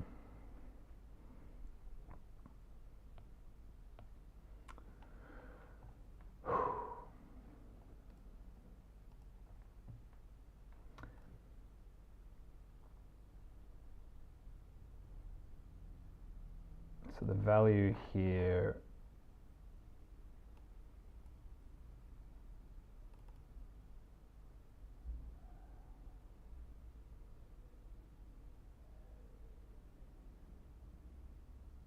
this is wrong. See, because, yeah, no, this is wrong, because the length is from, yeah, this is wrong. It's actually from 2 onwards, like that.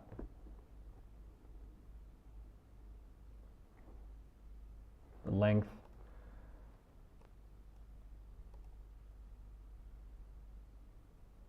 in bytes of the descriptor following the length field. So that means it includes the ID. There we go. All right. Woohoo. Okay, so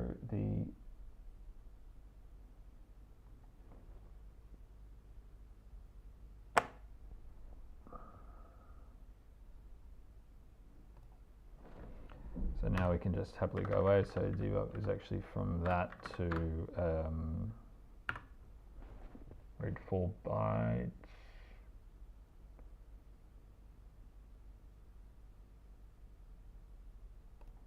And then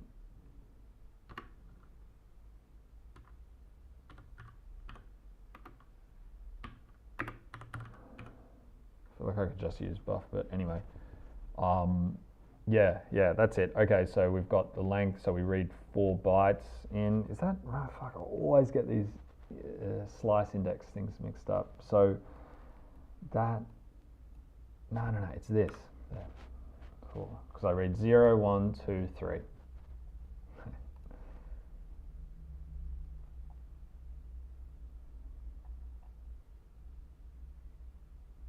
And then this will be from 4 onwards. And then we just pass it in whoever wants it. Woo! Panic.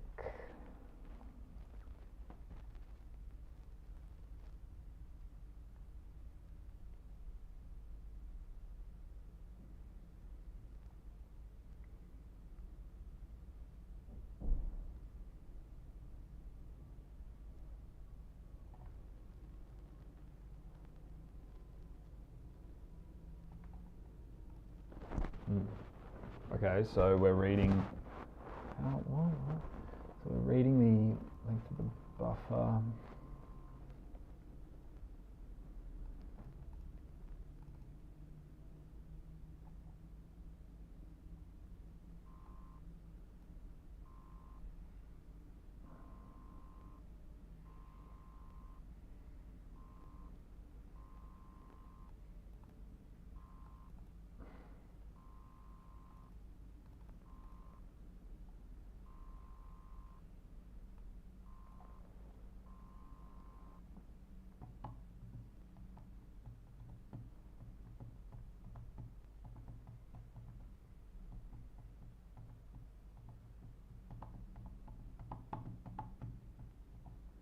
Oh, again, wrong. There.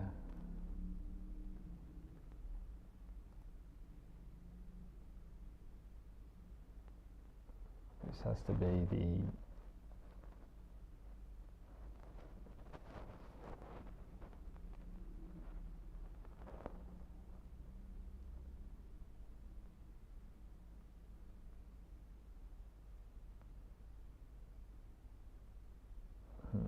let's do this checking correctly. So we've got a length.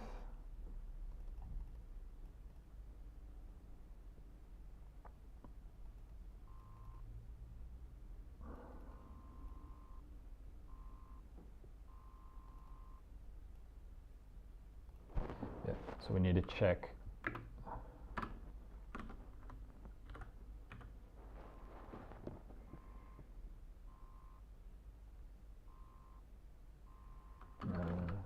buff from 2.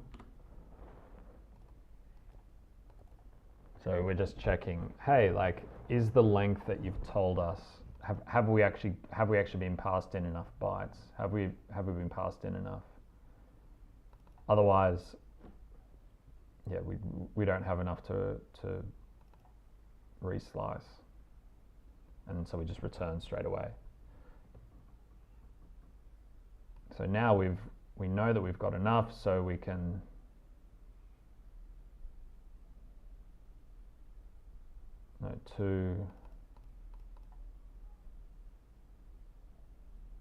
yeah, let's check that.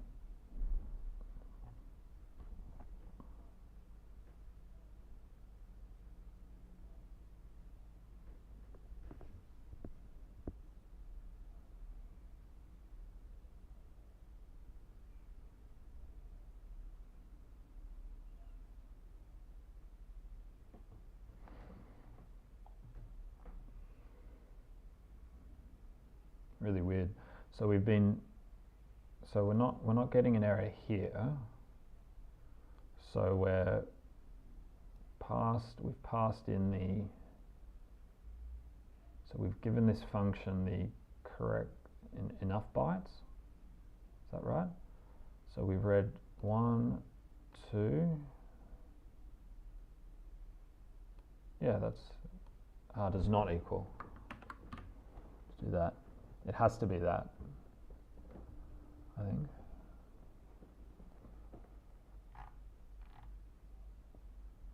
Let's do that anyway.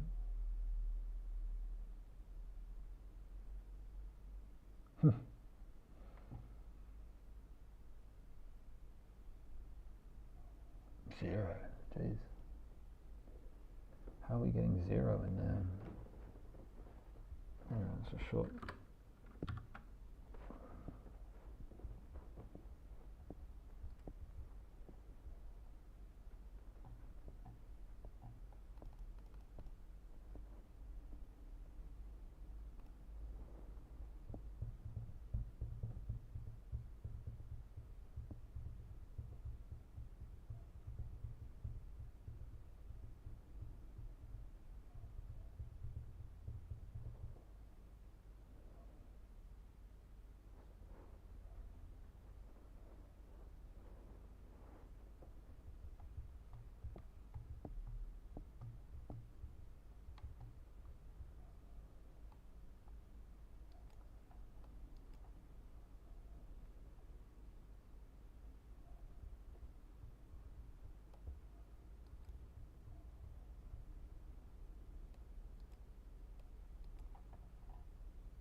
What we could do is we could actually track the number of bytes that we've read, so that we don't just sort of, yeah, so let's do that. So let's just do n, that seems to be the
So what we're doing is, let's just check that we're also interpreting this correctly.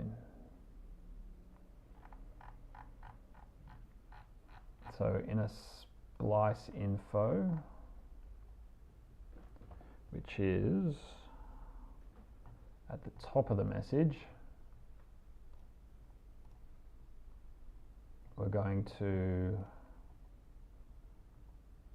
here,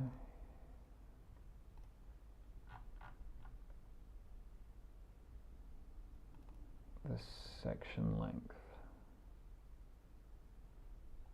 the descriptor loop length, section length. I think we've passed that section length.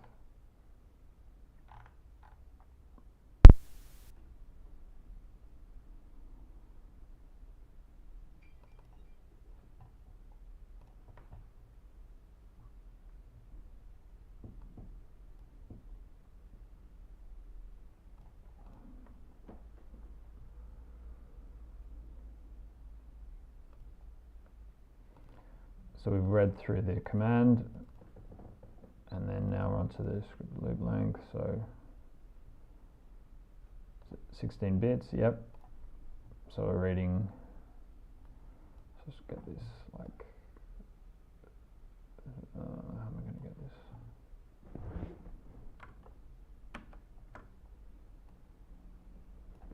There we go, it might be a bit clearer.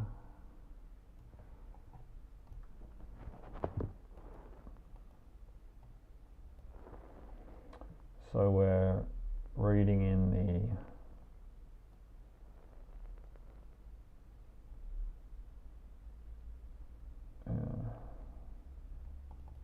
yep. And so we're only passing in exactly the amount that's needed.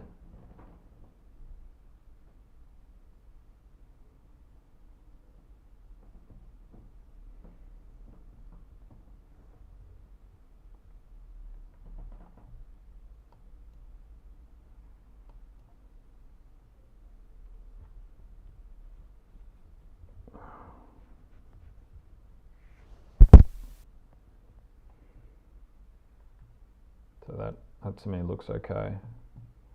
So let's just put this here. So now when we decode the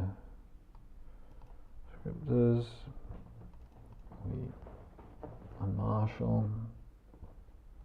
Okay, what could be wrong is this length calculation, that bit there. So let's check out the method for the descriptor that we're working on, which is a segment descriptor, according to my pen and paper. So just bring this out a bit. So that's it there. Just open up the docs for a segment descriptor. And then let's just see, make sure we're doing it right.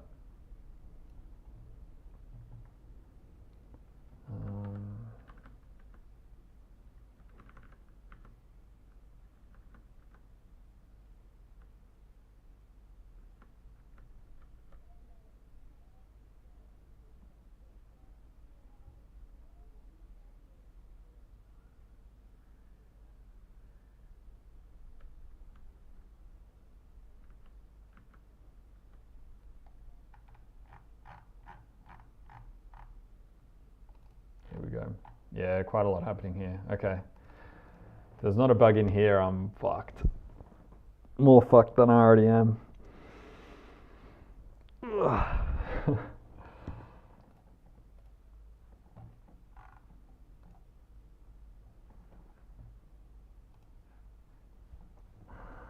So, cancel.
Hey there. How's it going?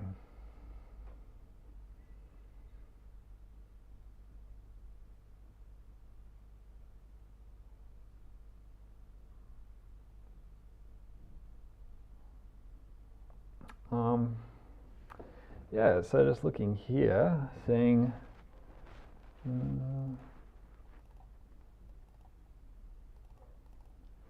So it looks like, I'm just checking that we're. 5.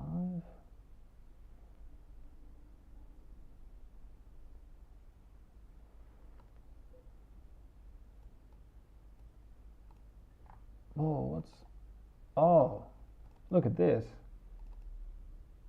Oh, yeah, okay. Yeah, oh my god, I just found this. What the fuck? What is this early return here? I just, what the fuck? Unmarshal, where was it? What is this? What is this here? Why is that there? That is.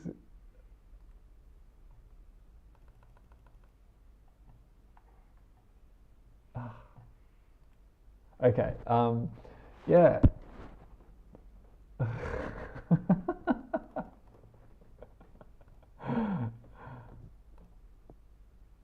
What? Okay, yeah, that's obviously not meant to be there. So there's that.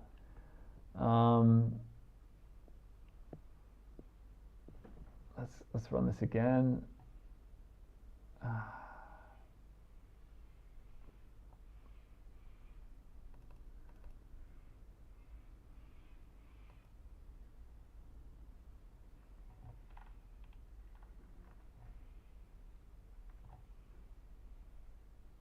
Oh, and then look, and then I got this. Ah. No. Yeah, no. That's. Hold on. Okay, so so the rule is, let's check the rule. So it's going to be in the segment.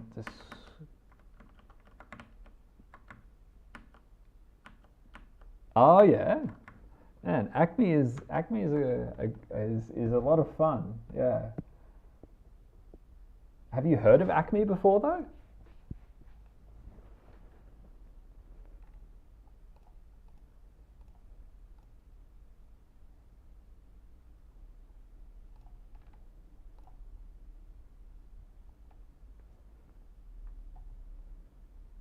Oh, okay. Yeah. Yeah, it's it's it's it's a good editor. It is. Yeah, it's from 1980 something, I think. Yeah, it's older than me for sure. Um,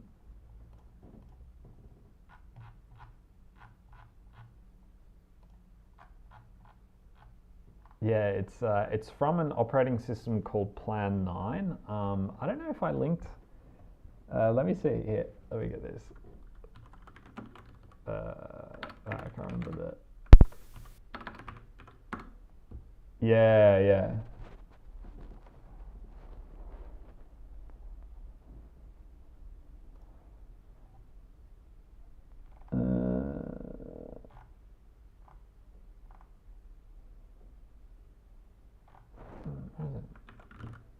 Oh yeah, there we go.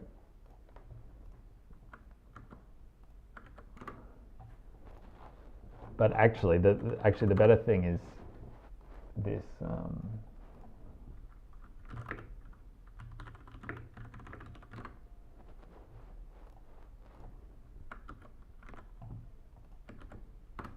That's a better overview. Oh, plan. Yeah. Okay. Yeah. Then it's one of the editors in Plan 9. Probably like the main one, or well, no, maybe the other editor of Plan 9, maybe. Yeah. it's yeah, because I think Plan 9, I really enjoyed messing around with Plan 9. So the fact that I can get Acme in, what am I on now? I'm on a Mac now, and I usually run OpenBSD. I just use this Mac for streaming just because I do the iPad and all this shit. But yeah, I highly recommend Acme if you kind of are into that sort of Unix, you know, I don't know, yeah, like pipes and like little shell scripts, things like that.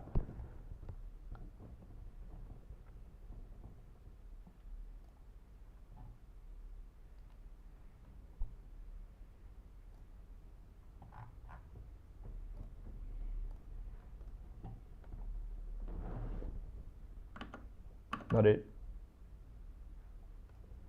nah, I mean, it's one of those things I think that when you don't use it for a little while, you don't,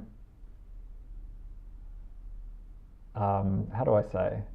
Like you sort of don't, you don't really find it useful.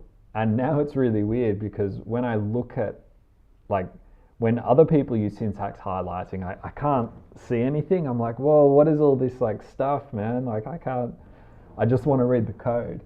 It's a really weird thing because of course I use syntax highlighting for years and years. Yeah, but I've been using, you know, like Acme now for also a few years, so yeah. But you know, normally the really weird thing I do, right, is actually normally I actually don't even use I don't use a monospace font. I usually just use like a normal font, which is, yeah, I don't know. So I change it when I'm streaming because I think that would be pretty annoying for most people. Maybe it's catchy. Maybe it's like it looks different, so people go, "Whoa, what's that?" I don't know.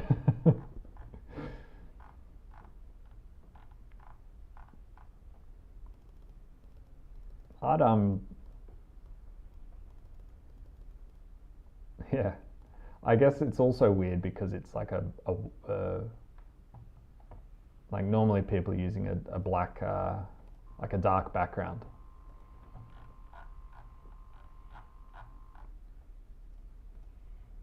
How do I, oh no, I did already follow you, yeah, sweet. Work complete. Oh, like, well, you mean autocomplete?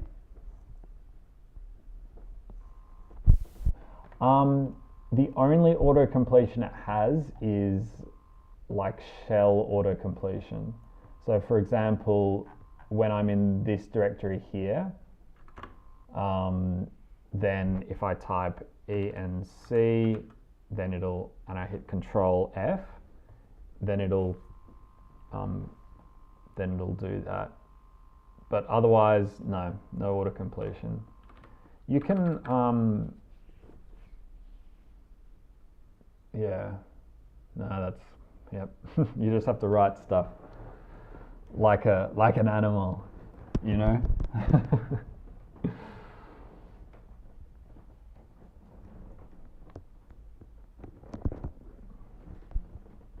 The reason to use Acme is just because the main thing about it is that everything is text. Like I can just start deleting, you know, anything that I want. And it's really easy to execute commands and stuff. So if I just type ls and then click it, then I've executed ls. And then when I click delete, then I actually delete the window. If I right click, I open something. So I can open a file by right clicking it, execute by deleting it. That's the idea.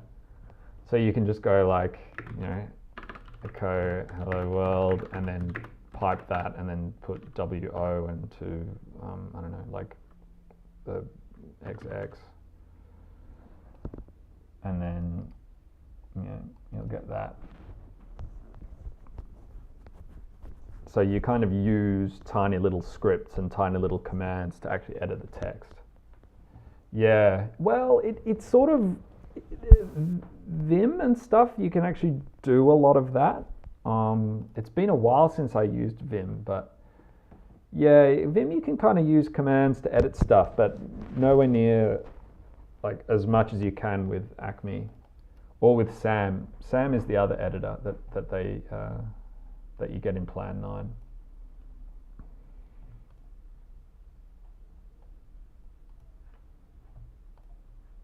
I should probably, a few people have asked about it. I should probably, I don't know, maybe I should, I don't know, maybe that might be interesting if I go into that. So this protocol is, it's something that's used for, in streaming, it's used for scheduling ads. So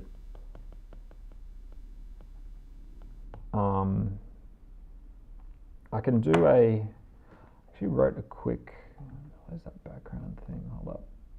Yeah. This is good. This gives me a break from banging my head against the wall on these byte length, buffer length stuff.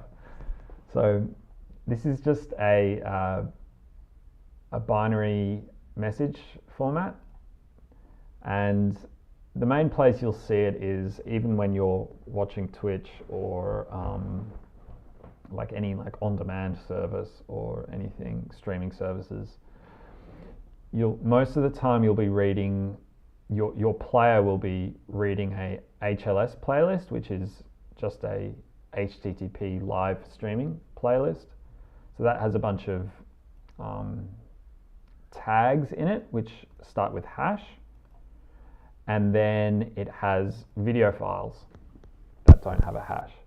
So the player will just read through each video and a bit of metadata too to know what to do, and render the video file that it downloads. So it'll download that file, play it, download that file, play it, that sort of thing.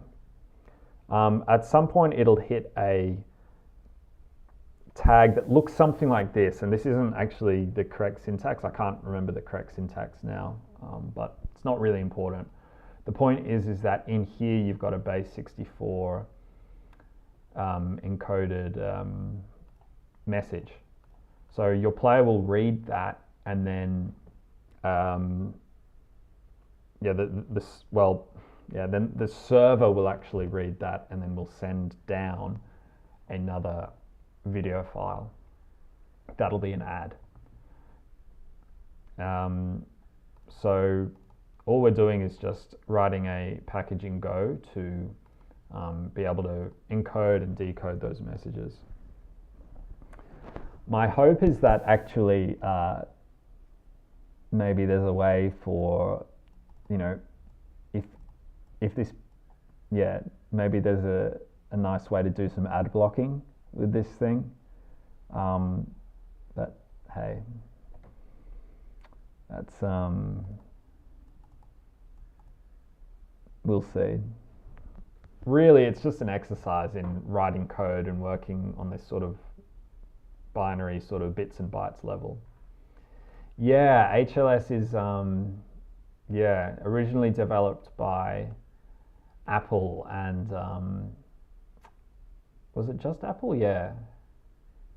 But now it's specified as a RFC, so it's kind of like so you can kind of go through and read it. I actually have a in progress HLS package for Go as well. For some reason I started doing this ad thing first. I don't know why. It's probably the most boring one. It's definitely the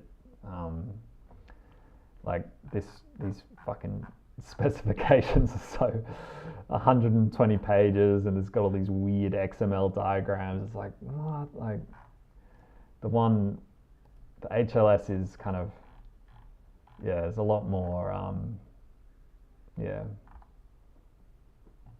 okay.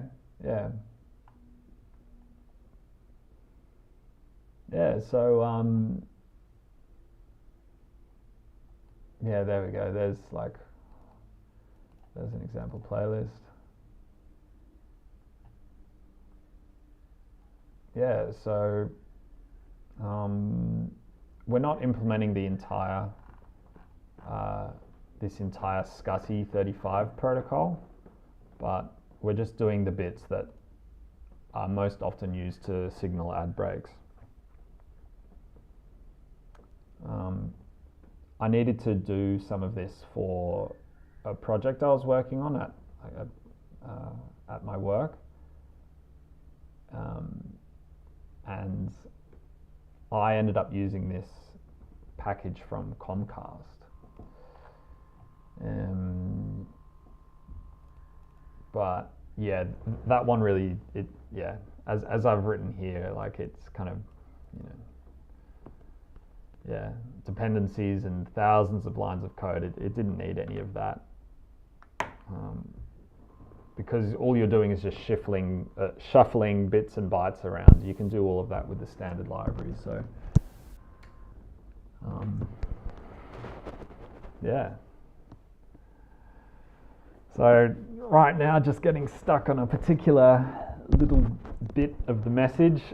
It actually worked better before. I'll need to. Yeah, I think the tests. I'll need to do some better tests. I think but I haven't gotten to the point where. Yeah, and that too. Yeah, exactly. Yeah, and it's kind of like a software. It's like an exercise for me to work out, like, whether that open source, whether Comcast's package really, is it really as bad as I felt it was?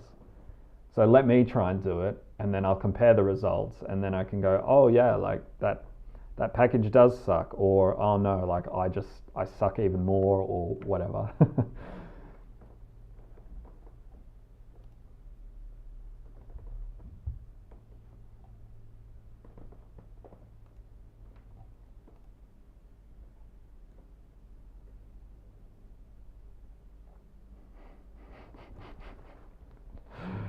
Yeah, but right now I definitely feel like I'm sucking more, because woohoo, this is yeah.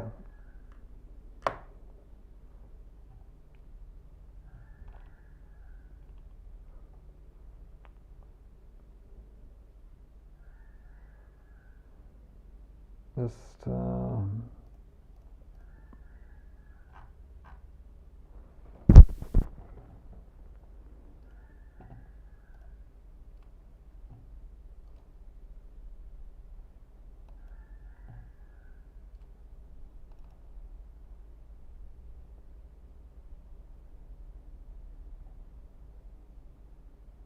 So, oh yeah, actually another thing, since we were speaking about Acme, another really weird thing is that the editor itself is actually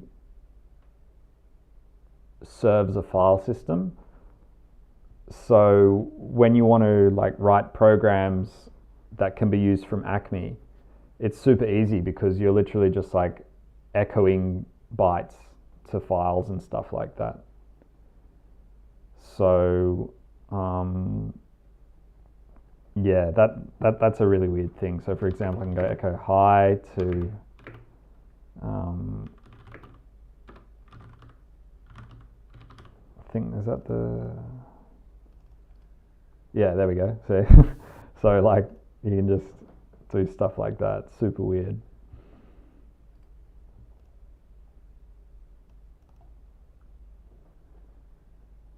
And on Unix, you have to use this 9p command. Yeah, that's definitely, yeah. But if you're running it on plan 9, you would just do that. You just run that command. Or really, you'd go, mount / acme, like that. Yeah.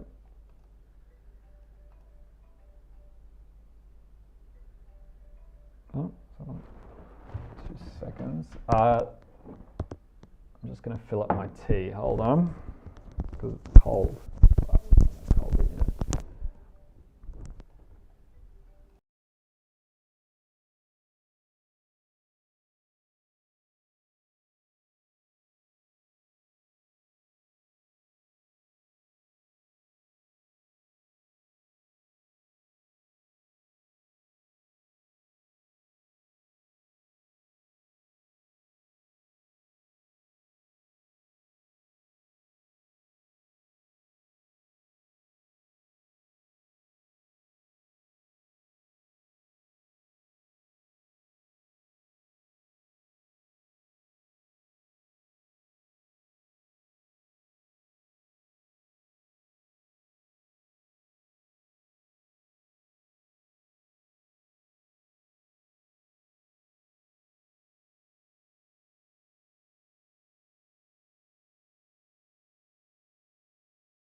Don't know if anybody's actually here or not, but look, maybe this is a good time to actually finish because yeah, I was getting really stuck there before, so yeah, that was a tough day. It was tough. I'm not sure if anybody is actually, I can just check to see.